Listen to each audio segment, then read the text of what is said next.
What? That's brutal.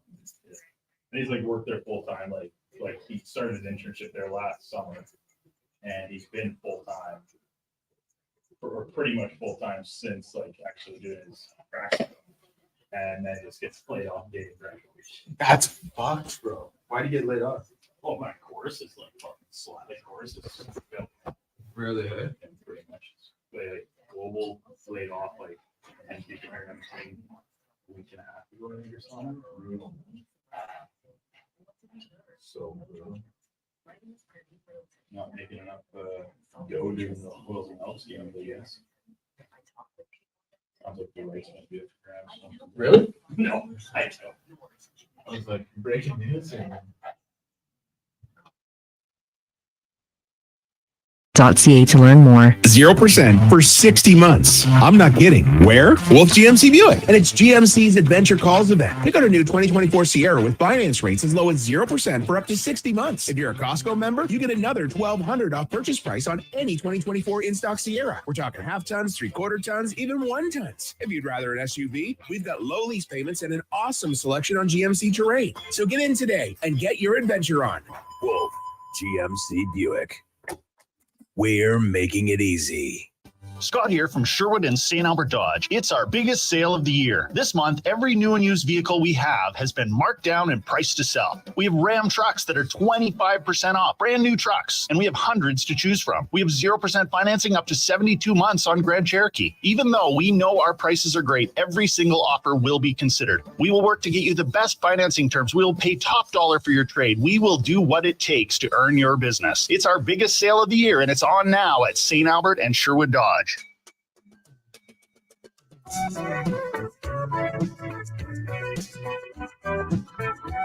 This is the Jason Gregor Show.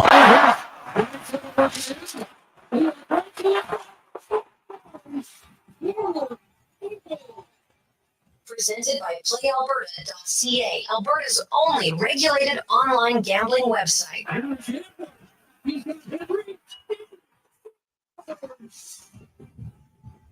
On Sports 1440. And the Oilers Nation YouTube channel.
Cue that up on the there we go. So now it's rocking and rolling. So we look at the season that was for the Oilers, and really, to try to find something to be like, well, this or this, you could drive yourself crazy.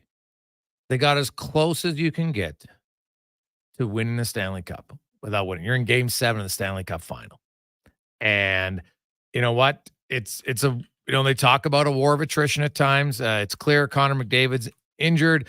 Chris Knobloch said he's going to leave it up to the medical doctors, and probably will mean Jeff Jackson tomorrow when he speaks. Usually it's the GM that will talk about, if a player requires surgery or not.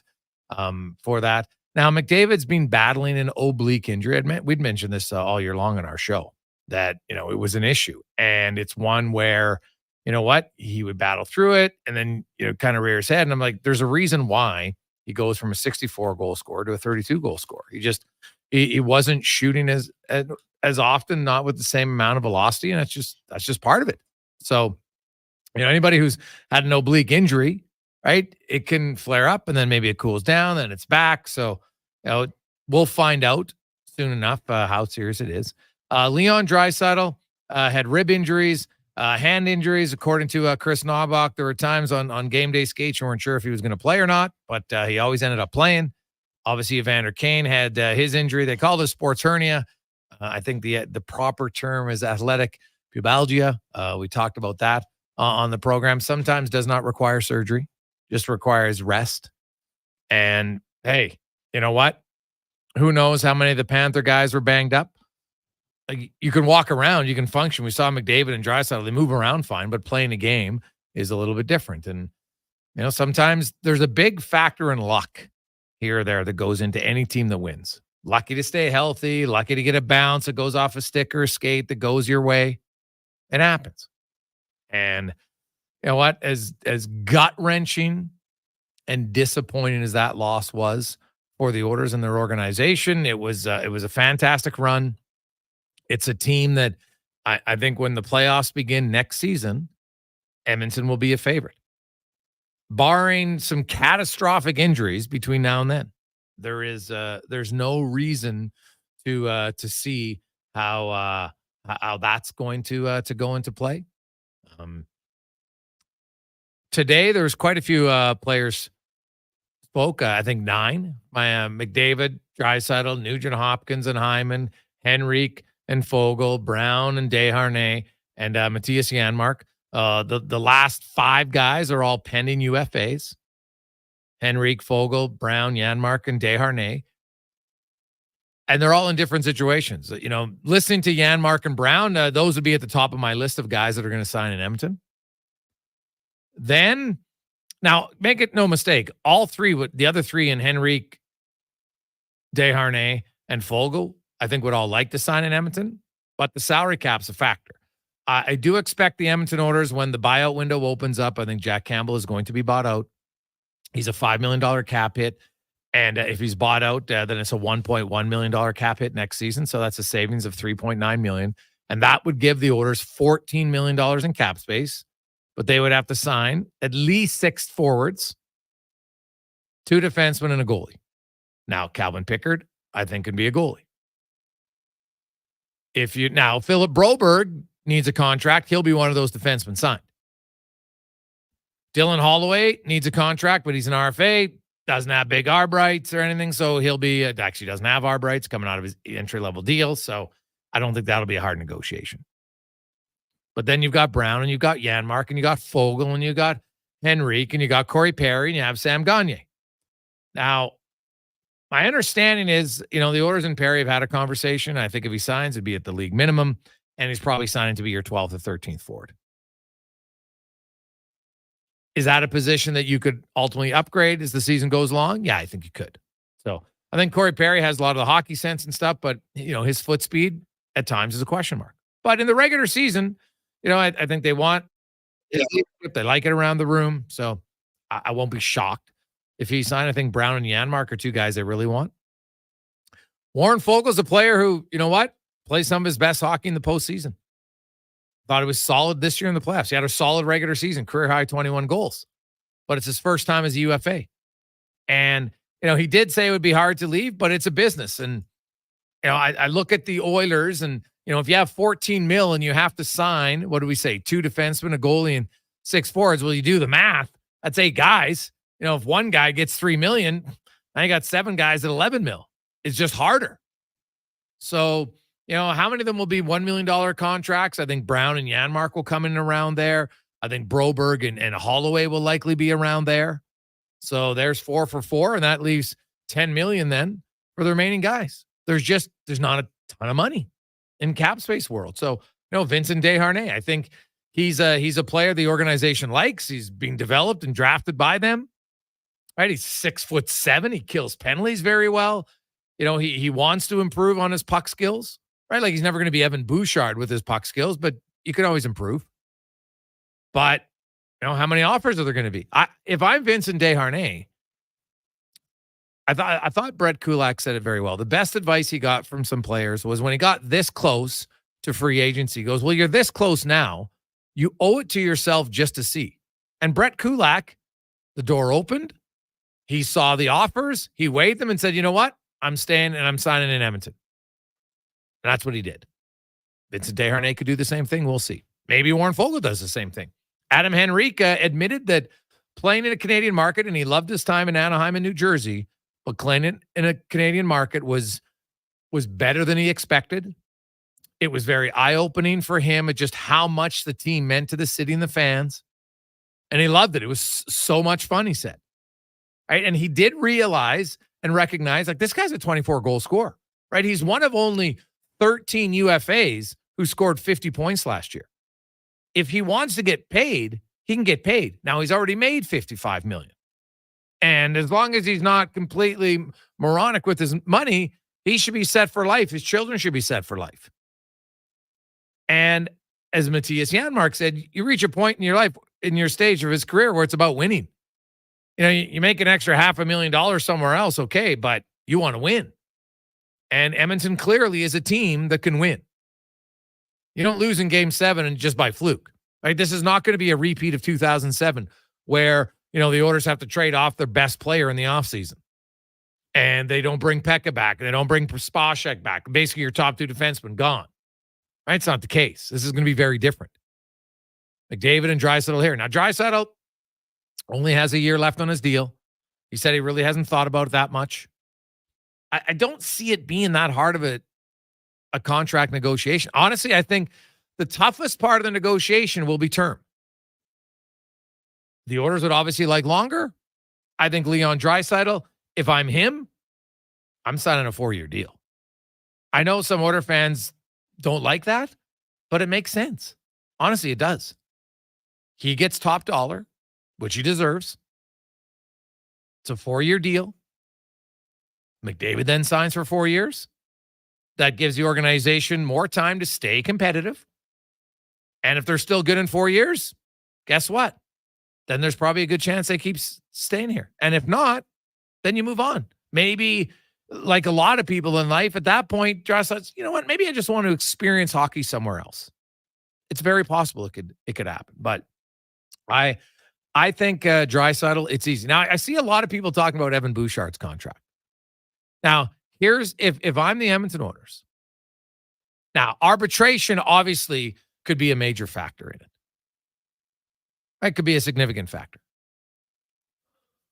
So let's say Bouchard, you know what, has another really good year. He's an RFA. It's different than Draisaitl, right? Like Draisaitl, you probably want to sign later this summer if you can, right? It just removes the questions. But in the case of Bouchard, it's not the same. You could match if there's an offer sheet, and someone would have to offer like a ridiculous offer sheet to even not think about it. But when you look at Bouchard and you say, what if we could get a 2-year bridge deal for $7.5 or $8 million instead of 10? Because if in 2 years later, like, how much more expensive could he possibly be? That's the way I look at it. If I'm the Edmonton Oilers, if I can delay it now, obviously Bouchard wants to get the big ticket right away, so I understand it, and that's where they might not do it. They'll say, "Oh, we'll just go to arbitration," and the arbitrator might just award him the $10 million. So that's the challenge there. There's no question. Bouchard's in a pretty good position. Good for him. But you know, those will be two big contracts. But the Leon Draisaitl one will be the first one front and center because he's a pending UFA. Right. Worst case scenario, you have to match an offer sheet for Bouchard. That would be worst case scenario. Right. So you give yourself, even if you file for arbitration or if he files for arbitration, you still have extra weeks to come to an agreement before you actually go through the arbitration process. So there's a big advantage in that regard. So we'll hear from lots of the players today in Hyman and Draisaitl, McDavid, etc. I don't think, well, first of all, the offseason is less than 90 days, Oilers fans. Training camp will begin Well, I do know their preseason, they're going to go back to what they did with Calgary. They're going to play double-header games. They're going to have 2 games, one in Edmonton, one in Calgary on Monday, the 23rd of September. That's going to be the first preseason for the Oilers. So if the preseason's on the Monday, the 23rd, then usually camp starts on the Thursday, the 19th. Okay? So that's when training camp begins. Now, will they have captain skates on September 1st this year? Probably not. Maybe a weekend, right? Guys will come in a little, just because it's such a shorter offseason. Now, maybe they'll all come here for September 1st, but I do think it's a little bit different than last year. So we'll go from there and see how it plays out. But the Oilers offseason will be short. I think, the biggest one will be where they can go shopping in the bargain bin of unrestricted free agents. And guess what?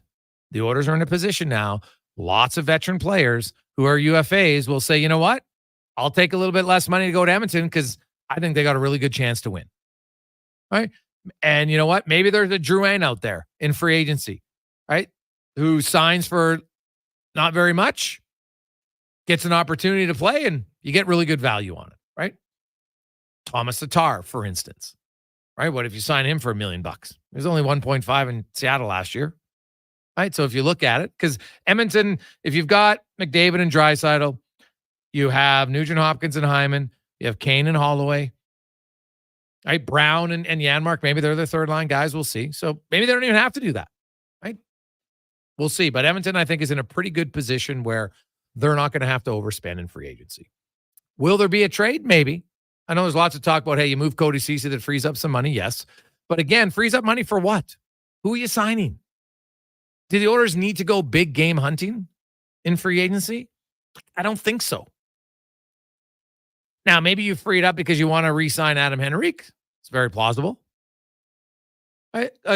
Again, though, Cody Ceci, I know there's lots of Cody Ceci detractors out there that think he's terrible. He's far from terrible. Does he have some limitations to his game? Yes. He also played pretty well for lots of games in the playoffs. He was more than serviceable. He was solid. Scored some big goals. What about the pass from Ceci to Janmark in Game 7 of the Stanley Cup Final? Are you kidding me? Like, Cody Ceci in Game 7 really knows how to elevate his game. We've seen it. So there's value in that. Like Matthias Janmark said in his press conference, obviously I didn't expect to score 4 goals and have 12 points in the regular season, but I thought I was playing well. And I knew that, you know what, that gets erased when you score big goals in the playoffs. And he did. He scored some huge goals. Not only, and he was great in the penalty kill. So was Cody Ceci. Cody Ceci was excellent on the Oilers penalty kill. He wasn't on for 1 goal against the entire playoffs. There's value there. It's not just what his expected goal percentage is. I'm sorry, it isn't. Right? There's more to it. Now, if he's going to be a full-time third-line defenseman at 3.25, yeah, it's probably too expensive in a cap world. That I can agree with. But it doesn't mean that Cody Ceci isn't a good defenseman. And there would be other teams who would take him. Right? Now, in an ideal world, if Cody Ceci's in your third pair and he makes 1.7, well, then you're fine. I get it. I get the cap world. But there's a difference between saying maybe, other guys, Broberg has moved ahead, and that's what you want. You want guys to come up through your organization who can force guys down the lineup. Right? Nothing wrong with it. But Cody Ceci, if you look at what he gave the organization from the time he signed as a free agent, it's actually been a pretty good signing. Didn't get overpaid. Right? For a guy who played 20 minutes a night at $3 million, not overpaid. You can hate him all you want. That doesn't make him overpaid. So, and if you think that now is the time to move on, okay, I can understand that argument. But you don't have to insult and demean a player. It's ridiculous. And it's usually the people that are that have never accomplished anything and barely skate who are the ones with the most demeaning comments, I find. I always find that somewhat interesting and somewhat ironic at the same time. Coming up on the program today, we are going to have lots of chatter about the draft, the playoff signing, free agency. Big win for Canada last night against Peru. First ever win for Canada's men's program, right? In that tournament, which is huge. Must-win game, really, over Peru, and they got the win. And now they'll face Chile. And the Copa Americas. Mike Rupp will be by. We got Speck. Yaremchuk and more. We'll also get your thoughts. 833-401-1440. 833-401-1440 in our inbox. We'll come back and talk playoffs and the draft on the Gregor Show, presented by PlayAlberta.ca. Mr. Ruther does a TED Talk. Thank you for coming today. Let's talk about it. Pressure. Everyone in this room feels pressure. But let me tell you something about pressure. I'd rather feel too much pressure than not enough. You know why? Because low pressure often means you have corroded pipes, impaired water lines, or a calcified shower head. And who needs that? I'm Mr. Ruther, and this has been my TED Talk. For an inspirational plumber, call Mr. Ruther. Enio and Jason are friends. Hey, buddy. Buddy. Except when they talk hockey. Mm-hmm. Edmonton had all those first overall picks, and they still can't win. Yeah, but we still beat you. Battle of Alberta champs, baby. But ask them who makes the best beef jerky in Alberta, and they'll tell you. Wilhauk beef jerky. It might be the only thing Alberta hockey fans can agree on. Pick up some Wilhauk beef jerky today in Leduc, Spruce Grove, and West Edmonton Mall. In 1973, deep in the basement of an Edmonton family home, an elite team of specialized forces came together to form Action Electrical. Action Electrical Divisions, assemble. Projects team reporting. Service team reporting. Testing team reporting. Energy team reporting. Supercharged with skills in their electrical fields and grounded by strong family values. Facing an electrical menace? Call on the men and women of Action. Operating throughout Alberta at actionelectrical.net. The Ben Maller Show continues every single night of the week at midnight here on Sports 1440. I've been told I have the best sports talk show, but that means as good as all the rest. You be the judge. Check it out. Midnight to 4 on Sports 1440. 0% for 60 months. I'm not kidding. Where? Well, it's GMC Buick. And it's GMC's Adventure Calls event. Pick out a new 2024 Sierra with finance rates as low as 0% for up to 60 months. If you're a Costco member, you get another $1,200 off purchase price on any 2024 in-stock Sierra. We're talking half tons, 3/4 tons, even 1 tons. If you'd rather an SUV, we've got low lease payments and an awesome selection on GMC Terrain. So get in today and get your adventure on. Wolf, GMC Buick. We're making it easy. Hey, Eddie Steele here. If you know me, you know I'm motivated. And what motivates me? Winning? Been there, done that. What motivates me is the smell of fresh baked goodness, the kind you find at Bonton Bakery. As soon as you walk into Bonton, you're greeted with a big smile, a warm welcome, and the aroma. So good. The showcase of their baked goods always means trouble for me, not just because of the selection, but the excellent fresh ingredients. That's Bonton Bakery, 8720 149th Street, open 9 to 5, Tuesday to Saturday. Albatross Roofing and Construction is hiring experienced flat roofers and sheet metal fabricators and installers in Edmonton. Must have SBS modified bitumen experience and valid CSTS certification. Enjoy top wages, benefits, and career growth. Apply at roofingalbatross.ca. Join their expert team today. Hey, sports fans, we've got a clear choice for you. At Crystal Glass, we provide customers with the perfect glass for any job. From home to auto and even commercial, installation or repairs, we're your team. Call 310 Glass or visit crystalglass.ca. Crystal Glass. This summer, as the sun shines, the grass will grow. Tame your yard with the help from the Lawnmower Hospital. Live on an acreage? Save up to $2,000 and get 0% financing for 36 months on select Toro zero-turn tractors. Save up to $2,000 and get 0% financing for 36 months on select Toro zero-turn tractors, OAC. For smaller jobs, go for the Toro Super Recycler with personal pace and electric start. Make summer yard care a breeze with Toro and the Lawnmower Hospital. The Lawnmower Hospital. LawnmowerHosp.com.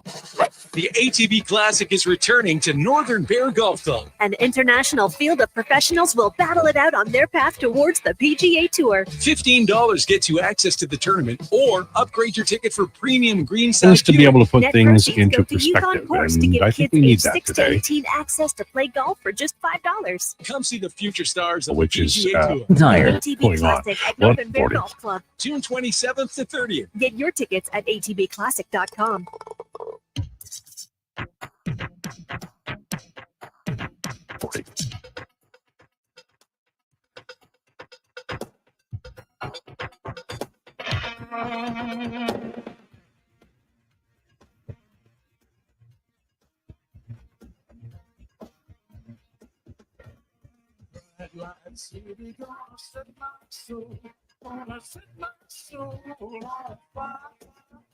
There's a whole lot of money that's ready to buy.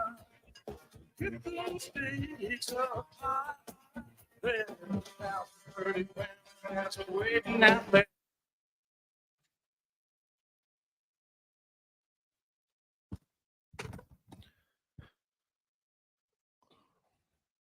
$2.25. Welcome back. Jason Gregor, Connor Halley with you on Sports 1440 Oilers Nation, YouTube and Facebook, as always, presented by PlayAlberta.ca, where you can get in the game. It's at Lotto 649. Get your tickets today. PlayAlberta.ca. Time now to go around the NHL, brought to you by McDonald's. And ooh, is this ever tasty? Real strawberries, strawberry sauce. Then you'll get some cheesecake flavored cookie dough mixed in together. What does it make? The strawberry cheesecake McFlurry, a delicious combination. And we are joined now by Stephen Ellis from Daily Faceoff. Talk a little playoffs and, of course, the upcoming NHL entry draft, where I know Oiler fans are like, what? The draft is happening in 2 days? Can you name anybody outside of the top 5 for prospects? Probably not. And guess what? That's a good thing, Oiler fans, because we spent a decade pretty much knowing the top 60 prospects. And now the Oilers don't have a first-round pick. There is no draft pick that's going to be helping them next season or the year after that, where they're picking. So it'll be one where, hey, in the second round, can they make a good pick? Great. And I think that's kind of the focus. Steve, how you doing, my man? What's happening? I'm doing good. It's been a few years since it was every year the joke was, oh, look, the Oilers are first overall again. Woohoo. And that's a bit of a different day right now. Very different. They're seeing, everybody knows who's going number 1. But where do you come out on the number 2 selection? Is Demidov the best, option at number 2 if you're picking best player? Or, who, if it was you and you were Chicago, who would you take? I'd be taking Demidov. I think the potential to watch him and Connor Bedard just devastate the NHL would be so much fun. Like, it's hard to find a combo like that in the NHL today. That'd be so dynamic and so exciting. And like Celebrini is definitely the best player in this draft, but we're talking about a guy who's more like Sidney Crosby in terms of an all-around style player. When you're looking at Demidov, like, this is a guy who's just going to go out there and get 100 points a season. He's the most creative player in this draft. He's who I would take. There's a lot of people looking at Artem Levshunov, and that's who I think Chicago will take because he kind of checks a lot of boxes for that team, a puck-moving, mobile, physical defenseman that could play 24, 25 minutes a night. But if I had my way, I always bet on upside, and that's Ivan Demidov. Okay. This draft is, to me, it's kind of reminiscent of the 2022 draft, excluding the number 1 pick, right? In 2022, everybody, Shane Wright's going number 1. Oh, maybe Slavkovsky. And then, the top 4 were a mix up a little bit. And I think here, after you get, even if it's number 2, and that's not a lock, there's going to be some picks. There's probably going to be some surprises. And, I always find it interesting. People freak out a little bit. A guy who's ranked number 3, he goes 7. And I'm like, I don't really think there's much of a difference if a guy drops 5 to 7 spots. I don't think that's a big drop, especially in the first 15 picks. For sure. Like, most people will look at this and say, like, oh, the difference between like 3rd and the difference between 7th and the difference between 10th, like, there's not much difference there. We're still projecting a lot on these players, and the talent pool at the draft just continues to get better. And part of that is coaching's gone a lot better. Scouting has gone a lot better. So we have a much better picture of these players. Like, you're not finding, these Alexander Daggs and Patrick Stephans, these guys who played before the really heavy video review era where, like, these guys, there might be still a lot of question marks with these players. At this point, there's so much footage, so many options to be able to see these players that you kind of know everything.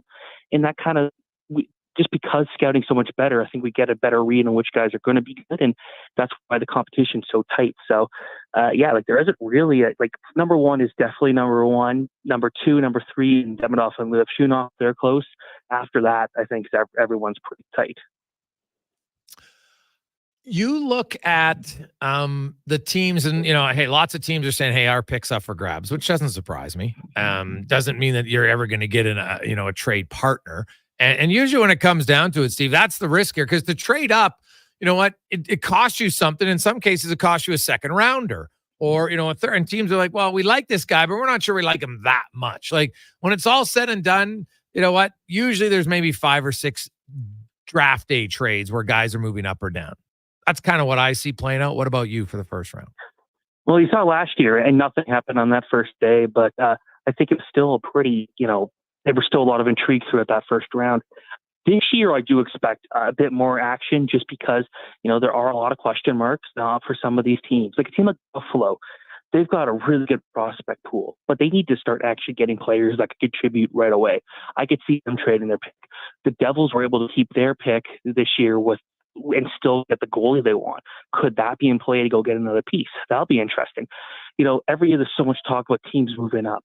It really doesn't happen a lot these last couple of years because the competition's so tight between some of these players that your favorite player might still be around at 14, and for other teams, that's a guy who might go like 21st. So I don't expect a lot of teams moving up, but in terms of teams trying to go out there and make immediate moves to be competitive next year, that makes a bit more sense to me. Is there a team that you're watching? Like, I know you talked to a lot of the scouts and you kind of get a sense of the drafters. Some teams, like, look at Dallas. They've drafted better. It's not a fluke to me when you make that many good picks in a row and what they've done in their first round and even second round selections lately. Is there a team, not a player, but a team that you'll be watching at the draft, and why? It'd be interesting to see what Columbus does at number 4. Specifically, Columbus is a team that's got a pretty good prospect pool, but with Don Waddell here, the one thing I wrote about it a while ago, where like whoever, and now in this case is Waddell, take over the Blue Jackets, has a very good young group with a lot of potential, but they got to start making steps forward and going out there and taking that number 4 pick. Like, you can get a guy like T.J. Ginla would be pretty interesting. You can go out there and get Caden Lidstrom. Maybe he's their number 2 center who's got the size. Maybe go get another defenseman like Zane Parekh and bank on having him be a 70-point defenseman in the NHL one day. So I think that Columbus with that 4th pick could really shape how the rest of that first round goes, because it is a very defense-heavy draft. But based off the needs of a couple of teams at the top, they might not take defensemen, and then that could kind of really spice things up. So we'll see what the Blue Jackets do, because that's another team that I could see offering up that 4th pick to try and get better now, because, you spent all that money on Johnny Gaudreau. Start trying to capitalize on Johnny Gaudreau. Yeah, well, we'll see. And then they're trying to get rid of Patrick Laine, which is probably going to be much harder or easier said than done, I should say.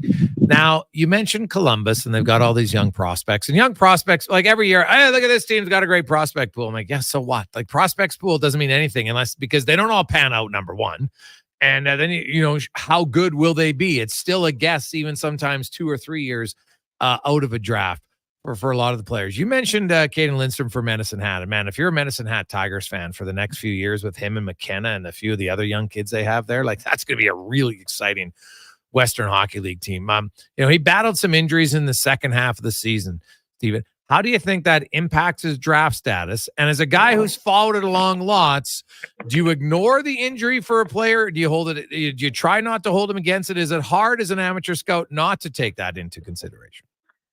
Teams will definitely take that into consideration. I do know at the draft combine, he and his representation basically told all the teams, like, hey, I'm healthy. Here's all the records. I'm ready to go. And we did get to see him finish out the season at least. He did play in the WHL playoffs. So it's not like it's a complete mystery. He didn't play anywhere near the level that we knew he could. But, when it comes to an injury like that, a back injury, you do have to wonder, how is he going to be able to bounce back? But it seemed like he did okay in the testing that they had at the draft combine. It seems like people are still pretty convinced that he might be the right guy. Like, he's a natural born athlete. He said he's dealt with a lot of injuries before, keeps bouncing back. I don't think there's a reason to be too worried. What were your thoughts on the Stanley Cup final? It was long. That's for sure. Like my family has a very deep ties to my great aunt. Actually was one of the very first season ticket holders in Oilers history. And when they won the first Stanley Cup and Wayne Gretzky brought the Stanley Cup to her house, like, that's such a cool story. And I think, from that would have just been cool to see the Oilers be able to do it.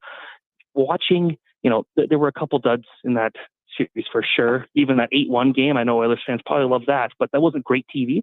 I think as the series wore on and the potential for this to actually get to Game 7 was really cool. And then Game 7 itself, that was, again, not what the Oilers fans were wanting, but that was an instant classic if you just want to watch good hockey. Yeah, no, it was, it was a great series. I thought this playoffs this year from start to finish were actually were very good and competitive, and actually got better as the playoffs went along. There wasn't a lull. There was maybe just the downtime in between games that made it seem longer. But I actually thought each series, each round got progressively better, which is kind of the opposite for the NHL, and maybe that's a new sign. There was no real upsets. I do want to ask you then, lastly, Steve, we have the draft, of course, and then boom, it's free agency, and it's right around the corner. Which teams, because let's be honest, the top 5 teams who are drafting, like none of them are going to make a big step next year. Let's be realistic. I guess Columbus might have the best chance because they probably shouldn't be that low, but San Jose and Chicago, and they got a long ways to go, Anaheim. Who are the teams that you're watching in free agency or even trades to say, okay, here's a team that I thought was close, but they got to do something this year? Be interested to see what Vancouver does, because you see all the rumors going on with Jake Gensel going there, and that seems like a good fit. And that's not a rumor that came out of nowhere either, because that was talked about a lot heading into the trade deadline. So if they can get a guy like that, we saw how much of a fight they put up in the playoffs this year, and imagine what would have happened if Thatcher Demko was healthy that whole time and able to play at their full strength for Elias Pettersson. Now you go out there and add a guy like Jake Gensel. That'd be pretty interesting. Another one that is drafting high is Montreal. It'll be interesting to see how they use that cap space. I do expect them to take a step forward, but with their defensive logjam, could they go and try to capitalize on trading one of those guys and maybe bringing in someone who could help them right away? So 2 Canadian teams are kind of the ones I'm looking at here. Steve, enjoy it. What any other scuttlebutt you're hearing now that you're in Vegas, or is nobody even hanging out because it's so damn hot? You know what? I got to say, I was just in New York over the weekend. It was significantly hotter there than it is here. Really? But it's still, we're talking 44 degrees, just it's dry heat, no humidity, which is nice. I don't love that every single thing that's going on with the draft happens to be at complete opposite ends of the city, though. Oh. So getting to places has been very warm and very difficult. Oh. But hey, it's Vegas. It's fun. You're not walking down the strip. You're probably Ubering it from one end, aren't you? I just walked to the media center about an hour ago, and it was about a 30-minute walk from Frank Saravelli's hotel. So it was a warm one. Jeez, nice. Hopefully, now Frank didn't do the walk with you, did he? And I think he's hiding in the air conditioning. Oh, yeah. He hates it. He hates the heat. Hates it. I can't stand it. So he actually just got a new pool installed in his house, so he's all excited for that. So probably in a pool right now. Steve, great stuff, the pools man. here are nice. Oh, yeah. The pools are super nice here. I love it. And I look forward to I love reading your stuff on the draft because you watch so many of the games. You're one of the guys who actually watches a lot of the players, and I get a real insight into them. So I look forward to reading more of your draft stuff at Daily Faceoff. Thanks for your time. Yeah, appreciate it. Thanks so much. There you go. That is Stephen Ellis. Trust me, if you're a draft junkie, read his stuff. Like this guy, he watches so many, and he's really good at the late round picks. Most people, and I'll spend time in the top 15 picks. Okay, great. But he will have an in-depth analysis on 3rd, 4th, 5th rounders because he watches that much hockey. He watches that many games. That's what he does. Right? He's very dedicated to it. So I highly recommend it if you haven't read his stuff. Check it out at dailyfaceoff.com. We've got a lot of text flying in, 833-401-1440 in our email inbox. Hey, guys, any chance they move McLeod to open up some money to re-sign Henrique from Jay? Well, anything's up for grabs, man. I think, Ryan McLeod's another one of those guys. There always seems to be one or two players at any given moment. Like, remember, many of the same people who are now raving about Matthias Janmark wanted him traded as quick as they could numerous times. He's useless. He does nothing. So always temper it. Anytime somebody has to go over the deep end in their evaluation of a player, usually I'm like, okay, it's not worth listening to him. Because they just find a new person and it's like, he's terrible, right? Like there's no, you know what? Hey, here's some strengths. This is where I'd like to improve. Because that's the reality of it. And like I've always said with Janmark, I don't care what his expected goal stat is. I give 2 squirts about it. It's the most overrated stat at times. Like I've said, show me video that says where Matthias Janmark is making mistakes that lead to goals against. Just show me it. And guess what? You can never find any. Why? Because the one thing Matthias Janmark doesn't do is make bad decisions on a regular basis. Hardly ever. Right? Yeah. Would you have liked him to finish some more plays this year? 100%. You want to say that? We'll get on board. Heck, he said it himself. But Matthias Janmark was never remotely as bad defensively as people suggest. Oh, he's terrible. No, He's a very smart, very reliable, very good player, fast, good penalty killer, strong on boards. He's an ideal bottom six forward. So now Ryan McLeod, he's got a lot of speed. Now Ryan McLeod's not going to hit guys. Okay, so if you keep repeating it, thinking he'll be someone you're not, you're just setting yourself up to disappointment. So look at the other things he does well. Now, if you think that none of them help your team, okay, but this guy did score 3 goals in the Stanley Cup final. He didn't wilt. He didn't shy away. Right now, sure, one's an empty netter. I don't care. Score 2 goals in 7 games in the Stanley Cup final. There's nothing wrong with that. Right? He makes $2 million. So when I say, okay, if you want to trade him for, you're just giving him away to free up some cap space to get Henrique, I'm like, okay, but that does lower your depth. So who's the depth guy you're replacing him with? Right? You can't just always get rid of guys for nothing, assuming that they're just easily replaceable. When you're in Florida, you know what they said about Ryan McLeod? Ryan McLeod's a guy I've never heard of who's the fastest skater in the NHL. That's what the Florida people were talking about. They're like, my God, this guy's all over the ice. So it's always interesting to hear the other side of it. Right? Ryan McLeod was noticeable. And he's not always just noticeable for what he doesn't do. You have to notice what he does do. He's an NHL player. Double digits in goals, produced in the playoffs. Right? Yes, he's not physical. We all know that. He's not physical. That can't be the only reason to just give up on a player. Not every guy needs to be a banger. Right? And I get it. So it becomes the focal point now. That's all people talk about. Ryan McLeod. Yeah, but he didn't finish his check. Okay. Had he finished that check, was it going to be the ultimate difference? I don't know. But probably not as much as some people act in regards to him. Right? McLeod actually, the one concern I had for him a little bit was his face-off percentage. Last year, he's really good. Struggling the dot a little bit this year. So I think that's an area he can improve on. Maybe you've realized that McLeod is just better as a winger. So who cares about his faceoffs? And when he plays the wing, he gets to use his speed more. Think of Andrew Cogliano.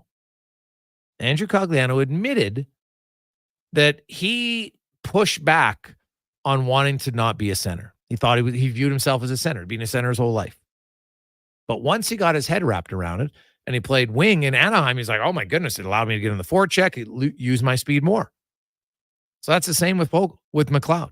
So I look at, Warren Foegele might be the guy who you don't bring back if you want to re-sign Henrique, and you say because Ryan McLeod can replace Foegele as a winger. Right? I'm not quick to just throw guys away assuming they have no value when they were guys who played 13, 14, 15 minutes on a team that went to the Stanley Cup final, who scored in the playoffs, who were on the penalty kill. Right? Like, you can't get rid of Foegele and McLeod. Like, and just assume your penalty kill is naturally going to be as good when those two guys were significant parts of it, right? You have to look at everything other than just he doesn't hit people. Okay, that's one thing. Would you like it to improve? Sure. But it can't be the only basis of your argument to say he has no value, because then it would be false. He has some value. Quick break. We'll come back. We'll talk lots more. Got a lot of text. People are fired up. It's going to be a fun offseason. It's going to be short, as I mentioned. Less than 90 days before the Oilers come back for training camp. Less than 90 freaking days. Are you kidding me? It's going to be nuts. And in between that time, there's going to be contract signed, maybe an extension for Draisaitl. Maybe there'll be an announcement. Does McDavid need surgery? We'll find out tomorrow. Right? There'll be some management changes. There's going to be a lot happening. A lot happening. We'll get to that and more on the Gregor Show, presented by PlayAlberta.ca. Rule number 37. Elk Island mosquitoes don't believe in personal space. Keep bug spray ready at all times. Summer in Alberta has its own set of rules. And if you're looking to add a little extra fun, Play Alberta has it all. Use promo code SUMMER to snag a $50 casino bonus for casino, instance, and live dealer with your next deposit. Get ready for promotions throughout the summer to help you make the most of those sunny Alberta days. Because we all know they don't last long enough. Bonus terms and conditions apply. You adore your Audi, value your Volkswagen, baby your Beamer. But some of that love fades when repairs take several days and tons of cash for the dealership to do their magic. Let Cochran's Automotive rekindle the flame.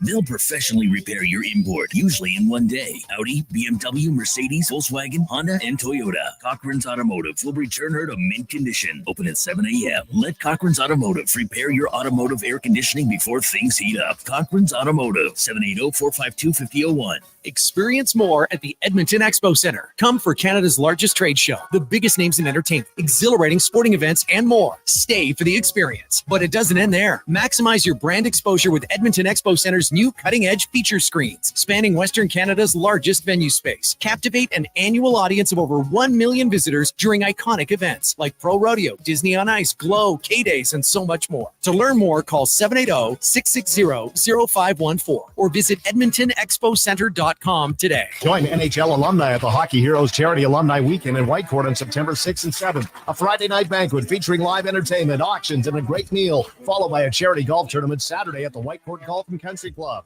Visit hockeyheroesgame.com to register. Your business is unique. It has its own challenges and its own risks. Does your commercial insurance reflect that?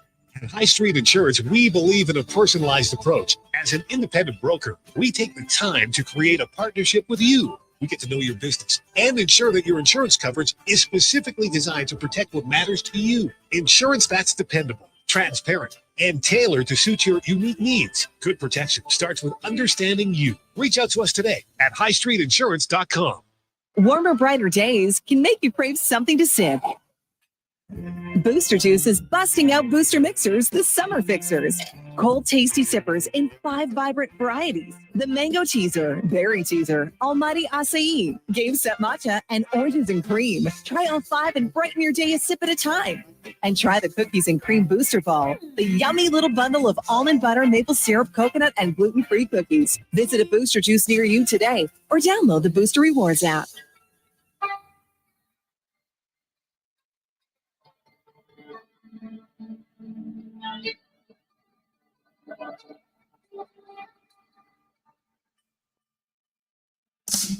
Portions of this hour brought to you by Japa Machinery. Did you know that Japa offers in-house and on-site service? Rain or shine, Japa's service department is here for you. Get a quote now at japamachinery.com.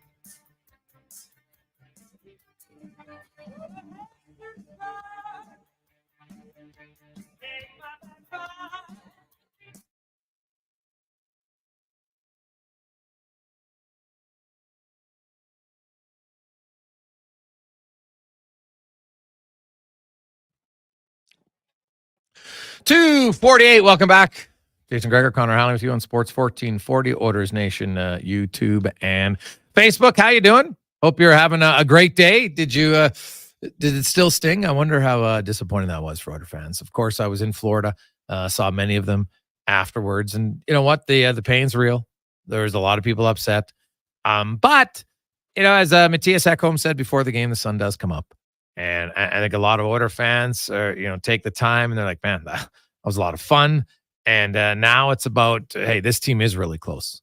Like what Connor McDavid said today, I found very interesting. He said, you know what, like I thought we were close where we really wanted in the past, but we weren't as close now that I've experienced going all the way to the final and just the difference and maybe just how better their team was. And I think that's totally fair. So, we'll see. It's going to be a short but interesting off season. And in the meantime, in the off season, let's get to our baseball report brought to you by Legacy Heating and Cooling, home of the no payments, no interest for 1 full year on your AC unit. Stay cool all summer long at legacyheating.ca. And hey, anything but cool right now. They're red hot. The Edmonton Riverhawks are 8-2 in their last 10. They've won 5 in a row, and they're now in second place in their division. As we are joined by the coach Jake Landerman. Jake, welcome back to the show, man. How you doing? I'm doing good. Thanks for having me on. Well, Jake, obviously it's clearly great coaching here in the last 10 games. The team's turning around, 8-2, winners of 5 in a row. What's changed? What's got you guys rolling all of a sudden? Yeah, as much as I'd like to say it's the coaching, it's definitely just this group of guys. I think they just like to win. I think we have had some good games the past 10, and we've been down going into 8th and 9th inning. I want to say 4 or 5 times, and everything's just pieced together. And and we got a taste of winning. I don't think we want to lose it. So I would attribute it to them just playing their hearts out and playing good baseball right now. Riverhawks coach Jake Lanferman joins us. And Jake, obviously as a coach, though, with young guys, especially young players, you're always working on a few different things for your group. And, maybe it's just, their talent starts to show a little bit more. But was there anything that you tweaked as a coaching staff at all, or just focused on different that got the team to kind of turn around and go in the direction you thought you'd be going right from the get-go? I think just obviously being the second year, just my ability to recruit at a better level. So the guys that we brought in, the talent that we have, understanding that we can put really anybody in positionally, having a lot of pen depth is obviously helping us a ton as well. And I just think that the way that these guys are playing together, the way that we have confidence when we're playing is just a huge attribution. I think we've had a couple of guys with just incredible starts to this summer. And we might have the possibility of hearing a couple of guys' names called possibly in the draft here in July, which is something that's pretty incredible. Oh, yeah, it'd be massive. And you mentioned that you've done a better job recruiting. Is that knowing what type of players you need, or just being a better evaluator of the talent that you want? I think just being a first-year head coach last year is just establishing really good relationships with Division I programs as well as other programs once they send players up here. And it's pretty north for some of these programs in Texas or California. And once they know what they're going to get up here and how great our fan base is and the situation we put them in up here, I think allows them not only to develop, but just have a great summer. And then that just kind of builds, and we get trust from other coaches and other programs. And it just kind of all comes together, which is amazing to see. The fact that, you play in such a world-class facility for minor league ball, that's got to be a huge factor in the recruitment, that they know they're coming to a place, ownership with Randy Gregg and his team, that they're committed. Steve Vogel, they know how to make money. They know how to get the fans engaged, but also you're playing at a world-class facility for that age group and that skill set makes a big difference, I would think. Yeah. And I think just, you go around the league, I think this is probably the best ballpark. I know Corvallis has a beautiful one there too, with them being out at OSU, but 100%. I think everybody in our organization, we have the right pieces. I can't say enough amazing things about the coaching staff that I've brought in this year and what they've done to help attribute to it. And unless you're playing minor league baseball, and when you are, I still don't think you're getting the kind of fan support that we have here in Edmonton. And for some of these guys coming out of high school, going to a Division I program, and you've played in front of 500 fans before, now you're in a situation when you got 5,000, 6,000, 7,000 on a weekend. It's exactly what you said. I think it's an incredible place to play baseball in the summer, and you guys are loving it. Jake Lanferman, coach for the Edmonton Riverhawks, joins us. What do you make of as a coach? Do you like the more predictable schedule? You go on the road for a week and a bit, then you're home for a week and a bit, then you're on the road. Like, it's not 3 on the road, come back. There's less travel as far as home and away goes. Does that make it easier to find that being a difference this year to last? Yeah, and I think 2 years ago too, we the first year we got in the league, it's pretty bad on the bodies when we're getting back at early morning and we're playing that evening. When we get back at 6 or 7 a.m. and it's a quick turnaround time. So I think it's definitely a little bit more favorable. I think it allows us to kind of pre-plan and allow the guys to get rest and get their bodies where we need them to be. So it's been extremely beneficial, and I think it just keeps getting better as we continue to progress in this league. So you got Bellingham tonight and tomorrow, then a day off, and then of course you play Saturday, Sunday, and of course Canada Day Monday. Then you have your a 3-day break. How much time off do you get the guys? What are you looking? How can that 3-day break be beneficial? That's really the first extended break of the season. Yeah, I think there's just a highly placed importance on these next 5 games, right? So the front half winner clinches the playoff spot, obviously. So us being half game behind Wenatchee and Bellingham being right behind us, and then they actually play each other in their next set. So if we can get this series from Bellingham and then kind of roll into Port Angeles, who's a little bit down in our division, then we're set up really well. But I think, with that break, it's just kind of nice to reset. I think we want to keep the bodies moving and keep kind of building, even though it's break days, and we don't really want to get in a situation where you're coming back playing a little bit colder than you were before. So just kind of maintaining and allowing these guys the guys that are kind of banged up, to give them some time. So it's beneficial. It can also be kind of hindering if you don't treat it the right way. Jake, I know your season was going on during the cup run here for the Edmonton Oilers, but did your team kind of get caught up in it a little bit? Honestly, it's kind of incredible seeing all these American guys. I think we got a lot of bandwagon Oilers fans for life now, which is pretty awesome. But I mean, even myself being a local boy and remembering 05, 06, and it was pretty incredible to see them at least push a Game 7 and us being that close. So, definitely to say the least. Maybe a couple of late nights for some of these boys, but they've been enjoying it, that's for sure. Well, yeah, because you guys were home for the first, I think, 4 games of the playoffs. So you get to really experience kind of the vibe in the city for a bunch of young guys. That must have been a thrill. Well, yeah, and I think we kind of lucked out with the off day on Monday too. So I know they got to see the city and the madness that ensued downtown, and I know they enjoyed it, they loved it, and I think it just really speaks on this city and our fans and how much we love sports here, which is incredible. So, Jake, give me a little preview tonight. Who's on the bump for you guys, and what's your expectations for tonight after seeing Bellingham last night and getting the win? Yeah, we got Daniel Fowley who's pitching for us tonight. He's going to fill it up. We got a lot of our main arms coming out of the pen, so it's kind of in a spot where the bats seem to be hot. So if we can kind of get them stun them a little bit offensively, I think we're going to have a really good shot. And it's a good Bellingham team, though, so we're excited. It's going to be a good one tonight. Well, Jake, enjoy tonight and tomorrow, and then, of course, leading into Canada Day and wrapping up the first half in style. Best of luck. Appreciate your time. I appreciate it. Thank you very much for having me on. There you go. That's Jake Lanferman, the head coach for the Edmonton Riverhawks. They're rolling. So, hey, sports fans, I know you're loving it right now, and honestly, it's a great atmosphere. We said it all along last year. I know there's a lot of people that went to the Riverhawks for the first time, and we're like, man, this is a lot of fun. They know how to make it an event, not just about the game, but it always helps when the team's good. I think Oilers fans can attest to that. It's a little bit more fun when the team has a much better chance of winning. And right now they're 8-2, and you finish first in the first half. You guarantee yourself a spot in the postseason. So they're 15-7. They're a half game back of Wenatchee, and they have a game in hand right now. They the Bellingham Bells are what are they, 2 games behind Edmonton. So obviously this is a big series tonight and tomorrow. So if you're looking for a really competitive ball, it'll be that. Then they play Port Angeles, the lefties, on Saturday, Sunday, and Monday. And I know that the Sunday night game is I'm pretty sure it's sold out. I'll double check with Steve Hogle, but I'm pretty sure it's sold out. It's a great atmosphere. Canada Day, the same thing. So those next few games should be loads of fun.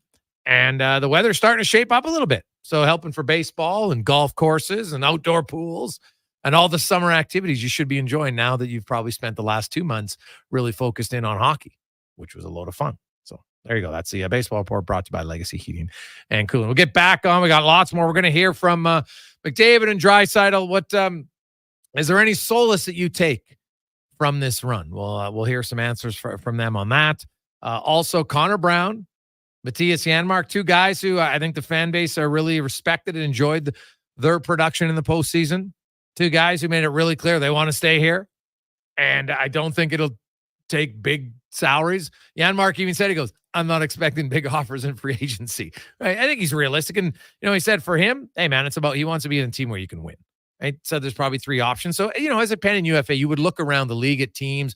You look at depth charts. Realistically, if you went to free agency, who would be interested. Now, there always can be a surprise team. Don't get me wrong.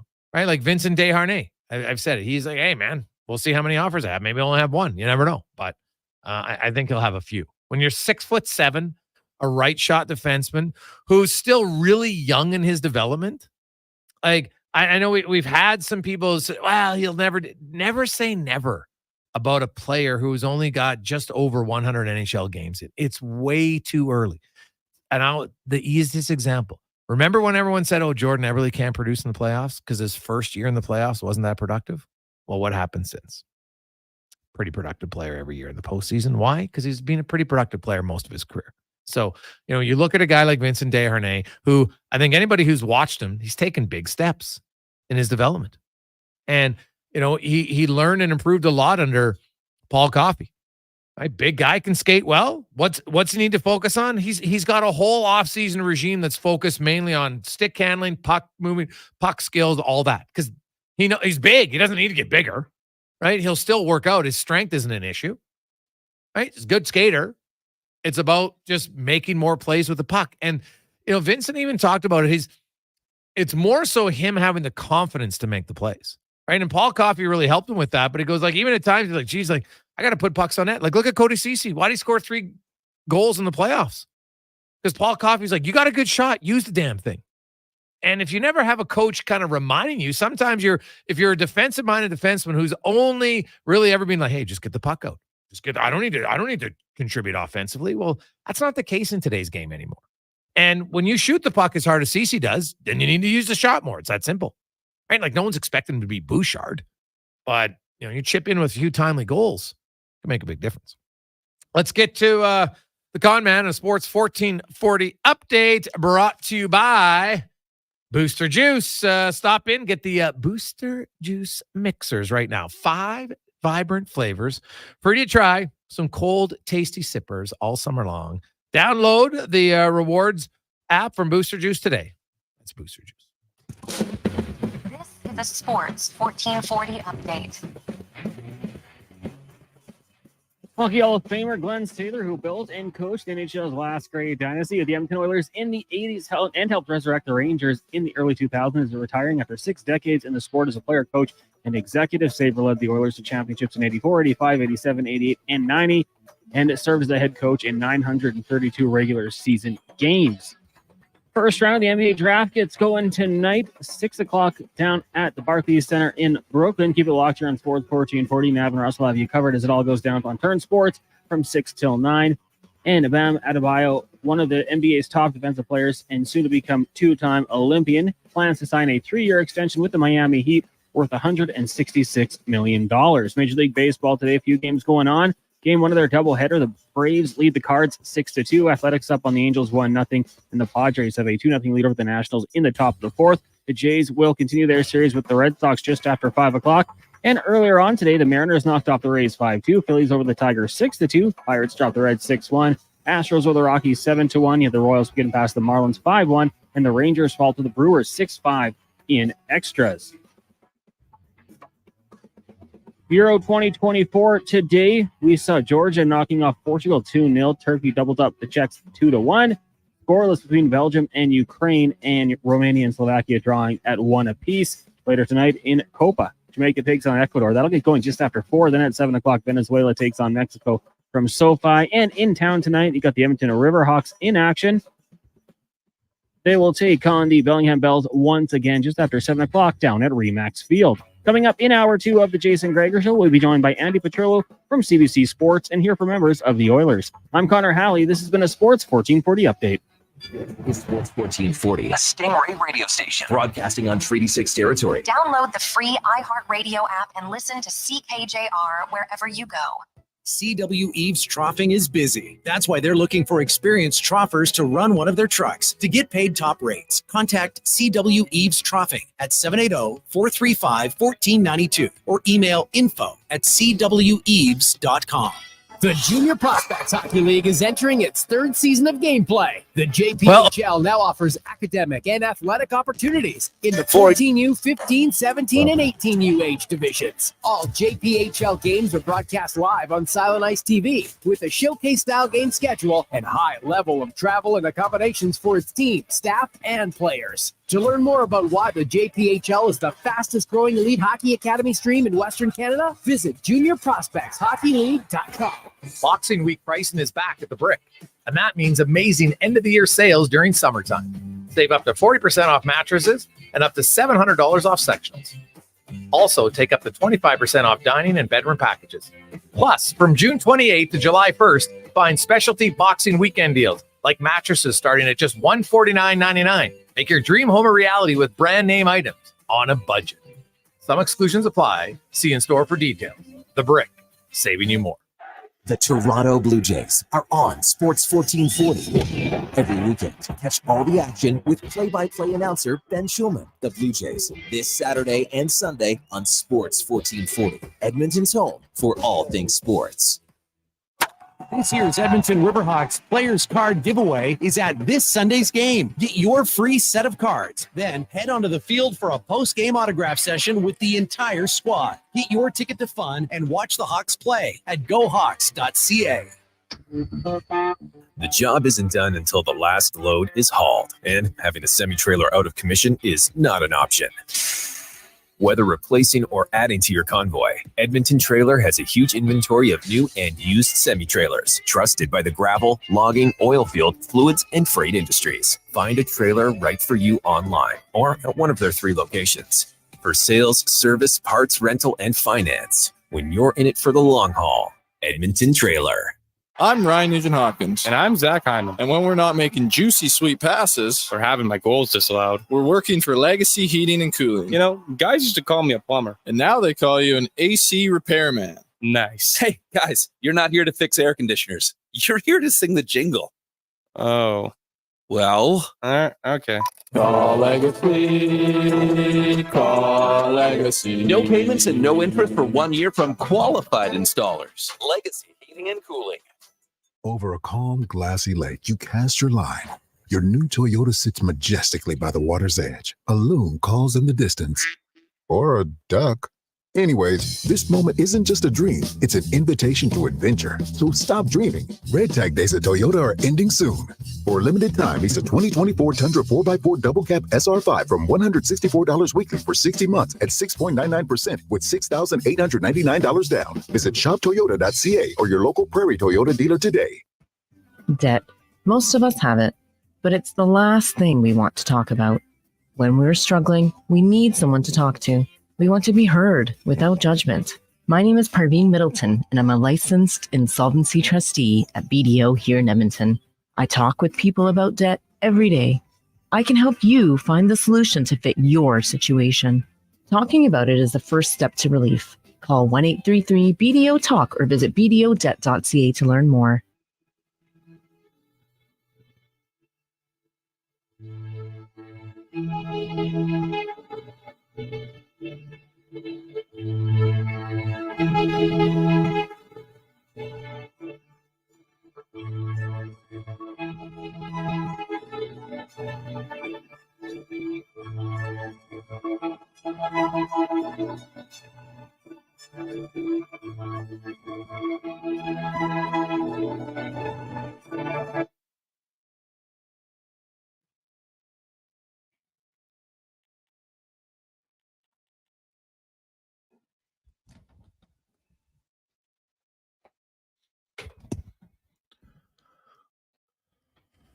Oh, fitting song.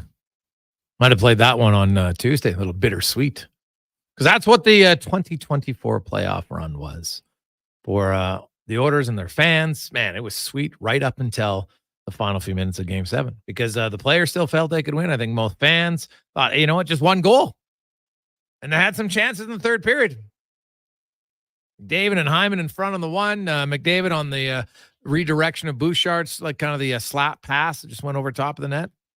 One of those goes in, who knows what happens. And that's how close it is. And that's what made it, I think, so devastating. I've been covering sports for a long time. I've been in locker rooms after a loss for a championship. And I can tell you, like, Zach Hyman, McDavid, Draisaitl, and Ekholm, those are the 4 that were available after the game.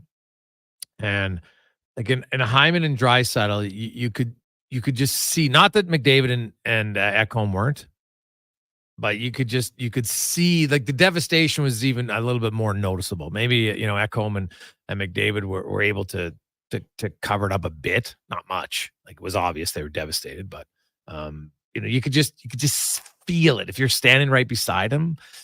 I'm sure anybody who's been in a situation similar when there's a big loss in their life, right? You see it, and that's what this was.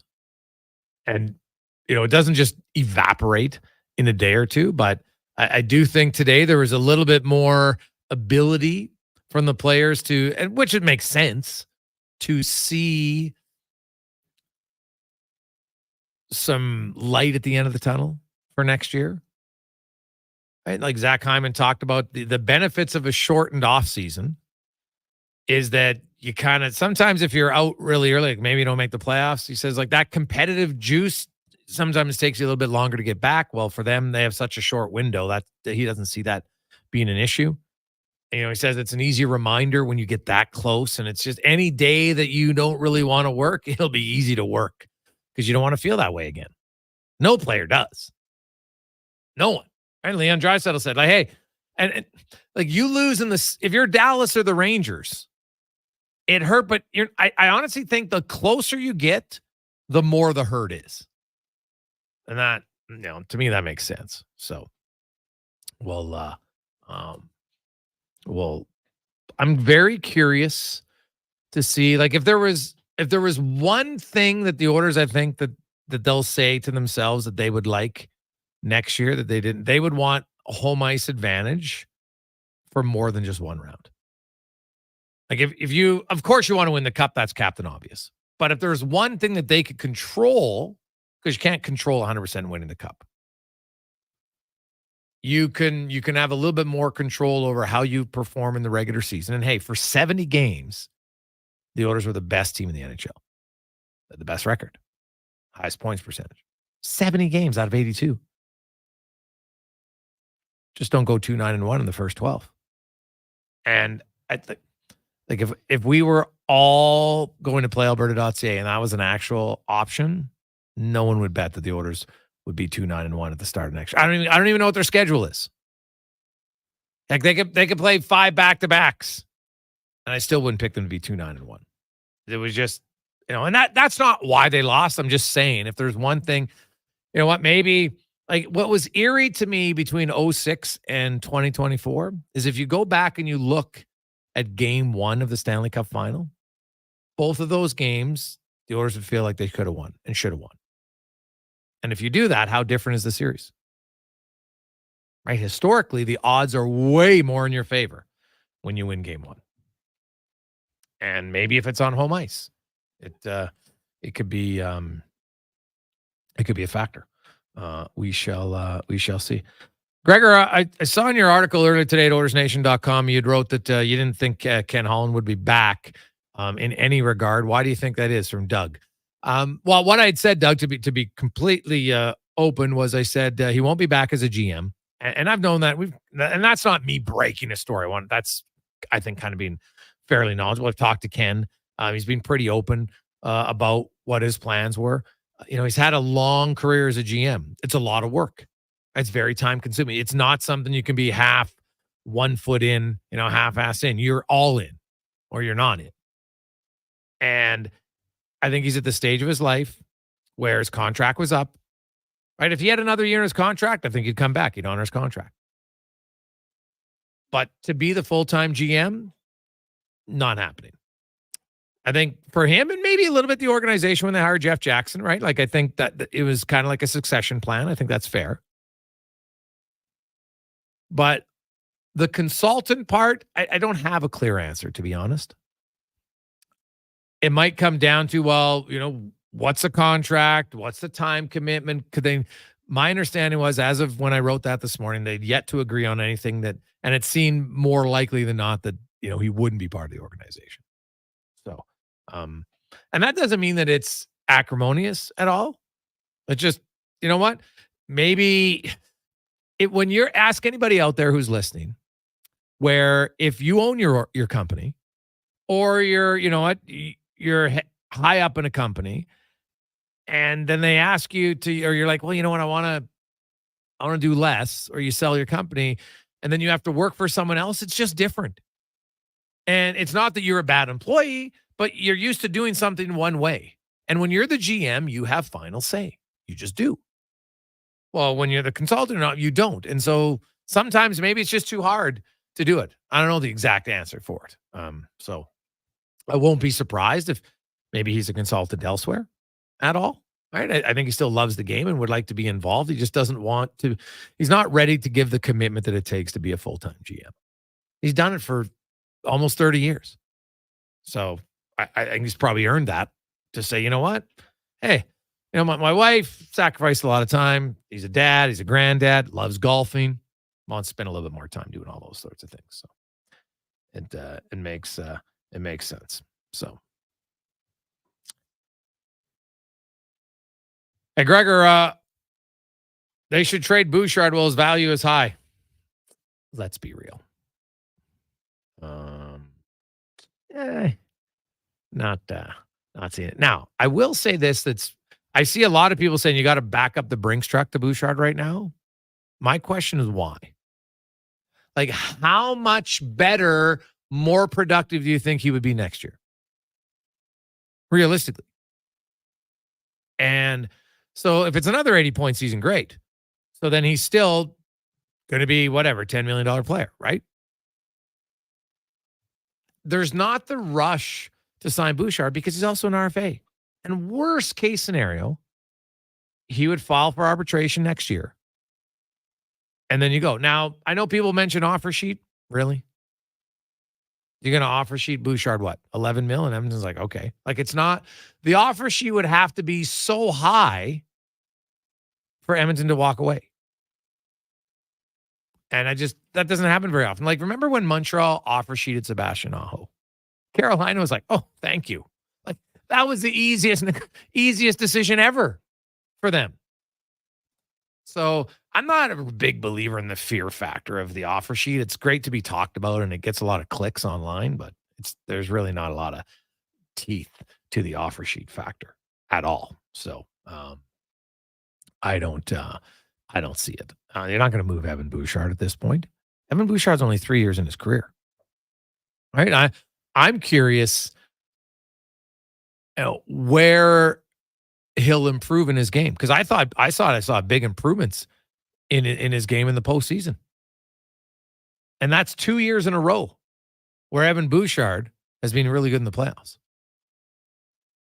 But when you look at the salaries of defensemen overall, the reason why I would actually argue there's a better potential win if you could get him to sign a bridge deal at even $8 million than to lock him up right away at 7 or 8. Because after the bridge deal, look at contracts of defensemen.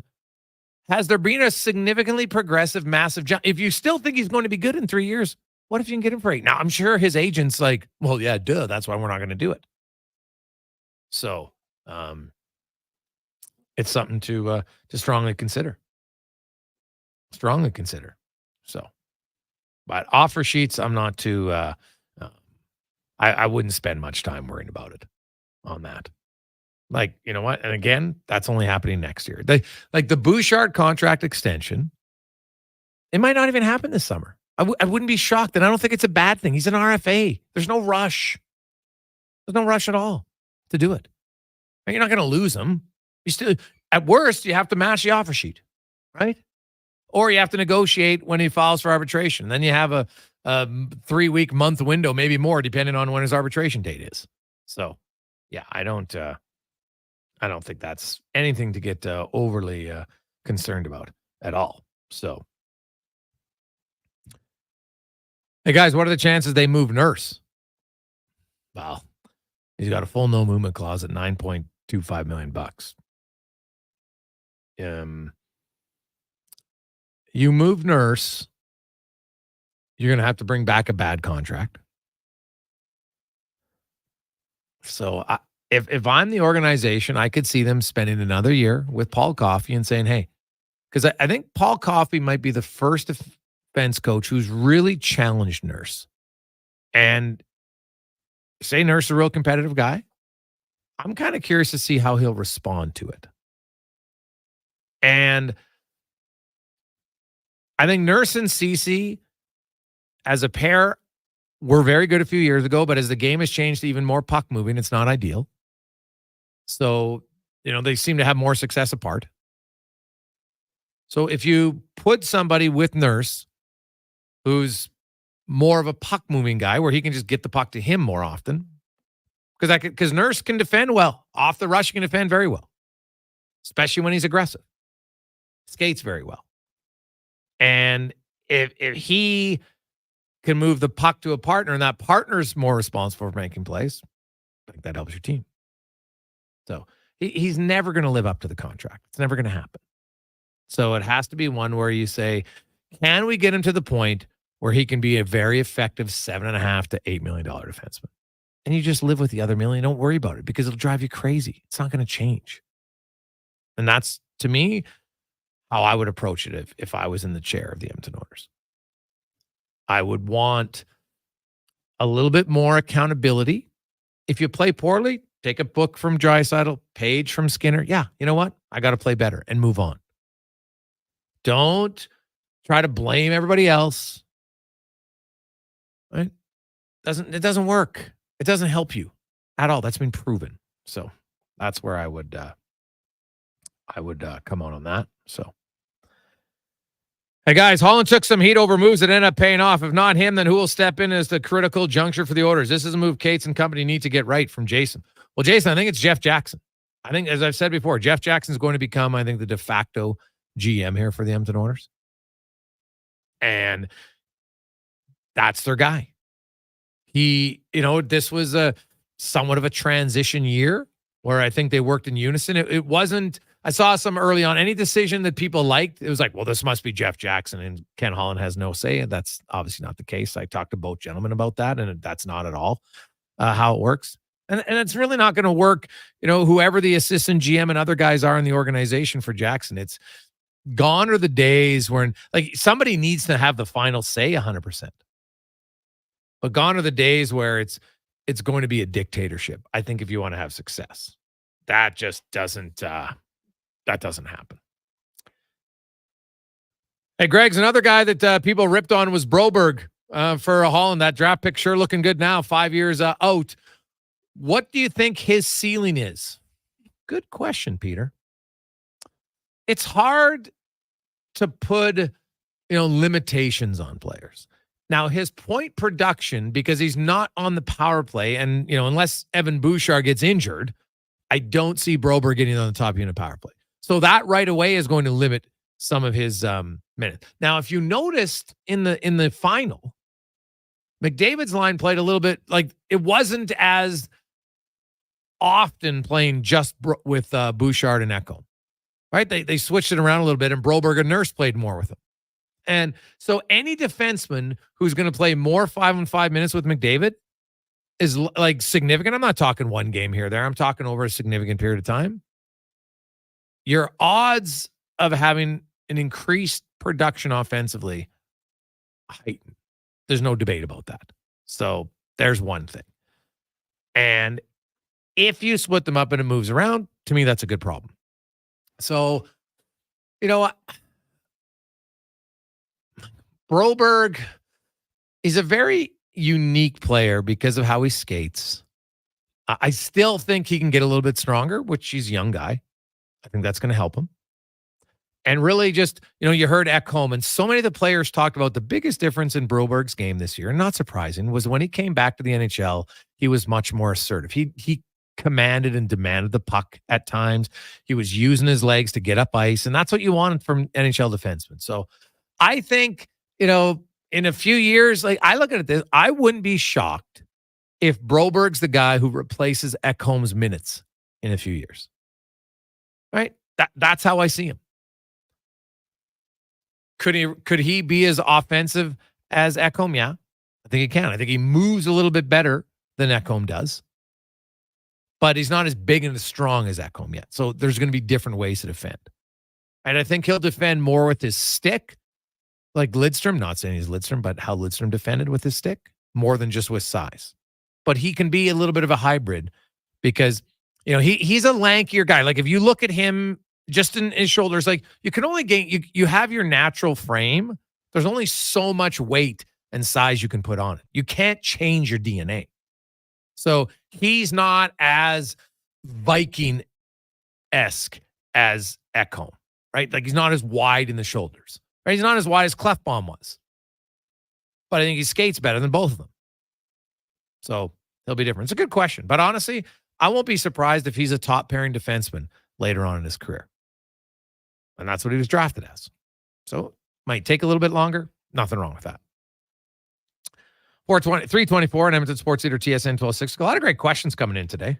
I like it. We'll get to more of those.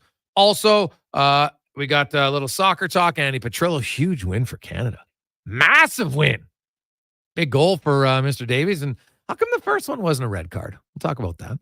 Also, Mike Rupp will be by. Yaremchuk spec DVD. We'll hear from Hyman, McDavid, and much, much more on the Gregor Show presented by PlayAlberta.ca.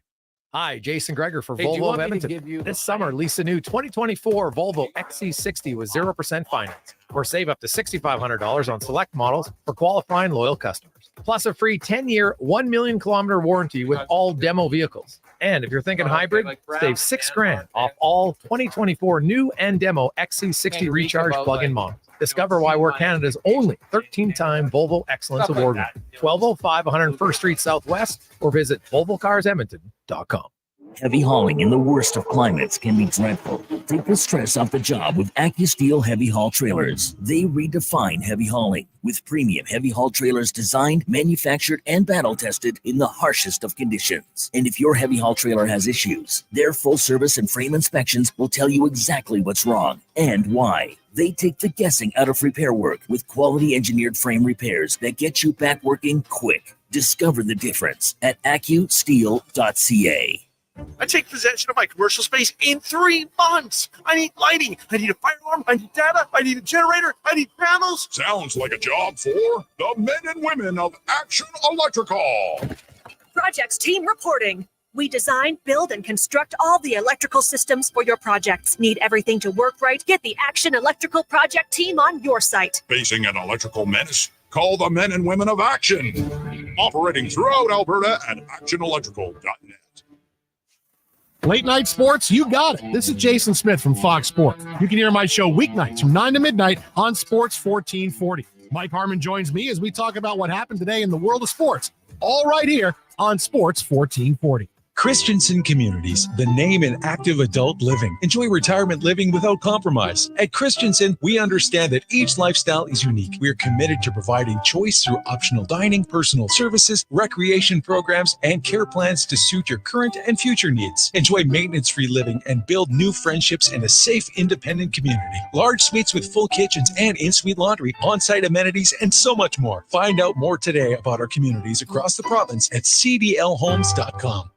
What's cracking at Cattail? Their men's league. Play 18 holes for 18 weeks on Tuesdays from 2 to 6 p.m. Then complete the day and head to Out of Bounds, recently ranked one of Canada's top 10 in fine dining restaurants. For details, visit cattailcrossing.ca. Are you an expert in flat roofing or sheet metal fabrication and installation? Albatross Roofing and Construction wants to hire you. Candidates must have SBS modified bitumen experience and valid CSTS certification. Enjoy excellent wages, benefits, and career progression. Submit your application at roofingalbatross.ca today. Rule number 37. Elk Island mosquitoes don't believe in personal space. Keep bug spray ready at all times. Summer in Alberta has its own set of rules. And if you're looking to add a little extra fun, Play Alberta has it all. Use promo code SUMMER to snag a $50 casino bonus for casino, instance, and live dealer with your next deposit. Get ready for promotions throughout the summer to help you make the most of those sunny Alberta days, because we all know they don't last long enough.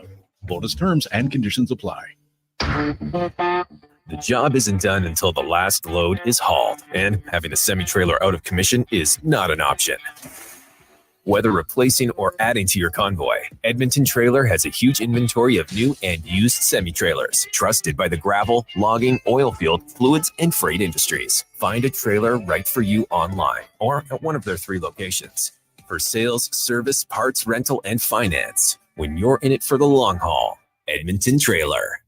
Legacy Heating and Cooling Jingle auditions take 1 for Ryan Nugent-Hopkins and Zach Hyman. Are you ready, guys? We were born ready. Heck yes, Nuge. Drop the beat.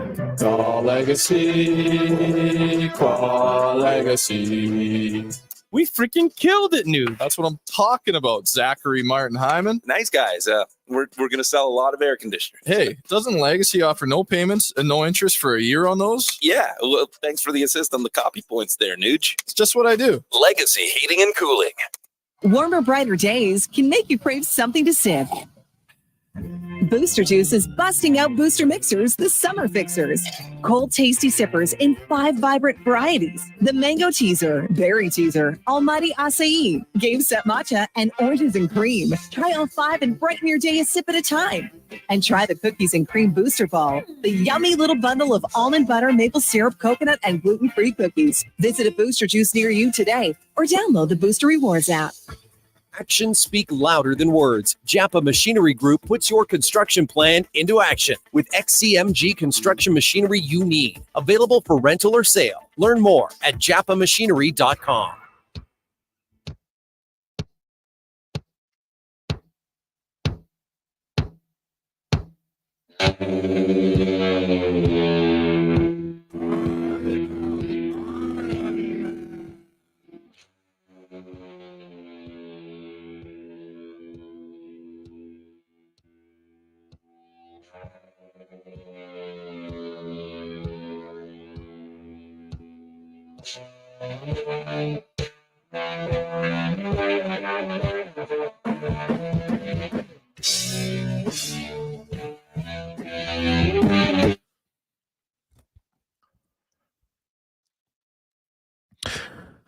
.30.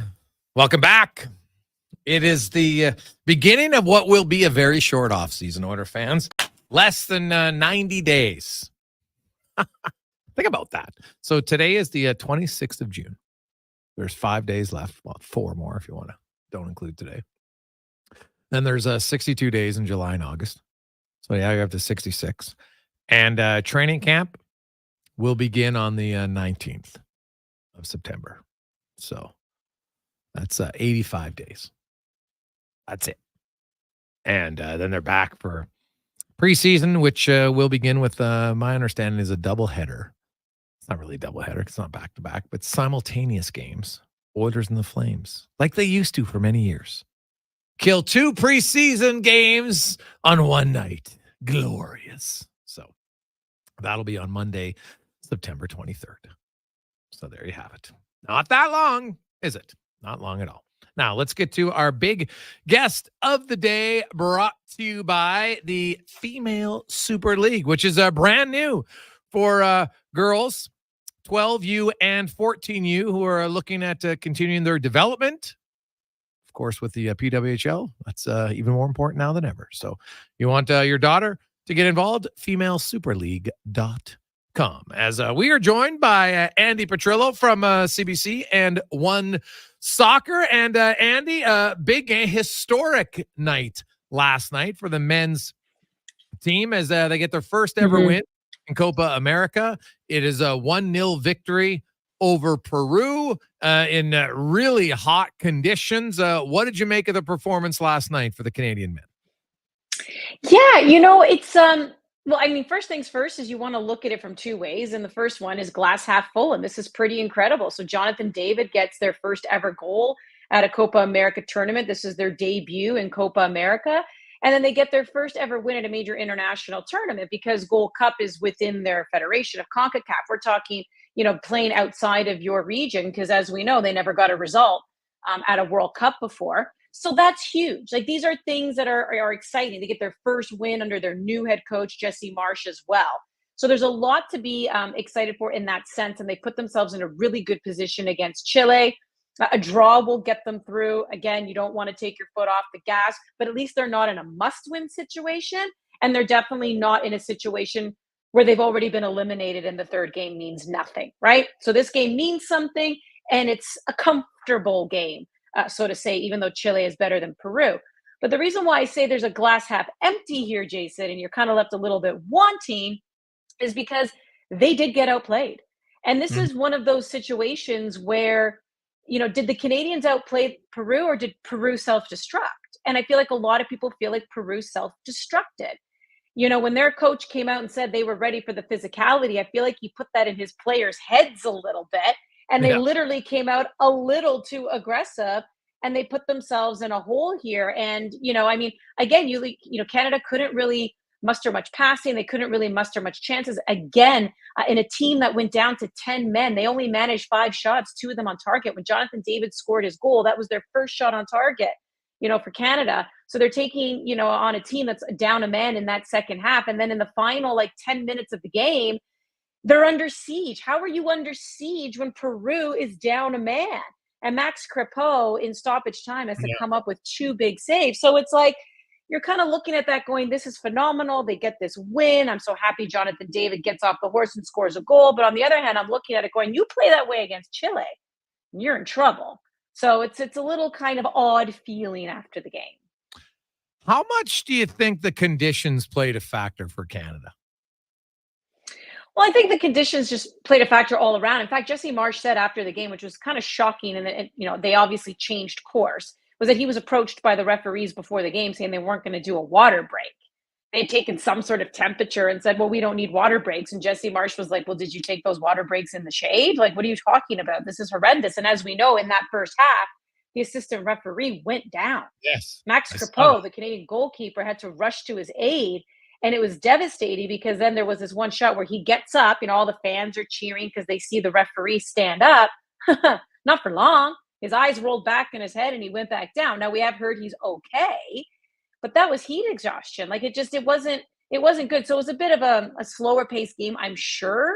But I mean, Peru, they were playing under those conditions the same as the Canadians. So I wouldn't be comfortable saying, conditions really hurt Canada. Well, because Peru was in it too. I mean, for sure, it made for a slower game, a little bit of a slog, no doubt.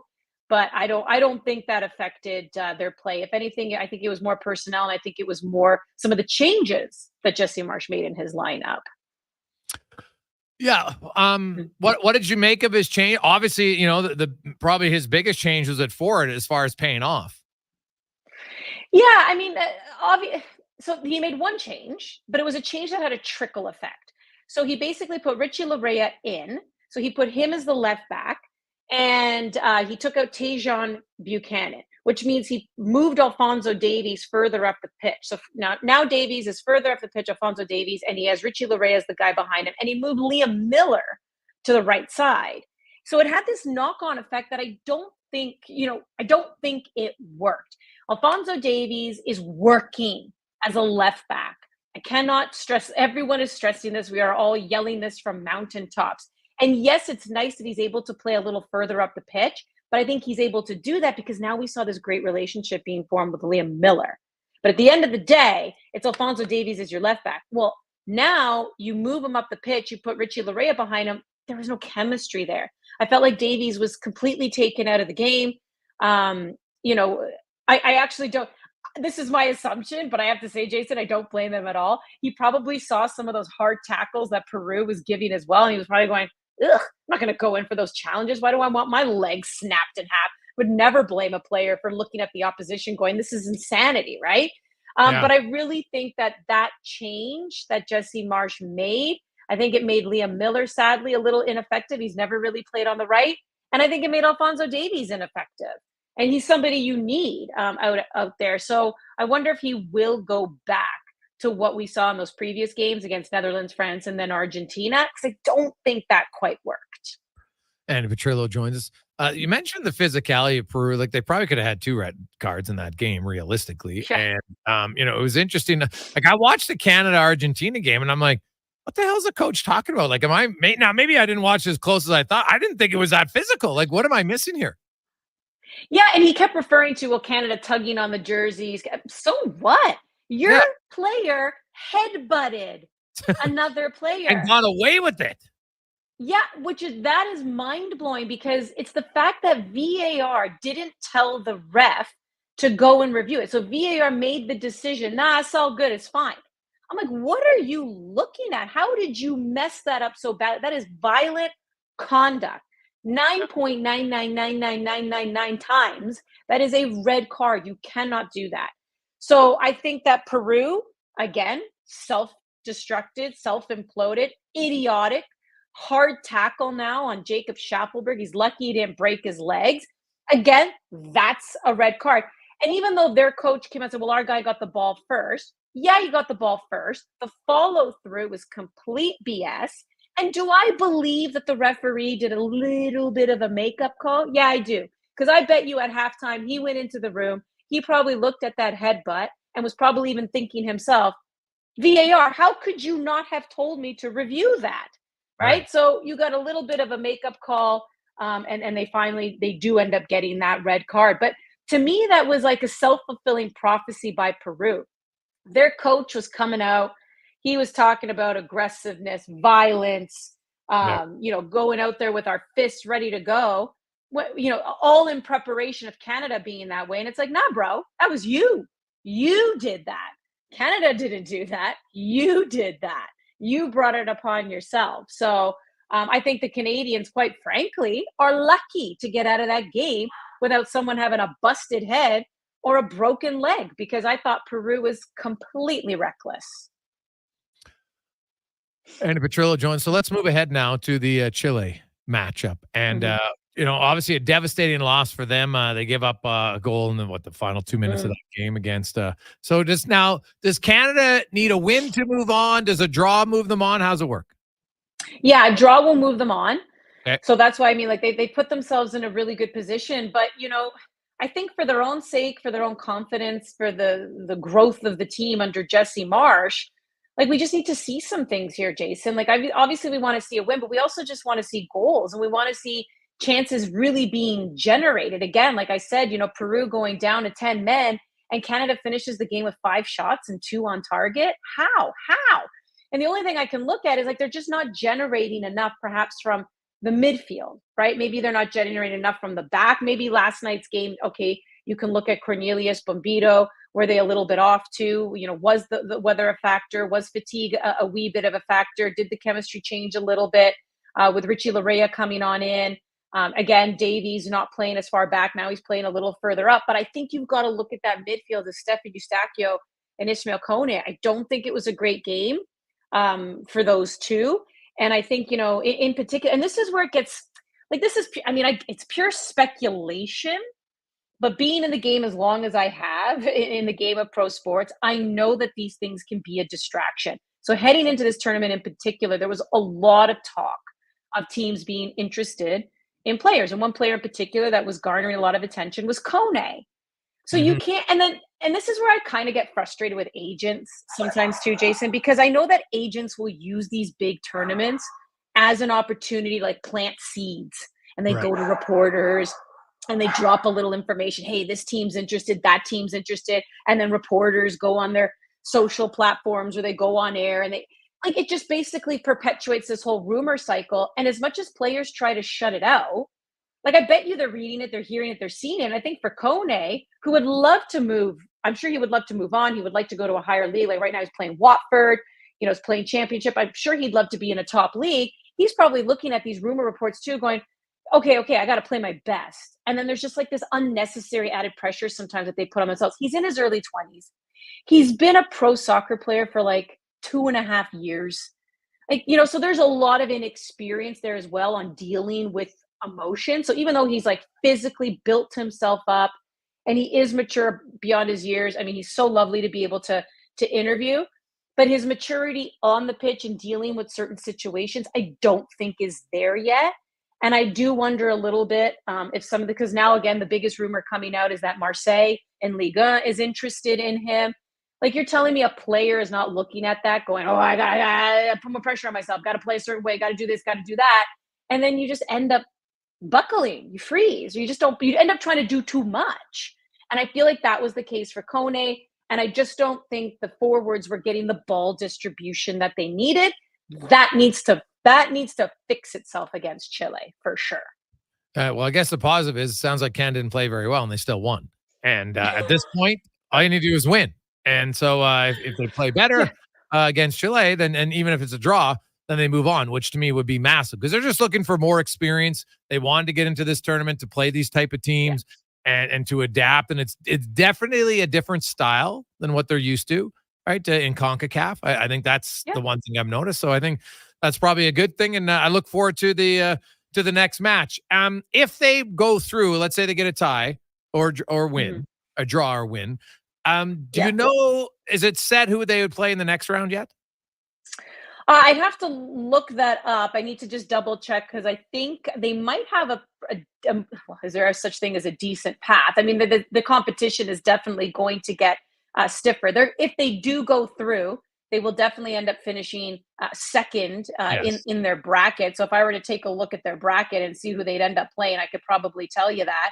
But the bottom line is, I think you're right about gaining this experience and moving on and trying to get themselves ready for 2026. And I know that's what Jesse Marsh is doing. Obviously, there's no denying that.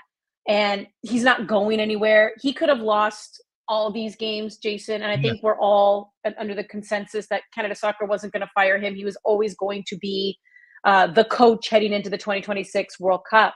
But I think the players and for the coach himself, Jesse Marsh, life will be so much easier, though, if you do go out and win. And I do believe they're trying to do that. I don't think Jesse Marsh or the players are taking the situation for granted.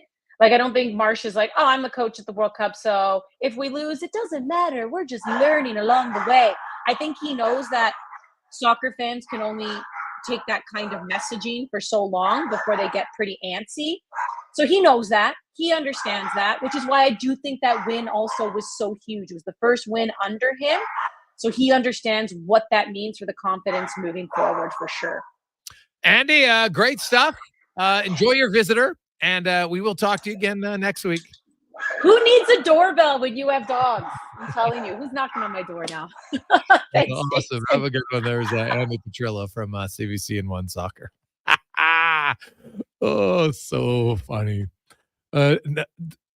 Dog owners, it's the one thing they don't like is when their dog barks. But they bark. I was like, some dogs are just barkers. It's so comical to me. I'm like, hey, how long was your dog? 10. Oh, stop it. I'm like, has it ever worked? No. So at some point, kind of got to accept that they're barkers. That's just kind of how it goes. 344, Jason Gregor, Connor Halley with you on Sports 1440, Oilers Nation, YouTube, and Facebook. We'll return. We got more on the Edmonton Oilers, the shortest offseason they've had in a long, well, probably short. Actually, no, it's the shortest offseason in franchise history. They've never played 25 playoff games before, ever.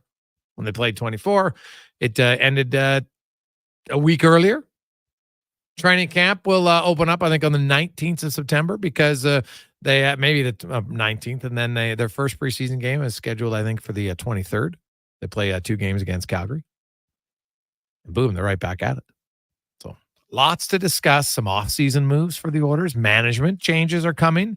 Free agents. Who are some options? We'll break down some. And a guy who's going to be a new free agent. Does that interest the Oilers? It's coming up next on The Gregor Show, presented by PlayAlberta.ca. Silent Ice Sports and Entertainment is an innovative market leader across Western Canada. With sports and entertainment properties including the Spruce Grove Saints, the Junior Prospects Hockey League, Silent Rides Charter Company, the Hockey Super League, and the newly launched Female Super League. Silent Ice also owns the Western Hockey League Seattle Thunderbirds and operates the Morinville AAA Arena. The Silent Ice Center, a new state-of-the-art entertainment facility, is open in Nisku, which features 2 sheets of ice, including a 1,600-seat arena and a restaurant with a viewing area. Christensen Communities, the name in active adult living. Enjoy retirement living without compromise. At Christensen, we understand that each lifestyle is unique. We are committed to providing choice through optional dining, personal services, recreation programs, and care plans to suit your current and future needs. Enjoy maintenance-free living and build new friendships in a safe, independent community. Large suites with full kitchens and in-suite laundry, on-site amenities, and so much more. Find out more today about our communities across the province at cblhomes.com. Actions speak louder than words. Japa Machinery Group puts your construction plan into action with XCMG construction machinery you need. Available for rental or sale. Learn more at japamachinery.com. Logs crackle as you toast a marshmallow to perfection. Light dances off your lustrous new Toyota. Nearby, a cricket chirps. Or a mosquito. Anyways, this moment isn't just a dream. It's an invitation to escape. So stop dreaming. Red Tag days at Toyota are ending soon. For a limited time, lease a 2024 RAV4 LE all-wheel drive from $96 weekly for 36 months at 5.49% with $3,999 down. Visit shoptoyota.ca or your local Prairie Toyota dealer today. Before every big interview, every big presentation, every big moment, I've always looked in the mirror and put on my game face. But lately, my eyes look tired, my brow looks old, and I'm starting to think it's game over. Stop thinking and start seeing Dr. Vancelli for skin refreshing treatments designed to give you a fresh and natural appearance. He didn't make me look weird, no. He gave me back my game face. Book your consultation today at drvanceelliott.com. Shift into summer with Murray's Truck Parts Locators. He has the parts knowledge like no other. Murray knows where to find what you need and get them fast. With competitive pricing. That's Murray's promise. For truck. Call Murray at 780-678-2128. Murray's Truck Parts located for your truck and repairs. Located just minutes west of Camrose in Urbic Subdivision. For over 65 years, Denim Ford delivered the customer service and value that keeps Albertans moving. And that tradition continues with the all-new 2024 F-150. Lease one today with $1,000 down and pay just $299 bi-weekly, taxes included. That's the value you've come to expect from where cars always cost less. The F-150 $299 driveway lease, only at Denim Ford in Wetaskiwin or at denimford.ca.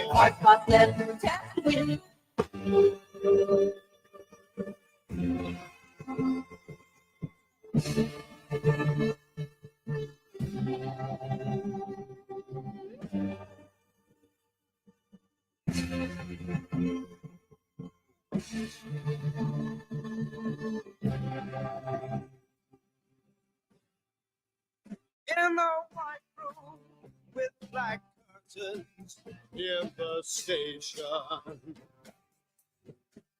Black roof country, no gold pavements, tired starlings. Silver horses ran down moonbeams in your dark eye. Dawnlight smile on you leaving my contentment. I'll wait in this place where the sun.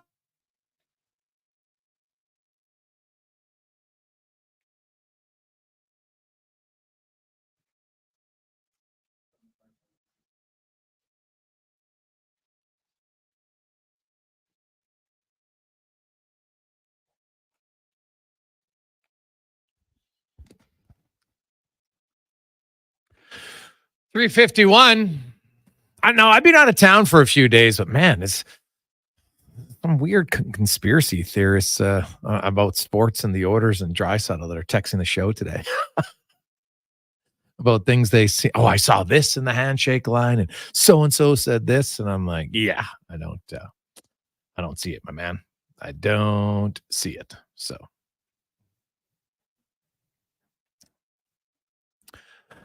Hey guys, you think Coffey will move into management next year, not coach? Well, anything's possible.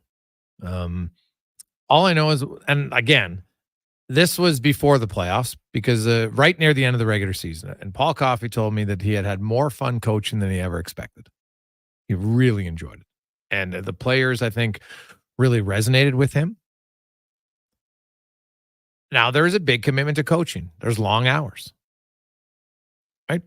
Paul's not a spring chicken, not old and span of things, but also like, to kind of jump in and do it your first time. Yeah, it might have been a shock to the system. I don't know. But now Chris Knobloch today said he would assume all of his coaches are back. Right. He went on about how he said, even if it was his, because I had asked him sometimes, the coach, he wants to bring in his own guys. He said, well, you know what? Hey, he didn't have any say in who his coaches were when he got hired. He said, but if I would have had to say, I don't think I could have picked a better, more experienced staff than what he got put with Mark Stewart, what he did with the penalty kill. Golliton's obviously ran the power play for a long time. Coffey came in and we saw a significant change in their strategy and approach in what he wanted in puck moving, right? I think that was obvious. So who knows where Paul Coffey sits right now in this regard? Does he want to make a move to management? Maybe. Now, what's the role though in management? We'll have to see. They have a lot of assistant GMs already. I guess it could be another one. So I can't answer it honestly because I don't know the answer 100% at this point. Cons, can you go get my plug-in, please? A few other texts, 833-401-1440. Hey, Gregor, what are your thoughts on Jeff Skinner? Well, Jeff Skinner, all the news is that he's likely to get bought out. There's lots of people reporting that out of Buffalo. So now Jeff Skinner he's a 30-goal scorer in 2 of the last 3 seasons. Now he has a $9 million AAV. And that's obviously not going to be happening with his new contract, right? Where whoever he signs with, it's not going to be for $9 million. Now, he made a lot of money. So you look at a guy like Jeff Skinner, and what would he be willing to take to play in a competitive team? That's got to be the question. Because he really hasn't been on competitive teams very much. Right? He just hasn't. So how much is that going to play in?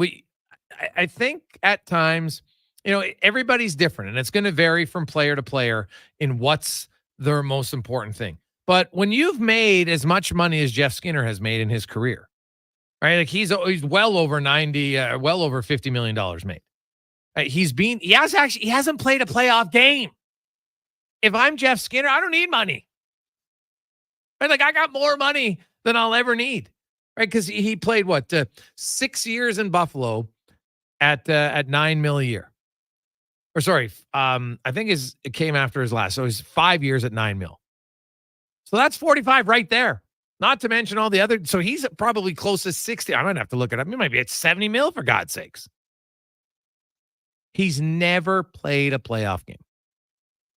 So if you're Jeff Skinner and the Edmonton Oilers call you and say, okay, Jeff, and he scored 24 goals last year, by the way. And then he scored 35 and 33.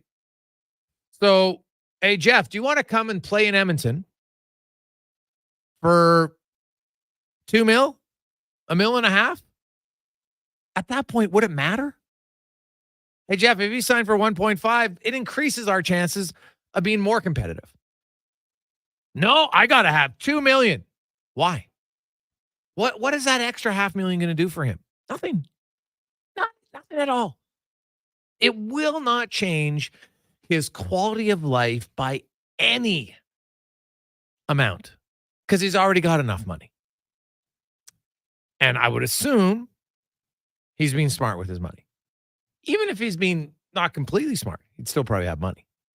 As long as he's not Jack Johnson having your parents steal your money. Right? He's not Andre Bad Moon Rising. I'm sure he'll be fine. So yeah, Jeff Skinner to me becomes a very intriguing player. Now, he's never played in the West. So he might look and say, you know what? I don't want to go at the age of 33 or 32, I guess. He's 32, which he's not that old. Right? He was drafted 1 year before Nugent Hopkins. At 1.5 million, man, sign me up all day. All day for a guy like that. Not even a question. But again, does he want to do it? Because if you're Jeff Skinner, now a lot of teams would probably want you at 1.5 million.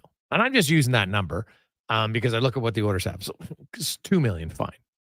Let's just say 2 million. I think there'd be a lot of teams interested. But none of them have McDavid and Draisaitl. Not one. So that's the advantage. Right? And when you look and say, okay, so they got Hyman, they got Nugent Hopkins, they got Kane, but is Dylan Holloway a lock guaranteed top 6 forward for sure? Maybe not. Evander Kane as always seems to be missing some games due to injury.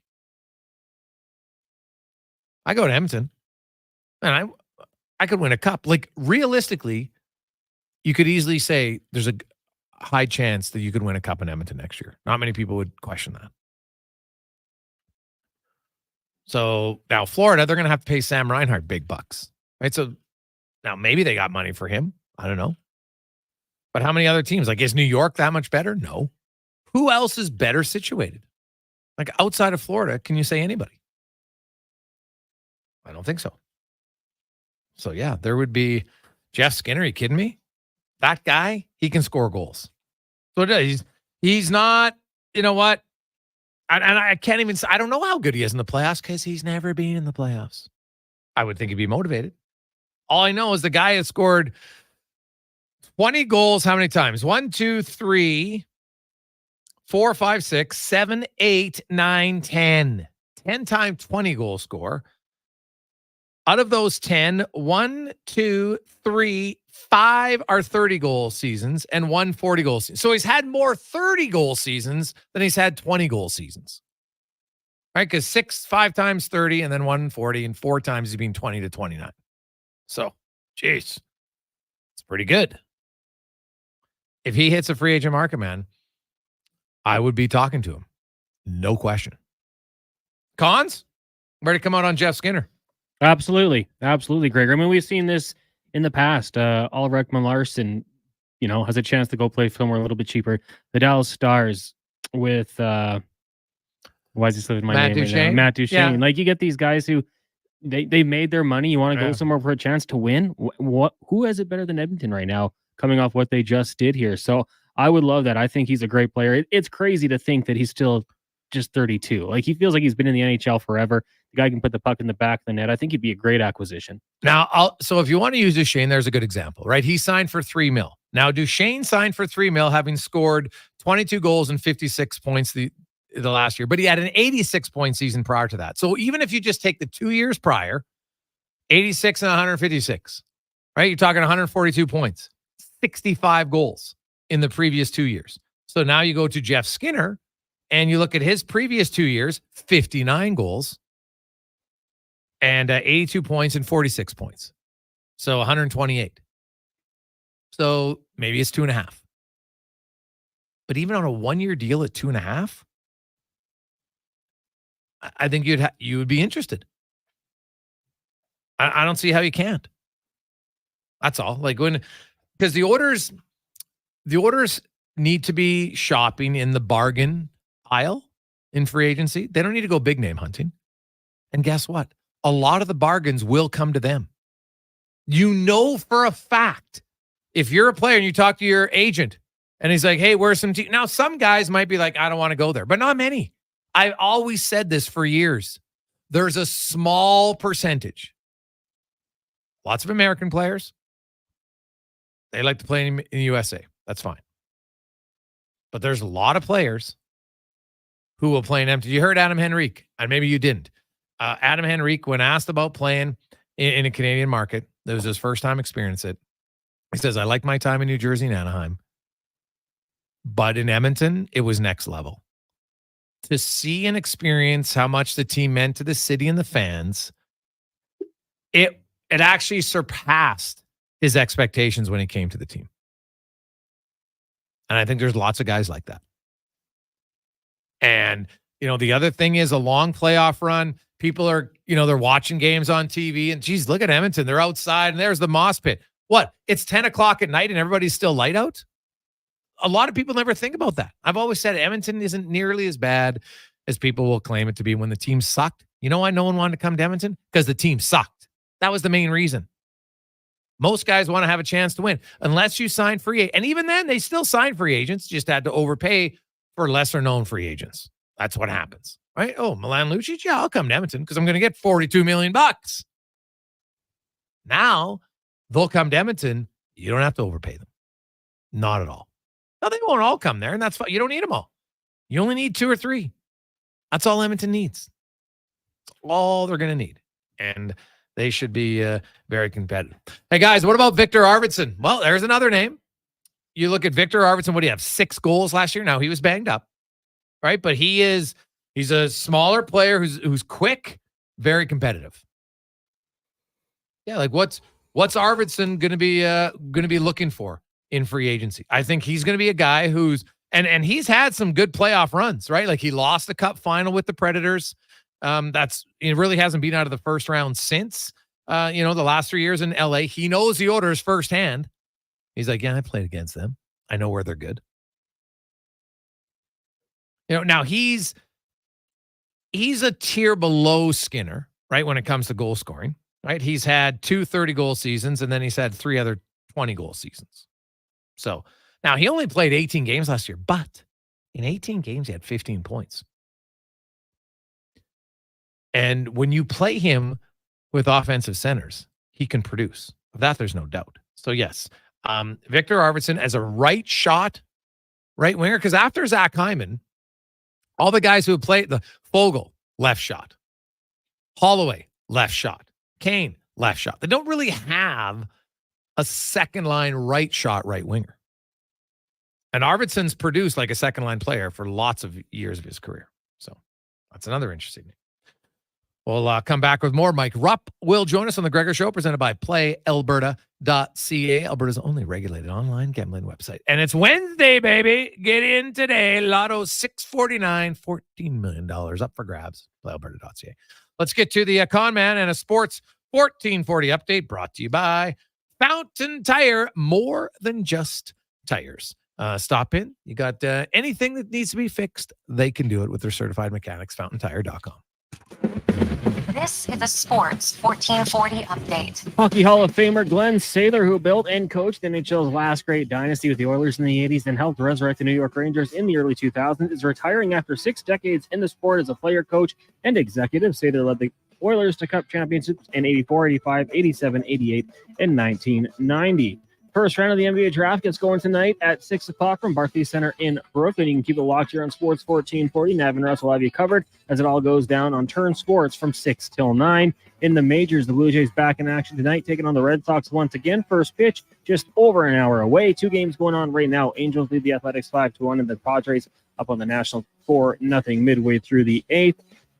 Euro 2024 today. Romania and Slovakia tying at 1 apiece. Ukraine and Belgium scoreless draw. You had Turkey over Czechia 2-1, and Georgia knocked off Portugal, who was benching a lot of their starters 2-0. Copa America, we're underway in Vegas as Jamaica and Ecuador meet right now in the 5th minute. This one is scoreless. At 7 o'clock tonight, Venezuela takes on Mexico from Inglewood, California at SoFi Stadium. The Edmonton Riverhawks taking on Bellingham Bells this evening down at Remax. First pitch set for 7:05.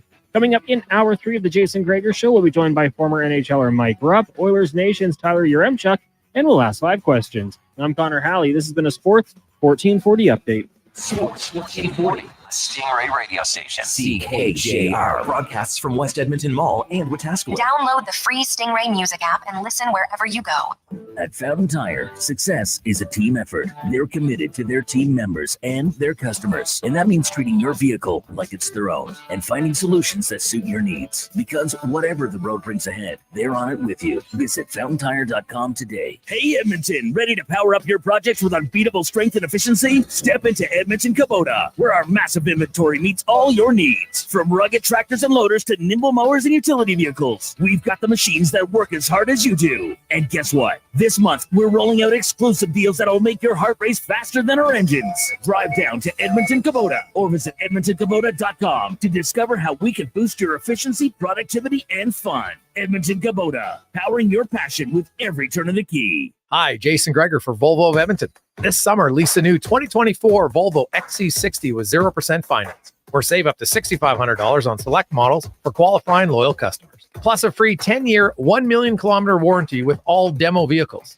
And if you're thinking hybrid, save $6,000 off all 2024 new and demo XC60 Recharge plug-in models. Discover why we're Canada's only 13-time Volvo Excellence Award winner. 1205 101st Street Southwest, or visit volvocarsedmonton.com. The 100% Canadian beef McDonald's Western Barbecue Quarter Pounder is quite the mouthful. So, who better to sell it in 30 seconds than a 100% Canadian auctioneer? Oh, mercy, it's back. 100% Canadian beef, topped with delicious smoky barbecue sauce and bacon. Who wants bacon? We got hickory smoked bacon strips, crispy onions. Who wants pickles? Not one down, better than 2 slices of processed cheddar cheese, served on a toasted sesame seed bun, and it's so for a limited time at participating McDonald's restaurants in Western Canada. Wow, get ready for a silly hockey fans. Your partner in power just skated onto the ice. EWEL.ca, the new e-commerce website for electrical wholesalers Edmonton, is ready for the power play 24/7, 365. UL skates to where the puck will be in 5 years. Now that's forward thinking. Killer selection, slamming products from the best brands, and legendary service. Don't sit on the bench. Get your account today at EWEL.ca and win that project. Plug into your partner in power. Get an EWEL.ca ATB account today. The ATB Classic is returning to Northern Bear Golf Club. An international field of professionals will battle it out on their path towards the PGA Tour. $15 gets you access to the tournament or upgrade your ticket for premium greenside viewing. Net proceeds go to Youth on Course to give kids age 6 to 18 access to play golf for just $5. Come see the future stars of the PGA Tour. The ATB Classic at Northern Bear Golf Club. June 27th to 30th. Get your tickets at atbclassic.com. Rule number 37. Elk Island mosquitoes don't believe in personal space. Keep bug spray ready at all times. Summer in Alberta has its own set of rules. And if you're looking to add a little extra fun, Play Alberta has it all. Use promo code SUMMER to snag a $50 casino bonus for casino, instance, and live dealer with your next deposit. Get ready for promotions throughout the summer to help you make the most of those sunny Alberta days. Because we all know they don't last long enough. Bonus terms and conditions apply.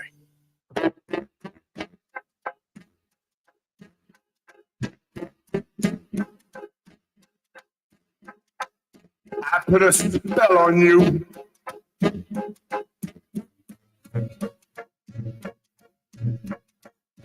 Because of mine.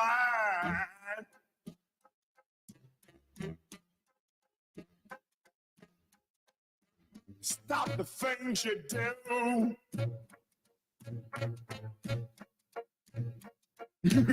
What's up? I love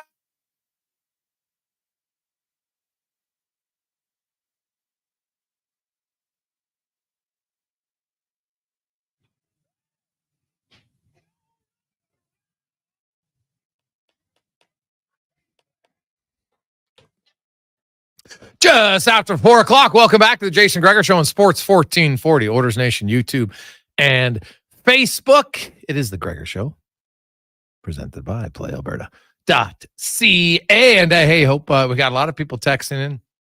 So they had some good success with the promo code. So hey, we'll probably come up with another one, maybe starting next year into the summer. I'll have some fun with it. So stay tuned for more at PlayAlberta.ca. It also is NHL Awards night tonight. Do you foresee any surprises? Who wins the Hart? That's probably, you know what? Is it Kucherov? Is it McKinnon? Who do you think it's going to be? 833-401-1440 in our email inbox. Let's get to our kind of playoff wrap-up report brought to you by Action Electrical, where you can take action on your savings right now.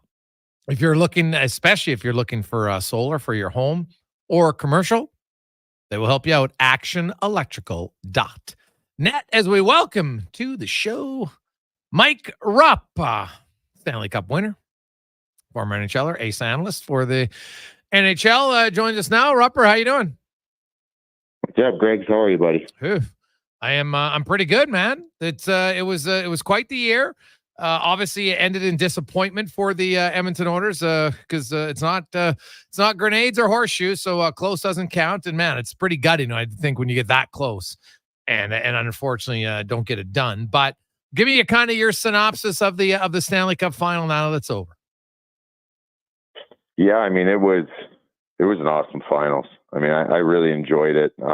Just from kind of sitting back as maybe a fan side of me, absolutely loved it because of the dramatics of Game 7 and the history that was being made really throughout the playoffs in a lot of different ways with Connor and Edmonton and, you know, Evan Bouchard. I mean, you can go on and on. It felt like every night there was something new that was in touch or eclipsed. And I just thought that from the hockey side of it too, as a former player, just breaking down and watching the series, we got a little bit of everything. I mean, I thought the first 3 games of that series, when Florida got those 3 wins, there was a lot of play that was really controlled by Edmonton, but at the same rate, there was the details I thought were all lying on one team, and that's Florida. And then you just see the script be flipped, the adjustments be made, and then all of a sudden the next 3 games, the details, the box outs, the defensive plays, everything was coming from Edmonton. And I just thought that they showed so much gumption and guts in the way they played. And going into Game 7, I'm thinking, surely anything can happen in a Game 7, but I thought everything was leaning towards Edmonton finishing this off. And then you talk about guts. Florida brought it in Game 7, and all of a sudden they flipped the script again. All of a sudden they started defending again, and they found another level. Good back and forth game. I mean, it had everything. I was very entertained, and thought it was one of the best finals I've seen. You look ahead, if you're the Edmonton Oilers, Mike, man, you're that close. Like, they don't need any major changes by any stretch of the imagination, right? You could argue for long stretches they outplayed Florida in that series, but as you mentioned, maybe some details. Is it just a tough lesson learned? And obviously they got some free agents and stuff, but what do you foresee their offseason being like for Edmonton? Like their core guys are all signed, right? Their third line's all UFAs, and Brown, Henrique, and Janmark. And I think Brown and Janmark made it pretty obvious they want to re-sign here. So I'm sure they might want to get Henrique. But to me, if I looked at one thing, I think they need a little bit more speed on their fourth line with Perry and Ryan. That would be my one thing. What would be your one thing maybe you'd want them to alter? Yeah, I mean, just kind of what you said. I mean, the question marks for me were the bottom six in general, and seeing who's going to be back, what that looks like. But yeah, I think that's an area on that fourth line that can. I mean, they're such a fast team, right? And I think that there's guys out there that can provide the fourth line attributes that you need that have speed, and I think that would help.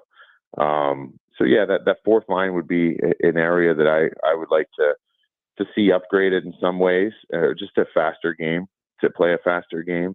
But everything else, I mean, there's a lot of really good things, and I think it's part of the process, learning by going through, I guess, these painful losses in a Game 7 of the Stanley Cup Finals to see how you react individually and collectively is huge.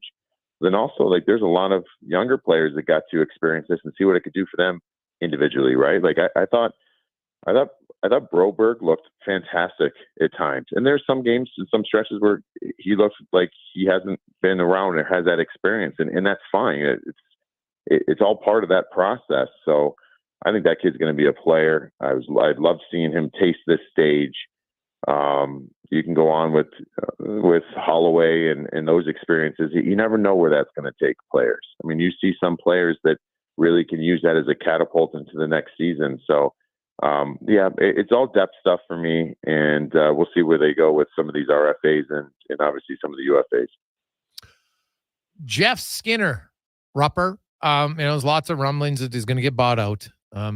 This guy scored, 24 goals last year, 35 the year before that, 33 the year before that. Now, he's never made the playoffs, and he has made a boatload of money in his career. If you're Jeff Skinner, would you care about your salary, or would you only sign with a team that you knew you were going to make the playoffs and had a legit chance to win? Yeah, I mean, for me, it's pretty obvious. You would just you haven't played in the playoffs. No. You have that is the best thing about being an NHL player. Certainly, the lifestyle, the money you're able to make. I mean, these are all great things that can affect you and help you obviously later on down the road in life. But you got to play in the playoffs, man. And it's interesting though, because a lot of it though, because you can think the same thing. Remember when you're thinking back to Patrick Kane, and I'm not comparing the two players, but a player that's made a ton of money, but then at the same rate, you still want to be respected in what you make, right? So that it's still, yes, you can take. You don't have to go trying to swing for your max value on the market, but you still, that's an area that I think players still care about. And I think that's it's funny though, because we were talking about this a while ago, and I'm surprised in hockey you don't see some players that in those situations. We see players signed for $1 million, veteran players, but usually it's the guys who would maybe be making $2 million on the open market. I mean, I've never seen a guy that can theoretically, coming off a contract where he's making an absolute ton, going and signing something quite a bit less to win. But Jeff Skinner would fall into that category. I think he certainly should do it. In a lot of those situations, just even 1-year deals, man, I'd be all over that. I just did the math. Jeff Skinner. So because of his contract, I'm just looking at money paid out. He got $50 million in actual cash his first 5 years here in Buffalo. He then had a 34.3 5. So there's 84.35 plus another 2.7. So you're up now to $87.5 million that he's made. Not to mention what he's going to get in his buyout, right? Because he's still going to get cash from the buyout. They're like, it's over $90 million. He made $90 million. But like, if I'm Jeff Skinner, and the reason I ask, because we had someone ask to me, I'm like, you look around teams, if you're Jeff Skinner and you're a winger who can score, you sign for $1 million and you're like, hey, Edmonton, right? Like $1.5 million.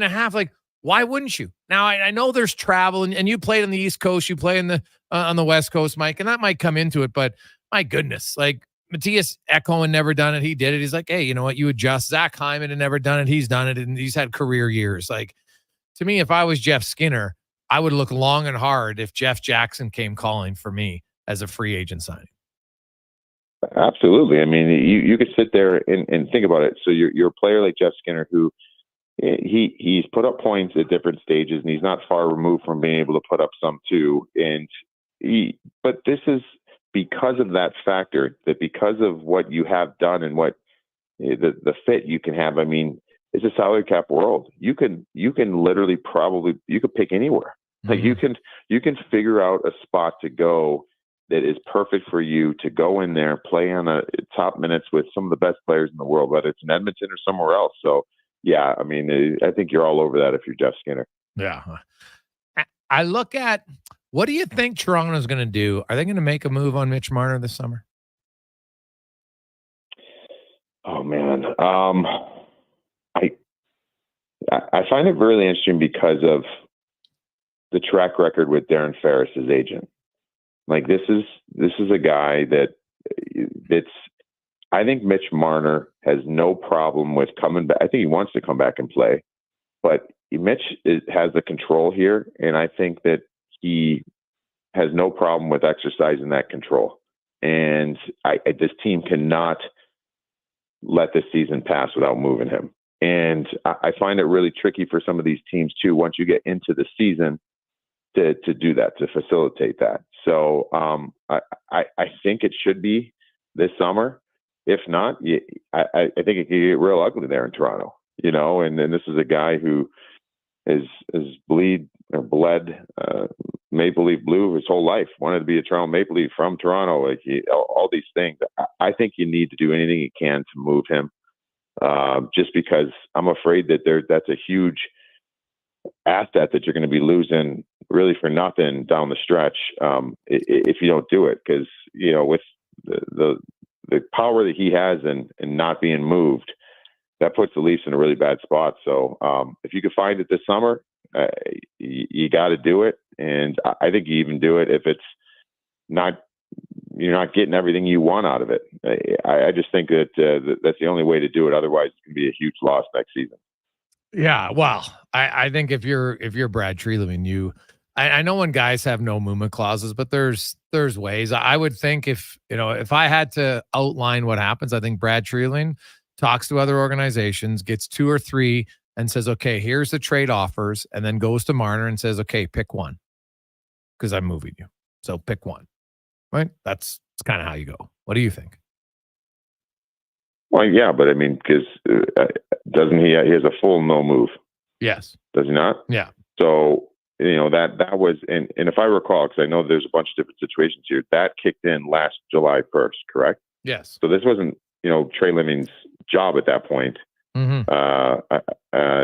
So there's, he didn't necessarily sign up for that, but that's when this all should have happened, or this decision should have happened. And that's where the Toronto Maple Leafs have kind of put themselves or backed themselves into a corner, because with all that being said, I mean, you have that right negotiated in your contract.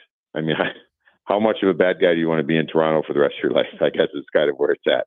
Because you could sit there and he can come to you and say, we've got these 3 offers, and be like, no, I'm not doing any of them. And I'm going to play this thing out. And then you're talking about a 100-point player that's got value here that you're going to lose for nothing. And maybe that's the way it plays out. I don't know. But I just think for the Toronto Maple Leafs, this is some treacherous waters here that they're going to be dealing with this summer leading into next season. Mike Rupp joins us here on the Sports 1440 Oilers Nation YouTube and Facebook. And Rupper, we're coming into free agent season. And, there's always a few guys, and hey, good on them. Right? A few years ago, I think Branson was probably the one big contract that had a lot of people saying, good for him. But if you look at some of the free agents, you've got Steven Stamkos, you've got Sam Reinhart, Jake Gensel. Who do you think gets the highest AAV, and who do you think has the best season of those three next year? I'd probably say Jake Gensel gets the highest AAV. Okay. If I had to guess. That's going to be the tough part for Jake, I think, is that all he knows, and I don't want to say all he knows, when he came into the league, he was on one of the cup teams, correct? He was on the 2017 cup winner. He was not on the 2016 team. So he won in his rookie year. He's played with Sidney Crosby. He's been awesome. And obviously this team hasn't made the playoffs. The team hasn't made the playoffs the last couple of years. But when you come in and you win right away, and I'll speak to that from experience, winning a cup as a rookie, that's all you ever want again. You tasted it. And it, there was times in my career where I hit free agency and I had non-playoff teams that were going to pay more money. And certainly I'm a different player than Jake Gensel is, but it's almost, I feel like it makes you, it's a hard decision, and it's even harder because you've already tasted it. Right. And so Jake, I think he's going to have a lot of really big offers, I think, from teams that aren't fully there competitively yet. And now he has to make that decision of what's the best fit for him and what he's looking for. I think Jake Gensel wants to be on a team that's a playoff team, a Stanley Cup contender. So then, that might bring that value down a little bit. But anyways, I think this guy's going to be in a good situation no matter where he's at, because he's just that all-around player. I think he has probably the best year out of those three. I think there could be, a pretty significant market correction as far as goal production by Sam Reinhart. That doesn't mean anything. I mean, this guy's incredible. But I think a lot of people know, I think he'll end up staying in Florida, take quite a bit less than probably his market value. But, and then Steven Stamkos, that's the one that intrigues me probably the most. I want to see what's going on here and what ends up happening. And because you remember when he was supposed to go to, I guess, Toronto, he ends up going back to Tampa at that time, and they're able to get something done. I think there's a lot of motivation. There's still some great hockey left in Steven Stamkos. He still gets it done in various ways. But I think Jake Gensel is the one that probably gets paid the highest, and quite frankly, probably has a better season next year than the other two. Yeah. You look at like Jake Gensel. I always like to connect the dots, and one of the guys who was a big fan of his, who brought him in, Mr. Ruther, who was part of it. I won't be surprised if Vancouver has a pretty strong pitch for Jake Gensel. So we'll see where that one goes. Reinhart, I agree with you. I think he's staying in Florida. They've got the Barkov number. They got Kachuk's number. Now, he did score 57 goals, though, and the cap is going up. So, you know what? He might join Bobrovsky in the 10 mil range, or maybe he'll just take a little bit less. That's kind of where they're going to pan out. He did score another 10 goals in the playoffs. So, he's probably got a fairly strong argument to get a decent contract that at least starts with a 9, I would think. So, and one last one for you, Rupper. Leon Draisaitl. He's due a contract extension. He mentioned he hasn't really put much thought into it, which I probably agree with him. Like it's no rush for him right now. If you were looking at if you were his agent, because I'm a big believer that the superstars in the league would be better off signing shorter term deals. I know fans and teams don't love it, but I think it'd be better for him. Do you think Draisaitl stays in Edmonton on a 5 or 4 year deal, or do you think he waits and potentially walks next summer? Yeah, so I find, I've played with guys who've done it, and they weren't Leon Draisaitl, so it's a little bit different. But the shorter term deals, clearly you don't have the security of the guarantee of term, right? Like, okay, I'm good for this amount of time. So we know injuries can happen, lots of different things can happen. There could be a drop off. I wouldn't expect that with Leon Draisaitl, but to maximize your value as a player, like short term deals are the way to go. And you're risking a lot, but the cap should be moving up always. And that should set you up in a position. I remember playing with Ruslan Fedotenko. Was a perfect example of a player, again, not of that echelon of Leon. This guy signed, I think, his last 5 years in the league, all 1-year deals. And he got offered, I know because I play with him, he got offered multi-year deals, but he would maximize his 1-year deal. So at the time, let's just say he was, all right, we'll give you 1.5 a year for 3 years. So that would put him at 4 or 5 over the 3 years. And then, or we'll sign you to 1 year, 2.5. And he signs the 1 year, 2.5. Then the next year signs the 1 year, 2.5. So then in the 2 years, he's already been paid more than he would in the 3. And you can kind of go like that. I'm not expecting Leon Draisaitl to sign, a very short deal like that. But, yeah, I think it does make sense. And it makes sense for him, I think, in Edmonton because of the situation there and how close this team just was. Yeah. He just doesn't seem to me like the guy that would like to go to a team and just go max value and not compete. This guy is a competitor, and I'll be very interested to see how it goes. But I will say this: probably one of the more underpaid guys in the National Hockey League over the last few years, right? Like there's not many more that give you more value, right? No. He's got an argument there.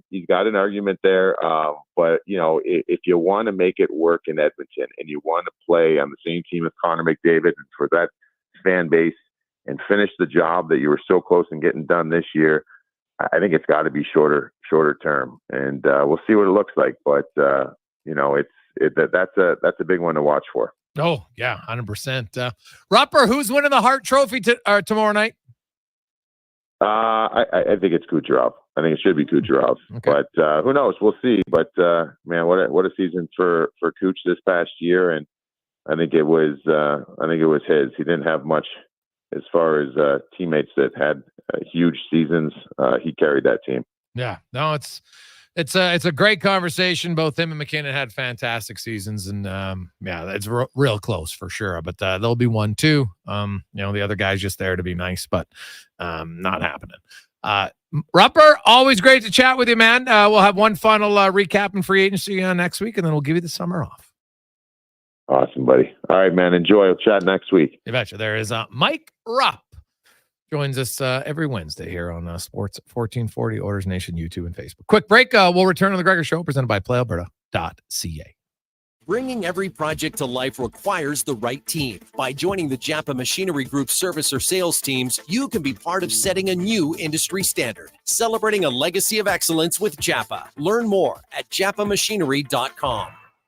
Introducing the Female Super League. Female hockey is on the rise with more women playing the game than ever. Join us as we pave the way for the future of women's hockey. The FSL is more than a game. It's a movement and an experience for the motivated female athlete. Teams will compete in a showcase-style format featuring consistent interprovincial competition. Come be part of the journey as the 2024-25 season unveils a 12U division, as well as the launch of a groundbreaking progressive body-checking 14U division. For more information, visit FemaleSuperLeague.com. Boxing Week pricing is back at the Brick, and that means amazing end-of-year sales during summertime. Save up to 40% off mattresses and up to $700 off sectionals. Also, take up to 25% off dining and bedroom packages. Plus, from June 28th to July 1st only, find specialty Boxing Weekend deals like mattresses starting at just $149.95. Make your dream home a reality with brand name items on a budget. Some exclusions apply. See in-store for details. The Brick, saving you more. There's still time to book your tournament at the Ranch Golf and Country Club. As one of Alberta's top tourney courses, the Ranch makes hosting fun and easy for any group or business. No matter how unique or unusual, they'll accommodate your vision for an event no one will soon forget. Start planning your tournament today at their beautifully landscaped course on the outskirts of West Edmonton. On-site event coordinators are here to help, but hurry, availability is limited and booking fast. Visit theranchgolf.com. The locks are on a timer. They're going to get out. Sounds like a job for the men and women of Action Electrical. Service team reporting. With the remarkable reach of our bucket trucks and other equipment, we assess, service, and maintain your electrical lighting and automation systems. Facing an electrical menace? Call the men and women of Action. Operating throughout Alberta at actionelectrical.net. I'm Colin Livingston, president of Cantork. Since 2016, we've been at the forefront of hydraulic torque wrenches in Canada. I'm delighted to share our latest venture, in-house production for quicker turnaround, superior quality, and heightened versatility. Experience excellence at cantorque.com. What's cracking at Cattail Crossing? The Mixed and Mingle League. Join Cattail Crossing Golf and Winter Club every Thursday as they pair up males and females for a fun and social round of golf. Only $33.30 all season long. Details at cattailcrossing.ca.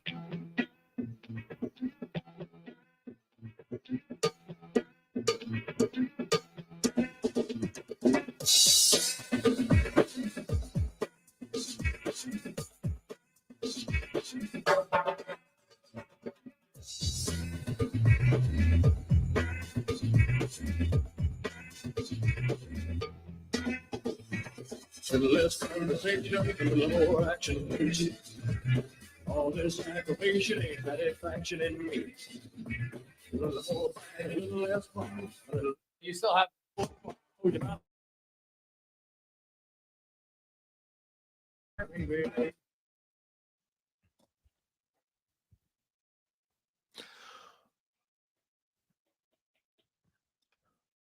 4:30. Welcome back. Jason Gregor, Connor Halley with you on Sports 1440, Oilers Nation, YouTube, and Facebook, as it's time for the Oil Report, brought to you by Volvo Cars Edmonton.com. They are Canada's #1 Volvo dealership. Also a 13-time Excellence Award winner in sales and service. And they got great deals right now, up to $6,000 off. If you're looking for the SC60 recharge plug-in hybrid model, they have it right now at Volvo Cars Edmonton.com. From Oilers Nation, Oilers Nation Everyday host in the daily face-off, Tyler Yaremchuk joins us from hot Vegas, as they're calling 42 degrees there, Ty. Rather hot, I would say. Yeah, it is real bad. And I only packed thinking I'd be coming home after Florida. So today I had to go to one of those like outdoor outlet malls to go buy myself more clothes because I'm like sweating through everything I packed. I packed way too light, and being outside for as long as I was in the 40-degree heat was not good. Nice. Not good at all. The Oilers, all their players today, well, not all, but 9 of them spoke today. You kind of get a sense Brown and Janmark, I think, would love to be back. I know Adam Henrique, Warren Foegele, all their free agents would like to be back. I'm not sure they all can be, just based on, simple, finances. Holloway and Broberg are RFAs, but they don't have arbitration rights. And so I don't see those contracts being that difficult at this point. Of the UFAs who spoke today, Brown, Janmark, Desharnais, Foegele, and Henrique, which ones do you think aren't back? I think the 2 that are, like you said, most likely to come back are Janmark and Brown. I think they both spoke highly enough of the organization and the team and the city, and it just makes sense to bring back those 2, especially after the playoffs they had. And with Connor Brown, like, I know it's not the most sound logic ever, but if you're paying him a $3.5 million bonus next year, if you have the player, it maybe makes the bonus sting a little bit less in the eyes of some people. So I think those 2 are coming back. And then the 2 I think are a bit more of long shots are obviously going to be the Henrique and Foegele. I think Henrique may be a bit more likely after kind of hearing him talk. He's a guy who's made a good chunk of money already in his career. I think he, like he said, enjoyed playing in Canada for the first time in his career. Maybe that's a situation where if you just make like a reasonably competitive offer, it'll be enough to sway him to stay. Foegele, I got a funny feeling that, a non-playoff team with maybe some money to spend is going to go out there and give Warren Foegele a better offer than the Oilers can give. And I don't think you can fault him at all for wanting to go take that. So amongst the forwards, I think I rank them as kind of, Janmark, Brown, Henrique, and then Foegele probably is the biggest long shot to come back. And Desharnais, I mean, that's interesting. I think we do have maybe a little bit of like a Klim Kostin situation on our hands where Vinny loves being an Oiler. He loves this city. I've heard from people that he would consider taking less compared to what's on the open market. But what is less? If another GM is in love with his size and what he can do and wants to give him close to $3 million or above 2.75 or in that range, then I just don't think there's anything the Oilers can do there. So I think the market's going to dictate that ultimately. Yeah, it's possible. It was interesting listening to Foegele today. It is his first time going through unrestricted free agent. He's made the playoffs every year. He's actually lost 4 consecutive seasons to the eventual Stanley Cup winner, going back to even his time in Carolina. So he's been on good teams. And, it was interesting now, maybe he'd look because it's not like he hasn't made never any money. Like he's made, just under $9 million just the last 3 years alone. So he's made double digits of money in his career. But some would say, hey, if he could cash in for a $3.5 million contract, how could you hold it against him? But he did leave the door open a bit. I thought, say, maybe he would take a little bit less. Because I think if he's signing, I'm not even sure the Oilers could afford him at 2.75, to be honest. Based on their cap structure next season and beyond. So I do agree with you. I think he's probably the least likely. The Adam Henrique one, though, he's made over $55 million in his career. And I wonder, how low would he consider going to stay in Edmonton?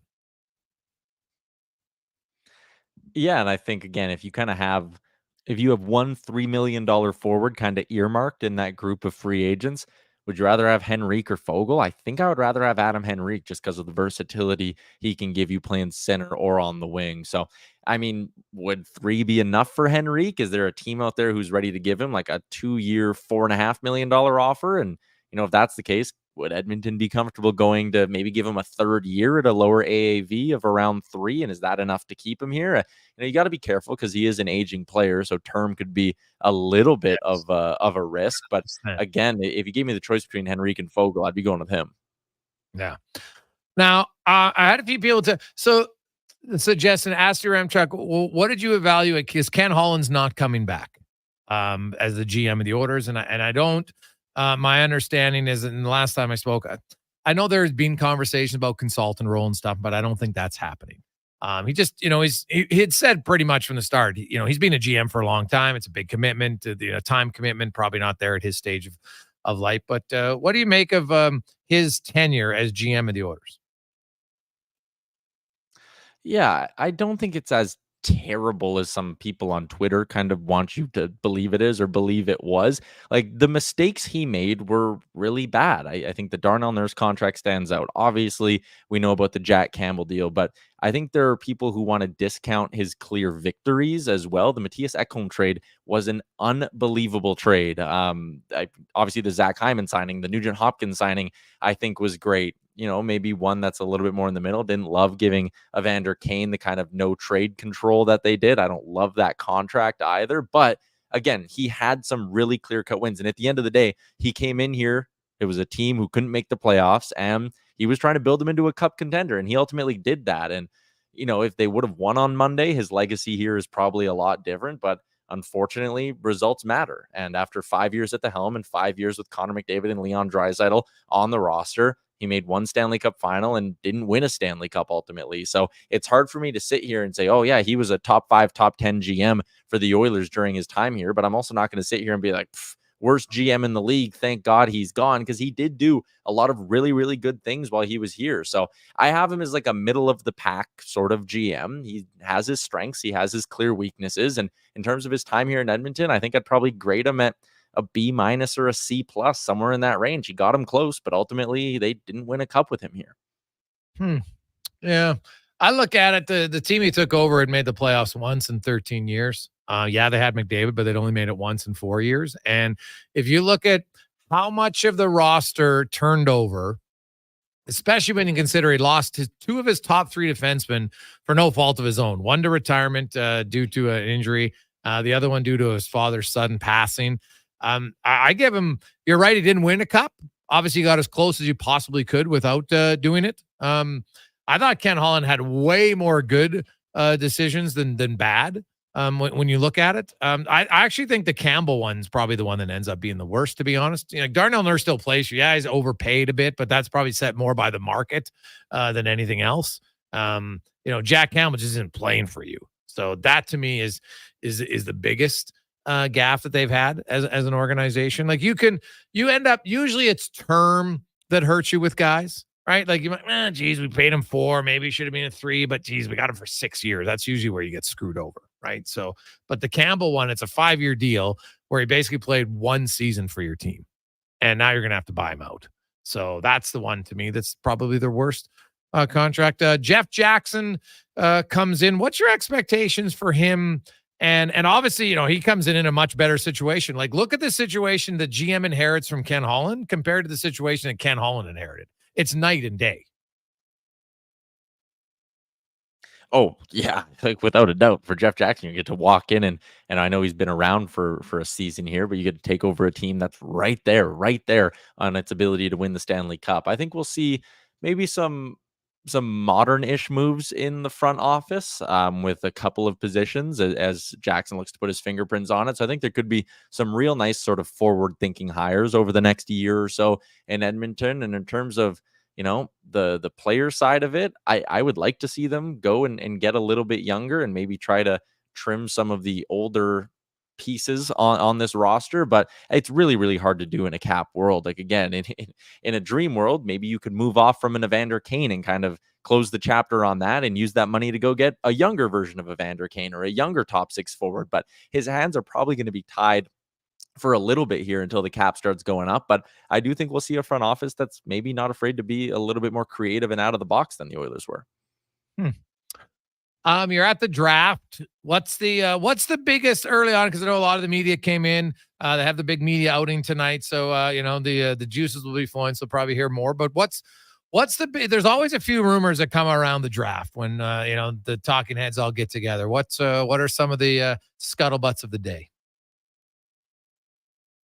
Honestly, for me, this Marner thing, I heard you talking with Rupp about it, and Tree Living spoke today and was like, you can't pay too much attention to the rumors and all of that. But that one it blows my mind how it got to this point. And like, if Mitch Marner is going to be, I get it. He negotiated his no movement clause. It's in his right to be like, I'm going to be a Leaf next year. But at the same time, if they're sitting there adamantly saying, we don't want you, and so much of the fan base is saying, we don't want you, it's mind-blowing to think that he'd be willing to stay there and not work with them on another deal. So if that ends up happening, that's the one I'm watching kind of closest. And also, I feel like Utah's going to have something up their sleeve here in the next couple of days. They have a zillion picks. They're going to want to kind of announce their arrival into the league with a bit of a splash. I wouldn't be surprised if they do something wild, like a name we're not even thinking is available. Utah goes, dips into their draft capital and gets them.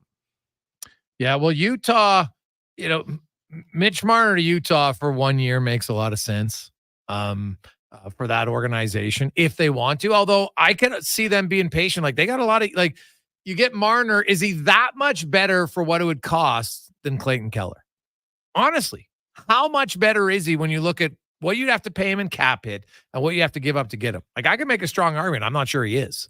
That makes it worth it. But I do think they will be active because this is the first year in forever that organization, they used to be, there was 31 team, well, some years, some that don't, but there was always one team that the only spending they would do is, can we get to the floor? And that's not the case anymore. And so I'm with you. I'm intrigued to see what they're going to do. I'm also kind of interested on Jonathan Marchessault, Steven Stamkos, what those two do. Because I think Gensel and Reinhart, their destinations have been talked about, and I think we kind of know where they're going on, Florida and Vancouver, but I'm curious about Stamkos. They still haven't announced it, Tyler, and this is the second time they got this close in Tampa Bay. Yeah, that one is wild. And you wonder what's going on in Detroit, right? Obviously, Yzerman's freeing up some cap space. Maybe it's just to ultimately go out and get John Gibson from the Ducks and try to, or take a stab, I should say, at solving their goaltending woes. But man, if maybe Stevie Y's got something else, obviously there's a relationship there with him and Stamkos, right? So maybe that's something weird that could happen in the next 5-6 days here. But yeah, I also, just to finish off the thought on Utah, can you imagine being Bill Armstrong all those years where you're told you can spend just to the minimum and you're doing it on injured guys where insurance is covering contracts, and then now all of a sudden your new owner's like, you want to be a cap team? Go be a cap team. That's unbelievable to have those training wheels or those shackles taken off. It'll just be interesting to see, does he spend smartly? Because it wouldn't be stunning if he just gets a little too trigger happy and gets himself into some tough contracts. Yeah, you don't want to spend like the drunken sailor now just because you have the money, right? It's not never how much you make, it's how much you save sometimes. And so, yeah, well, curious, does he just go crazy? Or there's lots of people that felt like, here's an organization, they run things well on a shoestring budget. Now that they've got some flexibility, will they be able to flex their muscles? We'll see. Ty, enjoy the heat, enjoy the draft, and we will chat with you next week on the show. Yeah, I don't know if you can see that well, but I got that big sports bar behind me. I'm going to go watch the Jays game down there. So, I got a good night ahead of me planned. Well, enjoy that. Pace yourself. There you go. That's Tyler Yaremchuk from Daily Faceoff and Oilers Nation. So Interesting. Hey, B-, B+. All I know is Ken Holland left the Oilers in a better situation than he inherited. And that's ultimately what you'd want. Yes, did not get the championship. Got as close as you could without it, but didn't get it. But left him in a very good spot. Much better than the spot he inherited, that's for sure.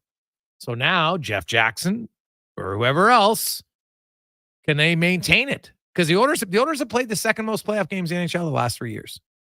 To me, that's kind of got to be their minimum bar. You got to at least maintain that for the next 3. There are obviously some big contracts negotiations coming up. That's probably the toughest part, right? McDavid, Draisaitl, Bouchard. What do they do? Those will be the big moves.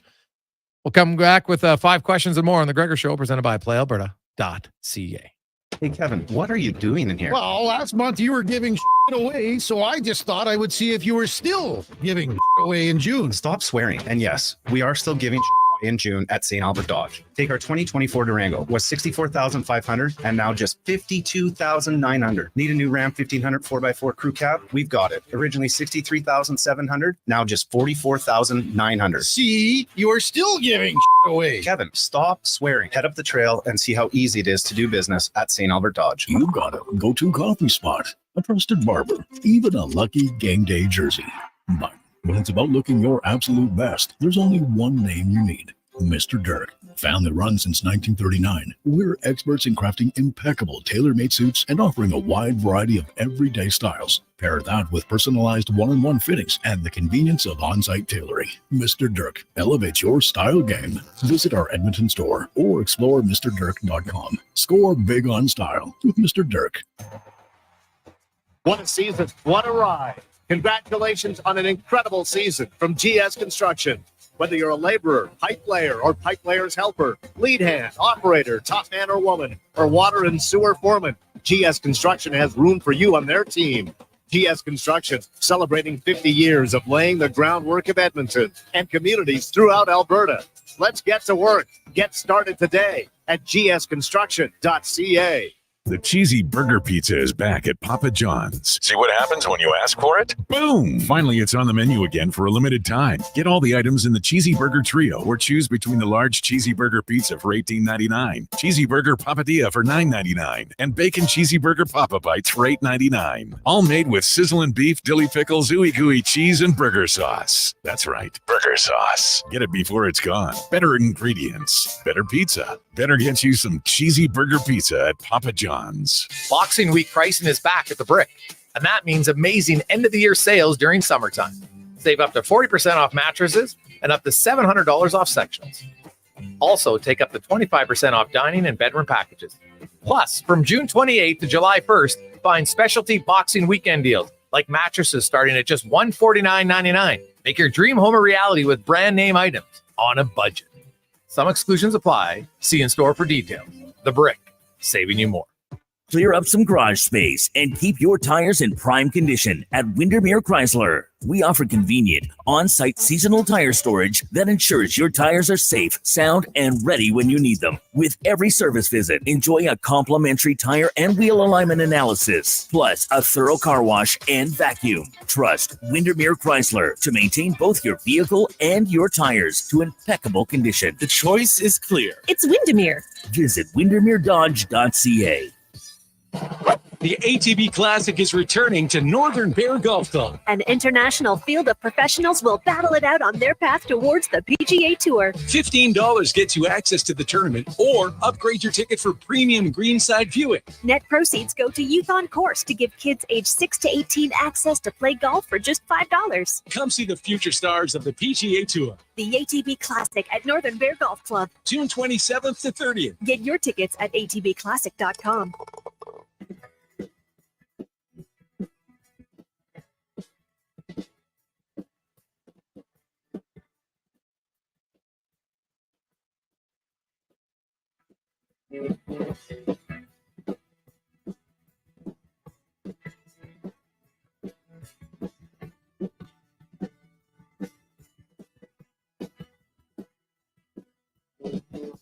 She stood there bright as the sun on that California coast. He was a Midwestern boy on his own.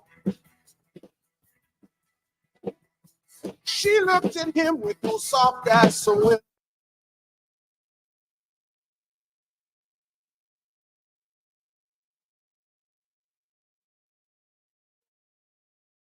Text coming in our eWell inbox. Of course, they're your power play partners at eWell. You can get all your electrical needs at ewell.ca.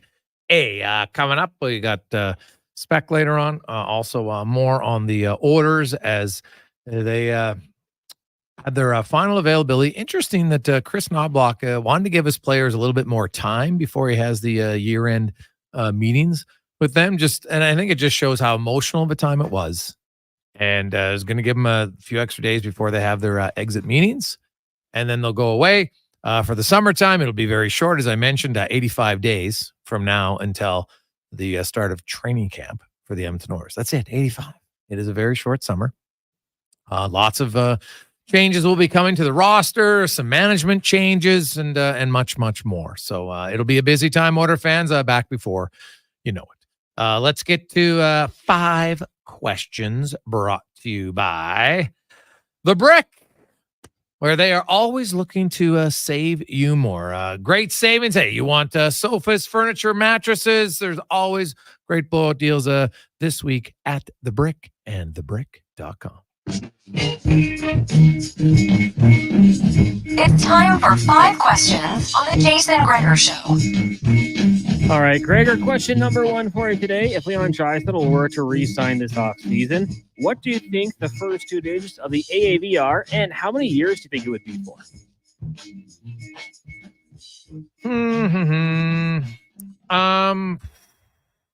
Well, I'm kind of gonna stick with what I've said all along. I don't see any big reasons to change. I'm gonna say 13.7 for 4 years. Yeah, I'm with you on the 13. I think obviously the Oilers will want the 4. I wonder, could they do 3? That would take him to 29, 30, 31. Then maybe he has another 3 or 4 year deal left in him, whatever it might be. We'll see. But yeah, I agree with you. It's going to be lower than 5 and $13 million. I think that's a good starting spot for the Oil. Question number 2 for you. If you're selecting Canadian goalies for a hypothetical, and we know the ones are coming, best on best tournament, who would be your Canadian goalies? Right now? Like today? Today. Let's say going into this offseason, hypothetically. Binnington and Skinner. Who would be your third, the emergency? Ooh. Probably Aiden Hill. Okay. That's what I had when we were talking about it yesterday, so I'll just leave it at that. We're on the same page with this one. We had someone saying Skinner, no chance, and I just couldn't see it. Question number 3. We've got the draft and free agency coming up in the NHL in the next few days. Of course, the NBA draft as well. I want to ask you, not just in hockey, in sports, total. Are you a bigger fan of the draft or free agency? For the NHL? All sports. It's going to be just a generic because statement. Because I know in the NHL, free agency is more of an immediate impact. Yeah, like the draft, you're going to wait. Yeah, NFL. Well, they're all the impact in free agency is obviously the biggest. But yeah, I'd still probably say free agency because you see the impact right away for those upcoming seasons. Whereas the draft, baseball, it's way down the road. NHL, it's way down the road. NBA, maybe after the first 10 picks, it's not much. NFL is the best draft for sure. It's not even close. So, but I'd have to go with free agency just because there's, you can make more impacts, but at the same time, there's also a lot of big mistakes made in free agency. Absolutely. I mean, I love the draft, so I'm going to lean that way just because I like the optimism, a chance for yourself the franchise to turn around and be finding that next superstar, that talent to play 10 to 12 years, depending on the sport. So I'm a huge draft nerd. I'll stick with that. Glenn Sather announced his retirement from the NHL and the Rangers today. When you go back and look at the Oilers dynasty, where does he fall in the order of importance that, led to the success of that team? Well, he's right up there. Obviously, Wayne Gretzky's at the top, but Glenn Sather was the architect. And look at their drafting. So you had Gretzky, but you drafted Messier, Anderson, Coffey, Curry low. So I would argue maybe that he still might be higher than Gretzky, because as great as Gretzky was, those other guys, if they're not there, are they that good? So, man, that's a really good question. Yeah, I might have to put him at the top just because now Barry Fraser, some would say, well, Gregor's Barry Fraser's a scout. Fair point then.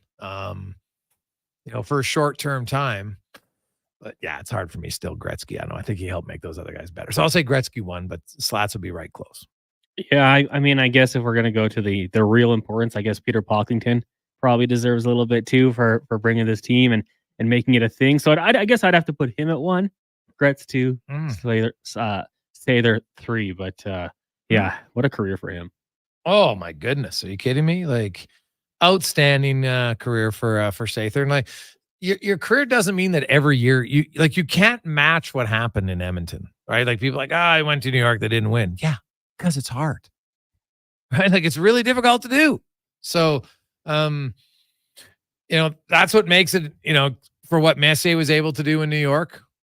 And again, like 1 year out of how many other ones did he win in, right? Like that's what's always, when you look at the overall Sather, what he did, the Rangers say they got back to a cup, they just didn't win it. So, I think is he the only GM to take 2 teams to a Stanley Cup final? I think he might be. So, well, no, Ken Holland now too, of course. They didn't win, but like that, I think people see success once and just think it's magically going to repeat itself. Like you need a lot of things to help you out for sure. There's no question about it.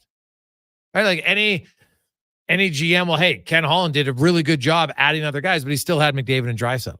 No question. Right? But look at the rest of the roster. Had to change all of it. And even then doesn't guarantee you win. Right? Like you need some luck. Like what if Draisaitl didn't have broken ribs? Right? Could he have scored 1 goal in the playoffs in the Stanley Cup final? Could Evander Kane, if he wasn't injured, have scored 1 goal in the Stanley Cup finals?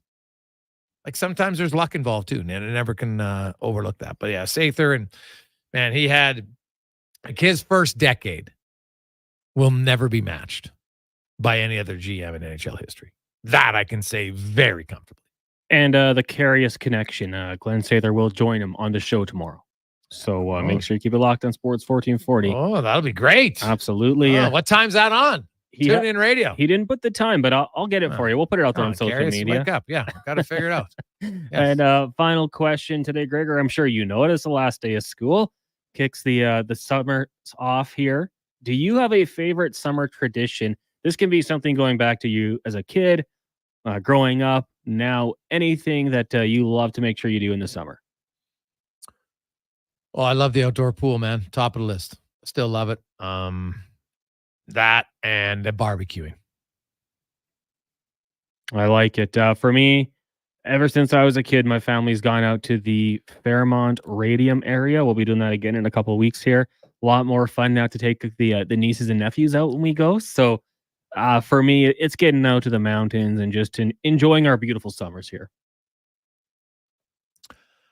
Let's get to a quick Sports 1440 update brought to you by High Street Insurance. They'll take the time to assess your business needs, and they will ensure that you are getting the coverage that's finely tuned to the nuances of your business. Learn more at highstreetinsurance.com. This is a Sports 1440 update. Hockey Hall of Famer Glenn Sather, who built and coached NHL's last great dynasty with the Oilers in the 80s and helped resurrect the New York Rangers in the early 2000s, is retiring after 6 decades in the sport as a player, coach, and executive. Sather led the Oilers to championships in 84, 85, 87, 88, and 1990. We got round 1 of the NBA drafting going tonight in just under an hour at the Barclays Center in Brooklyn. Keep it locked here on Sports 1440. Nav and Russ will have you covered as it all goes down on Turn Sports from 6 till 9. Major League Baseball, just one game going on right now. Guardians lead the Orioles 1-0 in the top of the second. In about 10 minutes, you have the Red Sox hosting the Toronto Blue Jays. And finals from earlier today had the Mariners defeating the Rays 5-2. Phillies over the Tigers 6-2. Pirates get past the Reds 6-1. Royals over the Marlins 5-1. Rangers losing to the Brewers 6-5 in extras. And the Athletics, they fall to the Angels 5-2. Euro 2024 today, we had 4 games. Georgia advancing to the knockout round after they defeat Portugal 2-0. Turkey over Czechia 2-1. Belgium and Ukraine scoreless draw. Belgium will bounce on to the next round. They'll take on France, and you've got Slovakia and Romania tying at 1 apiece. Copa America at halftime. Ecuador leads Jamaica 2-0.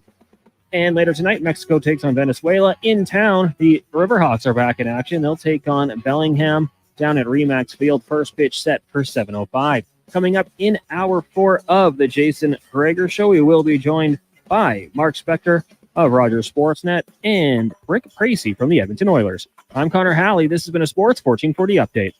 Sports 1440 in West Edmonton Mall and Wetaskiwin. CKJR is a Stingray radio station. Download the free radio player app and listen wherever you go.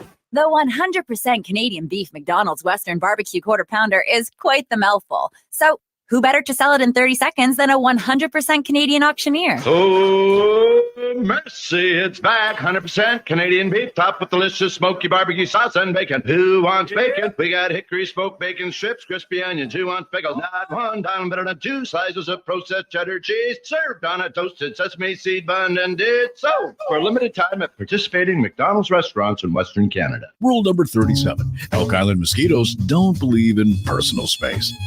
Keep bug spray ready at all times. Summer in Alberta has its own set of rules. And if you're looking to add a little extra fun, Play Alberta has it all. Use promo code SUMMER to snag a $50 casino bonus for casino, instance, and live dealer with your next deposit. Get ready for promotions throughout the summer to help you make the most of those sunny Alberta days. Because we all know they don't last long enough. Bonus terms and conditions apply. Hey Edmonton, ready to power up your projects with unbeatable strength and efficiency? Step into Edmonton Kubota, where our massive inventory meets all your needs. From rugged tractors and loaders to nimble mowers and utility vehicles, we've got the machines that work as hard as you do. And guess what? This month, we're rolling out exclusive deals that'll make your heart race faster than our engines. Drive down to Edmonton Kubota or visit EdmontonKubota.com to discover how we can boost your efficiency, productivity, and fun. Edmonton Kubota, powering your passion with every turn of the key. Edmonton's premium live music and party venue is On the Rocks. Check out Bingo Tunes on Monday. Perform on the best stage in town with karaoke on Wednesdays. Learn how to salsa with Salsa Rocks on Thursdays. And every weekend, OTR goes live. With your favorite bands on the OTR stage and DJ Kenny K. For everything that's going on at On the Rocks, give us a follow. Facebook, Instagram, or Twitter. At On the Rocks, EDM. Eat well, party hard. On the Rocks. On the Rocks. On the Rocks. Open every day till 2 a.m. A solid financial plan is made up of more than just investments. Investments are an important part, but you need a more comprehensive approach. Andy Akel at Weird Pearson Akel & Associates Private Wealth Management understands that. He can help build a plan that includes retirement, estate planning, personal insurance, tax strategies, and yes, investments. Talk to him today and see the difference a real financial plan makes. Weird Pearson Akel & Associates. Call 780-988-4119 or visit weirdadvisoryteam.com. Gather around the radio, kiddies, for the best time of day. It's Oodle Noodle time. Listen in this week as your noodle hero battles the barbarous Bobby Burger. Now sing along. You know the words. Oodle Noodle time. Oodle Noodle time. You know what time it is. We roll on. Your best Oodle Noodle dance. Your best time of day is Oodle Noodle time. Before every big interview, every big presentation, every big moment, I've always looked in the mirror and put on my game face. But lately, my eyes look tired, my brow looks old, and I'm starting to think it's game over. Stop thinking and start seeing Dr. Vance Elliott for skin refreshing treatments designed to give you a fresh and natural appearance. He didn't make me look weird, no. He gave me back my game face. Book your consultation today at drvanceelliott.com. What's new at Vision RV? Too much to tell you in 30 seconds, but I'll do my best. Larry Ricci here. And at Vision RV, the beautiful brand new 2024s have arrived. Have they ever? Ultra-modern designs, unparalleled comfort, and the technology out of this world. We also have a great selection of pre-owned units priced to move today. So why not bring your family and get to know the Vision family? We're open 7 days a week, just south of the Yellowhead on Highway 60. The Toronto Blue Jays are on Sports 1440. Every weekend, catch all the action with play-by-play announcer Ben Schulman. The Blue Jays, this Saturday and Sunday on Sports 1440. Edmonton's home for all things sports.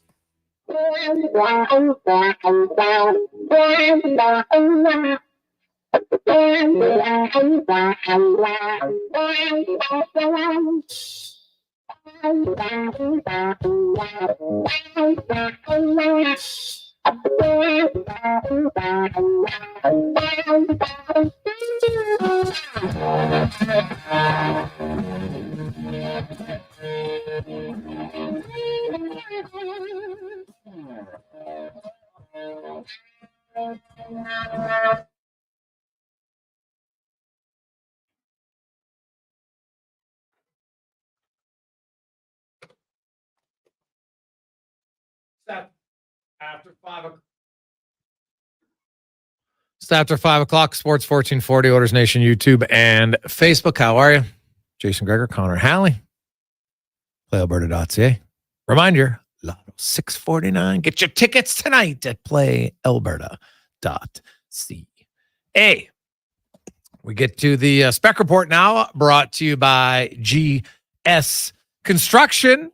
And they just wanted to say thanks to the Oilers for a great season. Lots of entertainment for them and their crews watching the playoffs from GS Construction, as we welcome in Mark Spector from Rogers Sportsnet. Spec, 9 guys and the head coach spoke today. Anything stand out to you from the comments from the players? Well, it's funny. The one thing that did stand out is, and I've been doing this a long time, Jay. I'm well aware that every guy stands up there and says how much he loves it here and wants to come back. And when real free agency begins, it doesn't always work that way. But what I really did sense, especially the veteran guys, is there's going to be a deep consideration for like a guy like a Henrique and maybe a guy like a Brown and Janmark. They can probably find a way to find a few more dollars somewhere else, but they really do feel like if it's a Stanley Cup that's their priority, they're going to have to sit down and make a decision if taking a little less money to stay in Edmonton is something they'll do. There was a time when that never would have happened. I think that's happening a little bit now, don't you? Oh yeah. Well, Brown and Janmark basically outlined, yeah, we're not going anywhere. If they can avoid it, nothing's 100% locked in stone, but it sure sounded pretty close. The Henrique one was interesting. I know you asked him the question about playing in Canada, and it exceeded his expectations. He loved it. It's the first time he's been in the playoffs since he was a rookie, and I do think that's going to impact some guys. But he's one of only 13 UFAs who had 50 points in the NHL last year. So, he would have to accept probably quite a bit less. And like when we hear about hometown discounts, it's like, oh, maybe $500,000 or maybe like, when was the last guy who was like, this guy could get 5 and he's going to sign for 1.5? You know what I mean? So I always got to try to put that into perspective. Now, I was talking about a guy like Jeff Skinner, who's never made the playoff spec, and he'll have made, once his buyout's done, he'll have made over $100 million. And he scored 24 goals last year and 33 and 35 the year before. He easily could get $3.5 or $4 million. But if I was Jeff Skinner and I wanted to win, I'd be calling Florida and Edmonton and saying, guys, I'll sign for $1 million because I don't need any more money. I just want to play in the playoffs, for God's sakes, and maybe, get close to it. So there's a guy who could take a big, discount. Henrique's made over $55 million in his career. Barring being a complete, bad with money, I think he's set for life and his kids are set for life. So, you know what? He could do it if he wants it. And, we'll see. But I think Edmonton, I've always argued this for years, that I don't care where the team is or anything. The vast majority of it comes down to, are you competitive and do you have a chance to win? Now, there's no guarantee. But when you have McDavid and Draisaitl, there's lots of other teams that'll have a good chance to win, but they don't have McDavid and Draisaitl. And so that's going to help Edmonton. I don't care where they are geographically. I think the only ones that I can say for sure that don't sign here, Spec, for the most part, are American players. If you look at that, that's pretty much a consistent. There's very few UFA American guys. It's not impossible, but very few that sign in Canada. Yeah, that's fair. I mean, I think there's a couple things here, right? I've always said, and I'm sure I've said it on this show before, that, until the guys' families don't always want to come play up here. We know that as a fact. Years ago, many years, a lot of guys, you can't get them. The Chris Prongers, all that stuff. Until a guy can tell his wife, my dear, if we come to Edmonton, we can win a cup. That's where it changes. That's where guys will come up here. The family's not going to buck that trend. They'll tough it out up here in a colder winter because the guy can win. So you can check that box. I think it's fair to say. Look, I'm not telling you Edmonton's the only team that can win the cup. I'm not telling you there's no question Edmonton wins the cup next year. I'm not saying that, but I am saying look around the league and find me a team that you think has a better chance to win the cup next season than Edmonton. Find me one, right? Mm-hmm. There isn't one that has a better chance. There's a handful of teams that can win. Edmonton's one of them. So to me, Henrique's a great example, Jay. I mean, he's made $55 million in his career. He's 34 years old. His AAV was $5.8 million last year. He's become here the best third line center Edmonton's had since, in my opinion, since like Mike Pekka, right? They haven't had that really solid third line center who can score a little bit, but wins his faceoffs, kills his penalties, can check, can play, can move up, can move down. He's the best third line center they've had here in a long time. You can pay $3.5 million for a third line center, Jay. Like that's what you can pay for a real good centerman on your third line. You can pay that. Is he willing to take that money to stay here? I don't know. He's going to have to, he's going to have to ask his family and ask himself. But he doesn't need to max out on the UFA market the way he might have done 5 or 6 years ago. Vinny Desharnais, how do you think he'll be viewed in free agency? I think he'll get some offers. The big rangy defenseman is a pretty sought after commodity now, right? Look at Vancouver, how hard they were to get through for the Oilers with Soucy, Myers, and Zadorov. That he'll get. And here's another guy. He has, how much he's made in his NHL career according to Cap Friendly? $513,000, right? So he's 28 years old. He was a full-time NHLer this year, all year. So that's not that's what Cap Friendly said he's made. So whatever that is, I mean, he only made 800 or something this year. Anyhow, the point is this: he's I think he'd like to stay because he's happy here, but he's not in a position to take less. If I'm his agent, I'm telling him, you can't take a whack load less money to stay in Edmonton. If you can get a good deal somewhere, take it. I have a feeling, Jay, the Oilers are going to try to make room for him, probably by trying to move Ceci. And I think if they do that, they'll be able to pay him. And I think they want to pay him. And I think if I'm running the team, I think I'd like Desharnais to stay around, wouldn't you? Oh, well, I like what if all he is a third pair guy who's very good at penalty kill, I'll take it all day long. I think he can improve and become a little bit more than that. Not, maybe he's a number 5 instead of a number 6, which is fine. But yeah, when you're that big in the playoffs, man, it makes a big difference. And if he can move the puck just a little bit better, and I know I talked to him his whole summer, he's been mapped out ever since, Coffey came along and was like, you got to be, more into puck moving and stuff. And he admitted like a lot of it's confidence to just like walk the blue line and shoot rather than just dump it in the corner because you're scared to get a shot blocked. And then he realized, he goes, man, look at the offensive guys, how many shots they get blocked. No one gets mad at them because their shot gets blocked. So it's kind of changing his mindset a little bit. So yeah, I would be interested in that. And I'm sure with the Oilers, because the other thing about that is Desharnais, those big guys spec, you don't like those guys, their wear and tear is just better. And that could be a factor, right? Like you look and say, hey, we got guys who we know is come playoff time is going to be able to play. Yeah, you can't have them all back.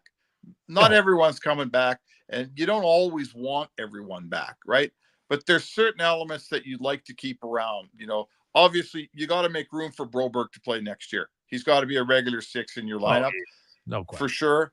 And Desharnais, it will still be like he'll be a properly priced third pairing defenseman. He's going to make somewhere around what's he going to make, Jay? Is he going to make $2 million? Yeah, I thought I think 1.8 would kind of be the max for Edmonton, maybe 1.9. But I'm sure, hey, Desharnais and them are looking for more for sure. Why wouldn't you? But it all comes down to what a team's willing to pay, and it only takes one. That's the thing, right? Like no one thought Branson was getting $4 million. Yeah, right. I mean, I don't. To me, Desharnais is one of those players like Goodbranson, like Zadorov, like Tyler Myers. The only thing I wouldn't like about his game is if he started making too much money. that you can't. You got Nurse making too much money. You probably have CC making too much money. You can't have Darnay making too much money. So again, he's another guy who's hopefully you can afford to make him a fair offer. And sure, could he go play for the Montreal Canadiens and go right back down to the bottom of the ladder and be the 20th best team in the league or 24th best team in the league? Yeah, he could do that. I'll bet you Ottawa would take him too. They don't make the playoffs either. At some point you got to look them in the eye and say, look, here's what we got for you. If you want to take a run at the Stanley Cup, we got a place on our roster. If you don't, just say so and we'll go find somebody else. Yeah. No, I think those conversations will happen. And because, it's easy to say no in May and April. And now all of a sudden you've gone through the whole thing and you look and say, oh my goodness, like now it's here. I got to make a decision. And that's what the teams hope for, that you can maybe tug on the heartstrings a little bit for some guys and get them to stay, right? That's just how it works. And, you're always trying to use it to your advantage if you're the team, because there's lots of times when the players use it to their advantage. That's just how it works. Oh, for sure. And that's why you have an agent who is frankly an impartial observer. That agent's job is to make sure that nobody falls in love with the team and that they realize where the money is and that there is more money. And, again, see, Darnay's a little different. Like Darnay's, he's an old, young player. He's 28 years old. He's barely played in the league. So this is his first crack at being a UFA. And it's I wouldn't blame him. I wouldn't blame him if he went out and made as much money as he could, because he's got to make up for some lost time.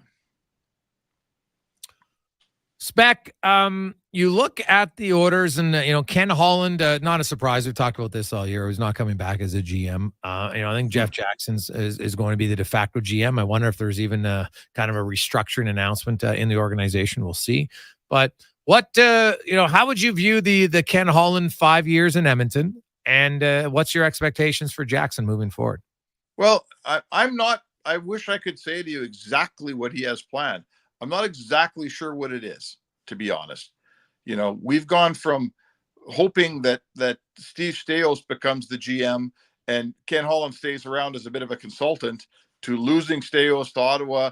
And now, I'm looking at the Oilers and I'm saying, wait a second, you're replacing your GM. Why again?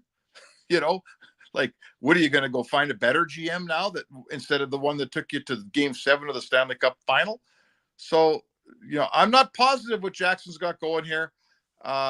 In terms of Holland's tenure, I don't know how you can dig out the mistakes he's made. They're going to probably buy out Jack Campbell this summer. Yeah, but the Ekholm trade was as good a trade as anybody's made in the last 5 years in this league. The Zach Hyman signing at that dollar figure might be the best UFA signing in the history of UFA signings. I think he's done a fantastic. When they needed to sign a bunch of guys like Haas and Kubalik and wherever those guys were, and $1 million deals just to get over the top, he did that. When he needed to make smarter, longer term signings with guys, he's managed to do that.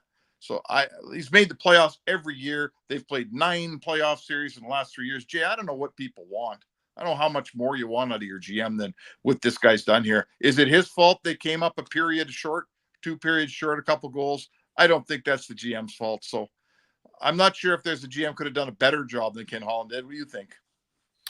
Yeah, well, he was solid, right? All I'll say is the team he inherited to the team he is leaving is infinitely better, the team that he is leaving. And that's ideally what you'd want. So to me, that's a success for sure. Spec, you have yourself a great day. We'll chat with you tomorrow. All right, Jay. There you go. That's Mark Spec from the Spec Report, brought to you by GS Construction. When we come back, the NHL draft is upon us. Now, the Oilers don't have a first rounder, but our next guest, trust me, they will be working diligently to find out that they make sure any pick they get is one that they're very confident in. Mr. Pracey will join us, Director of Amateur Scouting for the Edmonton Oilers. Next on The Gregor Show, presented by PlayAlberta.ca. Hi, Jason Gregor for Volvo of Edmonton. This summer, lease a new 2024 Volvo XC60 with 0% finance, or save up to $6,500 on select models for qualifying loyal customers. Plus a free 10-year, 1 million kilometer warranty with all demo vehicles. And if you're thinking hybrid, save $6,000 off all 2024 new and demo XC60 Recharge plug-in models. Discover why we're Canada's only 13-time Volvo Excellence Award winner. 1205 101st Street Southwest, or visit VolvoCarsEdmonton.com. Gather around the radio, kiddies, for the best time of day. It's Oodle Noodle time. Listen in this week as your noodle hero battles the barbarous Bobby Burger. Now sing along. You know the word. Oodle Noodle time. Oodle Noodle time. You know what time it is now. Get up and give me your best Oodle Noodle dance. Your best time of day is Oodle Noodle time. CW Eves Troughing is busy. That's why they're looking for experienced troughers to run one of their trucks. To get paid top rates, contact CW Eves Troughing at 780-435-1492 or email info@cweves.com. At Fountain Tire, success is a team effort. They're committed to their team members and their customers. And that means treating your vehicle like it's their own and finding solutions that suit your needs. Because whatever the road brings ahead, they're on it with you. Visit fountaintire.com today. You've got a go-to coffee spot, a trusted barber, even a lucky game day jersey. But when it's about looking your absolute best, there's only one name you need: Mr. Dirk. Family run since 1939, we're experts in crafting impeccable tailor-made suits and offering a wide variety of everyday styles. Pair that with personalized one-on-one fittings and the convenience of on-site tailoring. Mr. Dirk elevates your style game. Visit our Edmonton store or explore MrDirk.com. Score big on style with Mr. Dirk. Legacy Heating and Cooling Jingle auditions take one for Ryan Nugent-Hopkins and Zach Hyman. Are you ready, guys? We were born ready. Heck yes, Nuge. Drop the beat. Call Legacy, call Legacy. We freaking killed it, Nuge. That's what I'm talking about, Zachary Martin Hyman. Nice guys. We're going to sell a lot of air conditioners. Hey, doesn't Legacy offer no payments and no interest for a year on those? Yeah. Well, thanks for the assist on the copy points there, Nuge. It's just what I do. Legacy Heating and Cooling. What a season. What a ride. Congratulations on an incredible season from GS Construction. Whether you're a laborer, pipe layer, or pipe layer's helper, lead hand, operator, top man or woman, or water and sewer foreman, GS Construction has room for you on their team. GS Construction, celebrating 50 years of laying the groundwork of Edmonton and communities throughout Alberta. Let's get to work. Get started today at gsconstruction.ca. The cheesy burger pizza is back at Papa John's. See what happens when you ask for it? Boom! Finally, it's on the menu again for a limited time. Get all the items in the Cheesy Burger Trio or choose between the large cheesy burger pizza for $18.99, cheesy burger papadilla for $9.99, and bacon cheesy burger papa bites for $8.99. All made with sizzling beef, dilly pickles, ooey gooey cheese, and burger sauce. That's right, burger sauce. Get it before it's gone. Better ingredients, better pizza. Better get you some cheesy burger pizza at Papa John's. Over a calm, glassy lake, you cast your line. Your new Toyota sits majestically by the water's edge. A loon calls in the distance. Or a duck. Anyways, this moment isn't just a dream. It's an invitation to adventure. So stop dreaming. Red Tag days at Toyota are ending soon. For a limited time, lease a 2024 Tundra 4x4 Double Cab SR5 from $164 weekly for 60 months at 6.99% with $6,899 down. Visit shoptoyota.ca or your local Prairie Toyota dealer today.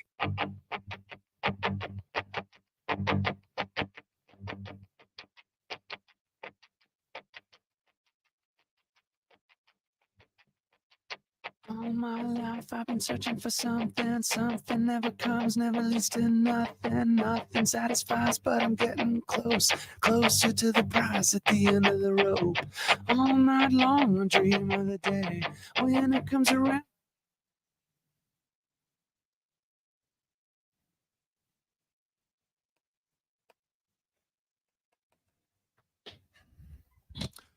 We roll through a lovely, busy Wednesday. Happy hump day. Probably made it through. I like it. It's good.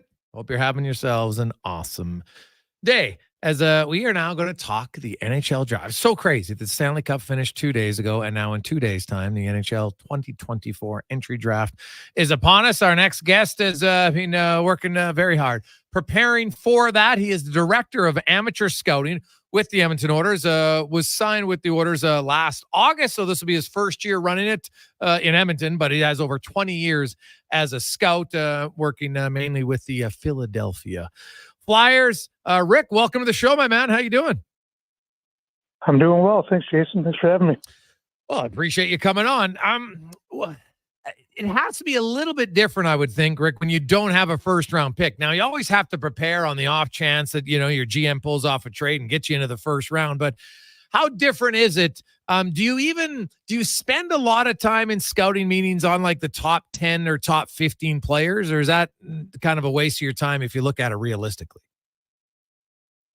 I still think you do it. It's more back to that process and diligence. And if you started at the top and you work your way down, to me, it's some players maybe get a little more glossed over easier than others. But at the end of the day, you still have to project them to what we think they have the potential to be, and you still have to sort of order them by position. So it still gives you a pretty good, you need to know what that marketplace looks like. So if we're not picking until 64, we still need to have an idea of what we think potentially is going to go on before we pick. Unpredictable as it is, it's still, so we start at 1 and we work our way back. And then when we try and target, when we think, okay, what's the first player in terms of, maybe reality, what that number looks like.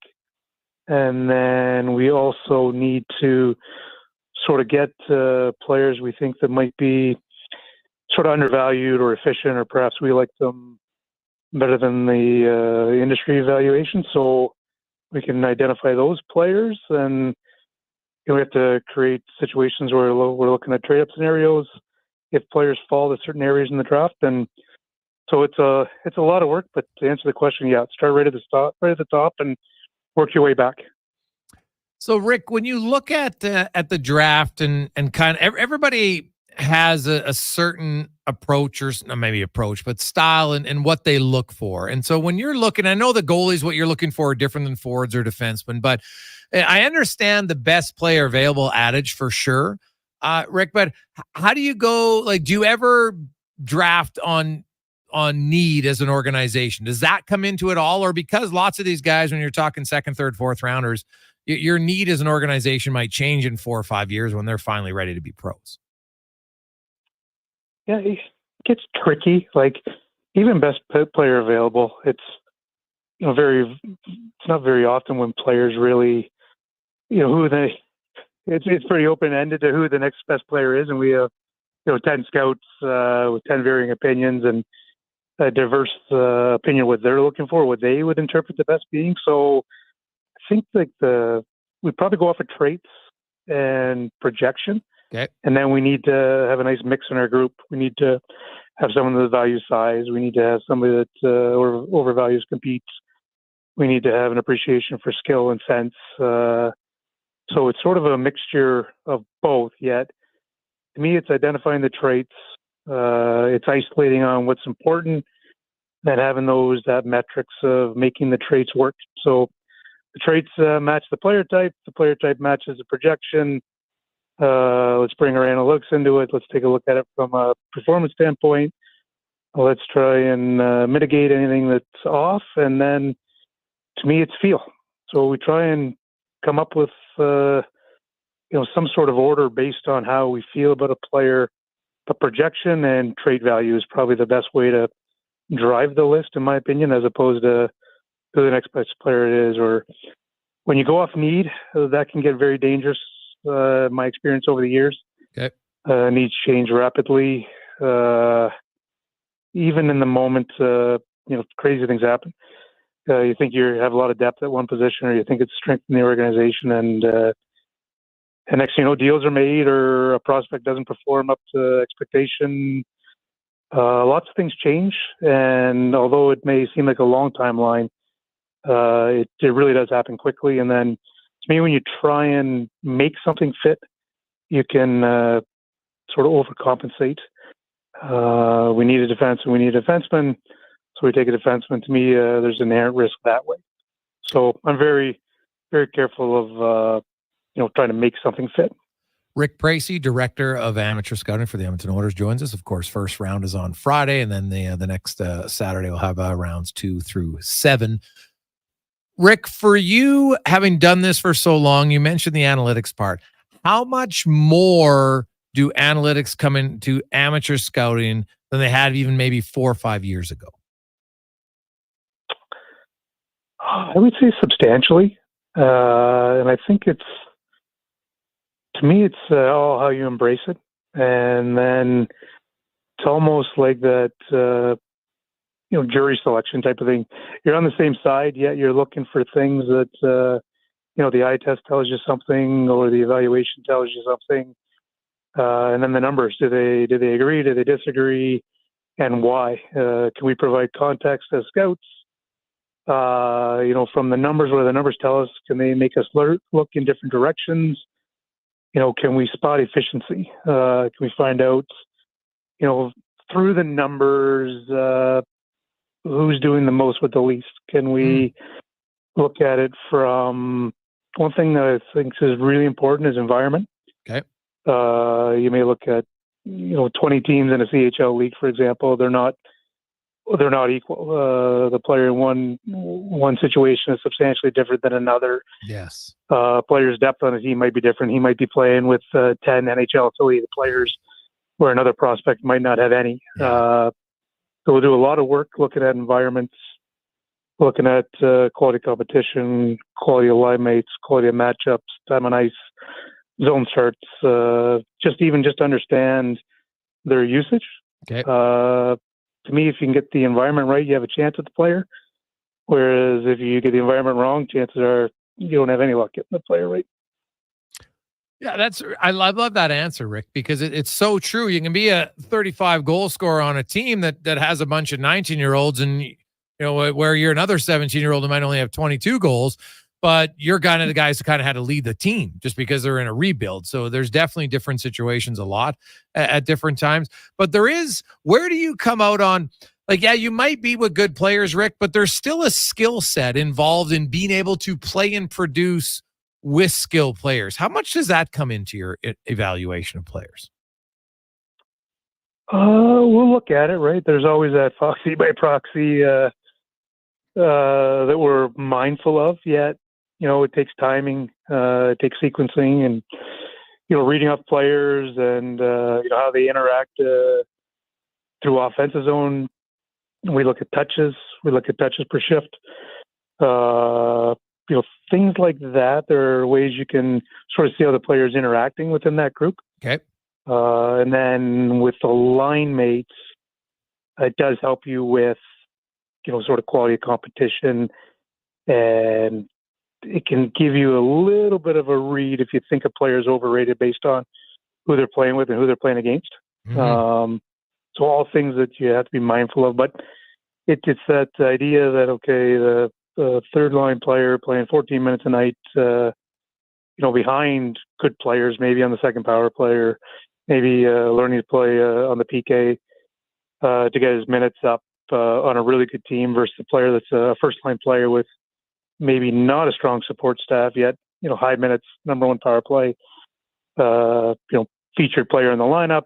How do you mix all that? So to me, it goes back to environment, and then it goes back to understanding, the player's situation within his environment. So you can imagine a lot of work that goes into just trying to figure that out. Because again, to me, that's far indicative of their overall analytical profile if you don't understand that original spot. Rick Bracey joined. Oh, no. It any sense at all. Yeah, no, Rick. I laugh at you. Laugh at you. I've listened to myself going, does that make any sense? No, it does make sense. And I like how in depth you're getting on your answers. I really appreciate it because you're trying to get an insight into, because it's not that scouting isn't just that simple as saying, well, hey, you know what? We need a guy with speed. The one thing I look for is, those players that the intangible factor. And when you look at all the analytics, are there still certain intangibles that maybe you find you have to get in views that won't necessarily show up through all the data and the analytics? I think usage, critical time. I think a lot of the vetting process away from the rink turns into, okay, if we believe in the kid, and does that reflect the way perhaps his compete or the intangibles in terms of work habits, their daily life decisions. I think character, we actually don't, kind of watch how I say it. It's not, the character component is separate than the actual evaluation of the player in my mind. Right. So we have to understand the player away from the learning. We have to understand the player's environment, how they live, the decisions they make. And if we believe in their character and their growth and they're willing to invest in themselves, then we start from there and we build from there and say, okay, does the way they behave, the decisions they make, how they interact with their relationships, does that turn into on-ice component? And usually it's tied to work habits and competitiveness and willing to do little things that do show up. Like we want to make sure exits. That's a big one in terms of compete in character. If you can get the puck out, little things like that. But overall, the character is a massive part of what we look at. But yet it's not in the. If I told you our evaluation scale, the player game by game, character is in itself a different file. You were a former goalie.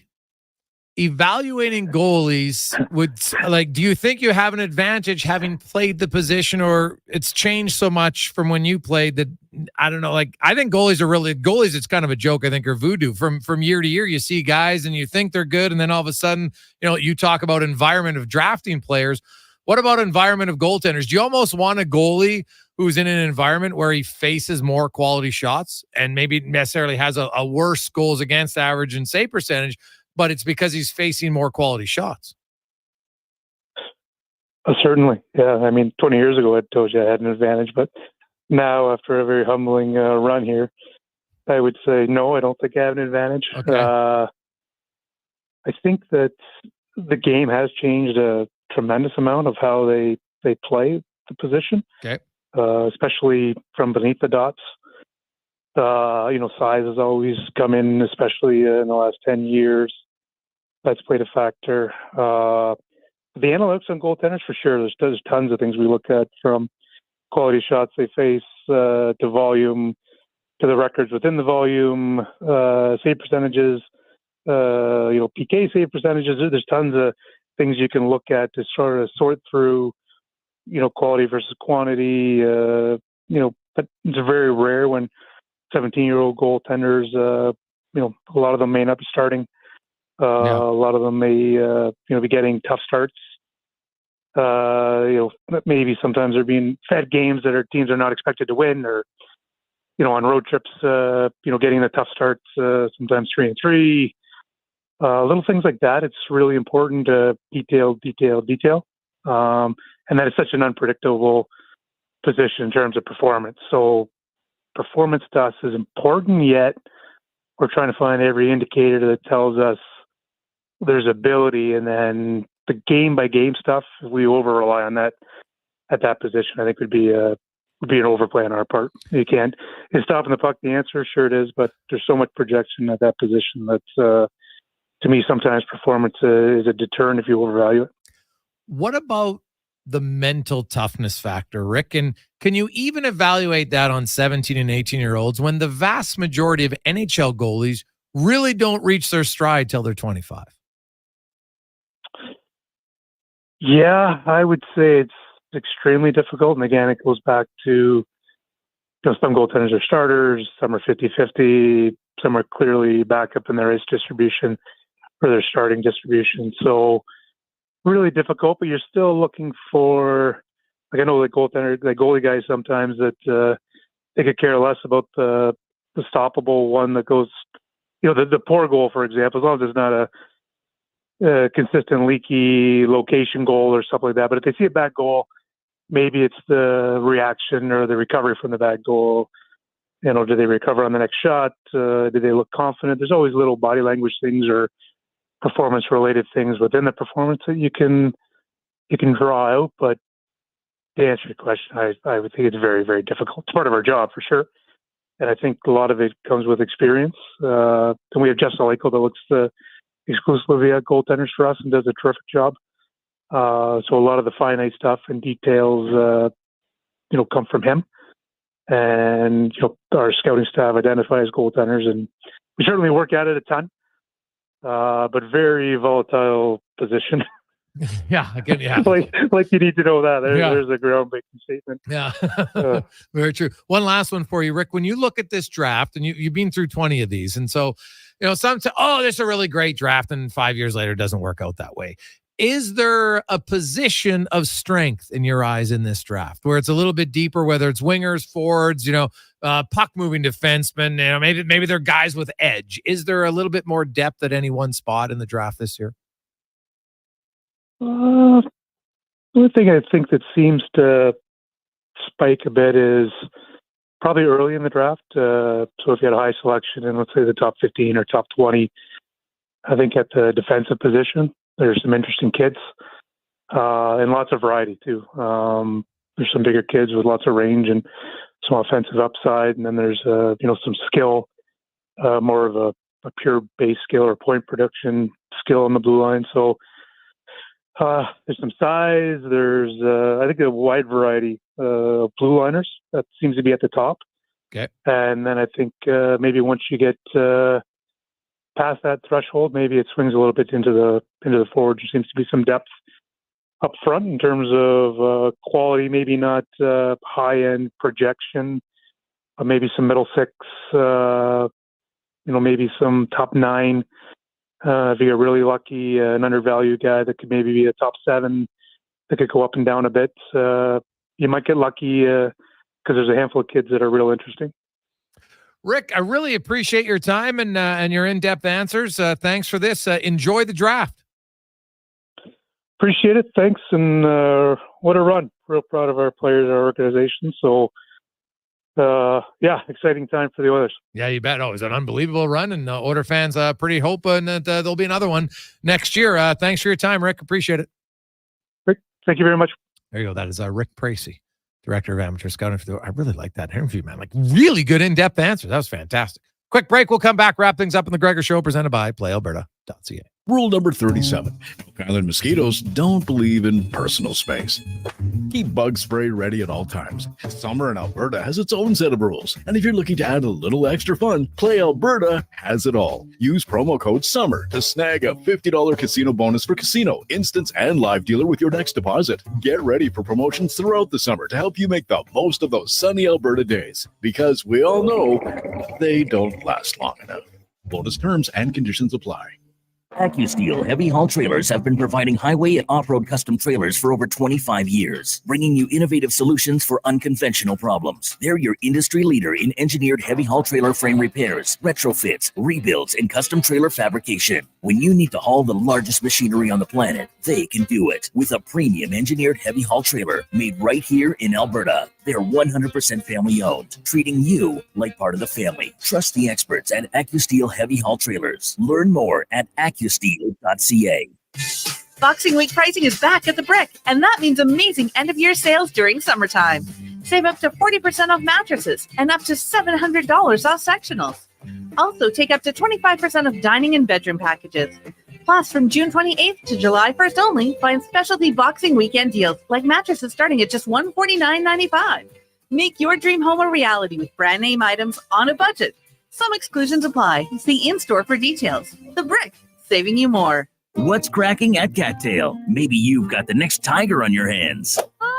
Cattail Crossing offers young golfers Operation 36, a program to improve their growing skill set with other golfers their age. To register, email proshop@cattailcrossing.ca. A solid financial plan is made up of more than just investments. Investments are an important part, but you need a more comprehensive approach. Vincent Pearson at Weird Pearson Akel & Associates Private Wealth Management understands that. He can help build a plan that includes retirement, estate planning, personal insurance, tax strategies, and yes, investments. Talk to him today and see the difference a real financial plan makes. Weird Pearson Akel & Associates. Call 780-988-4119 or visit weirdadvisoryteam.com. Edmonton Stingers basketball face the Saskatchewan Rattlers Monday, July 1st at the Edmonton Expo Center. Enjoy affordable family fun with a $5 food and drink menu and free parking. Tickets start at just $20. Visit thestingers.ca/tickets. Before every big interview, every big presentation, every big moment, I've always looked in the mirror and put on my game face. But lately, my eyes look tired, my brow looks old, and I'm starting to think it's game over. Stop thinking and start seeing Dr. Vance Elliott for skin refreshing treatments designed to give you a fresh and natural appearance. He didn't make me look weird. No, he gave me back my game face. Book your consultation today at drvanceelliott.com. Hi, Dennis from Weeks Johnson here. We all know how unpredictable Edmonton weather is. Extended falls to late winters, and who knows what spring and summer will bring. Regardless of the outdoors, your indoors will be comfortable with Weeks Johnson and Goodman. Whether it's a new Goodman air conditioner, heat pump, or furnace, using our expertise, we'll give you the best quote on Goodman products with no misleading information or offers. Just what's best for your family. Visit wjcools.com today. The ATV Classic is returning to Northern Bear Golf Club. An international field of professionals will battle it out on their path towards the PGA Tour. $15 gets you access to the tournament or upgrade your ticket for premium greenside viewing. Net proceeds go to Youth on Course to give kids age 6 to 18 access to play golf for just $5. Come see the future stars of the PGA Tour. The ATV Classic at Northern Bear Golf Club. June 27th to 30th. Get your tickets at atvclassic.com.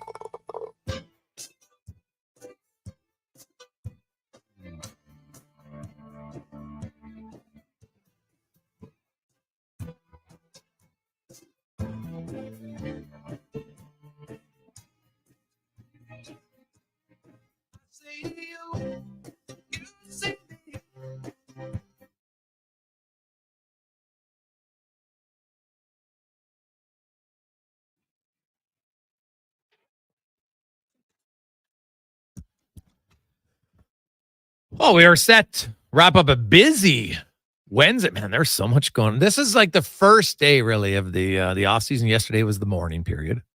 For you, now it's the offseason. Tomorrow, NHL Player Awards. Friday, NHL Draft. Saturday, NHL Draft. Oh, by the way, bio periods start, well, I guess technically tonight. It's 48 hours. So officially tonight at like 10 p.m. Mountain Time is when they will be open. I would expect the Edmonton Oilers to be putting Jack Campbell on, unless they can find a trade partner who will retain 50%. I think that's unlikely. So I would expect a trade coming, not a trade, a buyout for Jack Campbell. And that will kind of be the first move of the offseason for the Edmonton Oilers. Then there'll be some free agent signings. You got the draft. Will we see some trades? Maybe. Like I won't be surprised if you see one potentially maybe this weekend at the draft. Usually, day 2 is when you see some veterans get moved for draft picks and such. So keep your eyes and ears open for that. Free agency will begin on Monday. And the Oilers, I don't expect them to be huge players, but they will be involved. No question. Florida lost the Stanley Cup last year. They had 7 free agent signings in the first 2 days. Now, if you look at Edmonton, if you include Brown and Janmark, that would be 2. All right, there's Henrique and Fogle and Desharnais. I think I'd feel confident they can get at least 3 of those guys signed. Then there's Corey Perry, who I'm not sure necessarily when I look at his foot speed is the ideal thing, but could see him being re-signed. Then I look for them to dip into the market. And there are some good value contracts that I think Edmonton some players they could attract.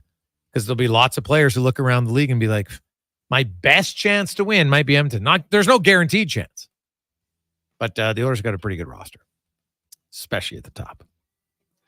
Have yourselves a great evening, everyone. We'll get to comment and a Sports 1440 update brought to you by the Hockey Heroes Society. And they have their NHL alumni game that goes in September. They're looking for, because it's golfing, not hockey. You have a big gala dinner on the 6th, and then the Saturday is the golf. You can go to hockeyheroesgame.com. If you're looking for a great time to golf, you get to hang out with some of the alumni. Got a big gala dinner on the Friday night. It'll be loads of fun. And you help out Hockey Heroes, which is awesome. Here's Connor Halley. Good night. This is a Sports 1440 update. Hockey Hall of Famer Glenn Saylor, who helped build the Oilers dynasty, is retiring after 6 decades as a player, coach, and executive. He led the Oilers to championships in 84, 85, 87, 88, and 90. He will join Kevin Karius tomorrow morning, 10 a.m. on the Kevin Karius Show. First round of the NBA draft gets going shortly from the Barclays Center in Brooklyn. Keep it locked here in Sports 1440 and Nav and Russ have you covered with Turn Sports from 6 till 9. In the majors, the Jays are in action right now. Rain delay in Boston, top of the second, currently scoreless. Yankees, Mets also scoreless. Guardians have a 2-1 lead over the Orioles and the fifth. And you guessed it, Cards, Braves scoreless in the third. Euro 2024 earlier today, Slovakia and Romania tying at 1 apiece. Ukraine and Belgium do the same. Zeros on the board. Georgia gets past Portugal 2-0 to advance onto the knockout stage. And Turkey over Czechia 2-1. Copa America just about to wrap up. Ecuador leads Jamaica 2-1 there in the 91st minute. And later tonight, you've got Mexico taking on Venezuela. That's at 7. Also at 7 tonight in town, the Edmonton Riverhawks will take on the Bellingham Bells. Like we just said, first pitch, 7:05 down at Remax Field. That'll do it for us here on the Jason Gregor Show. Up next, it is another edition of Turn Sports. I'm Connor Halley. This has been a Sports 1440 update.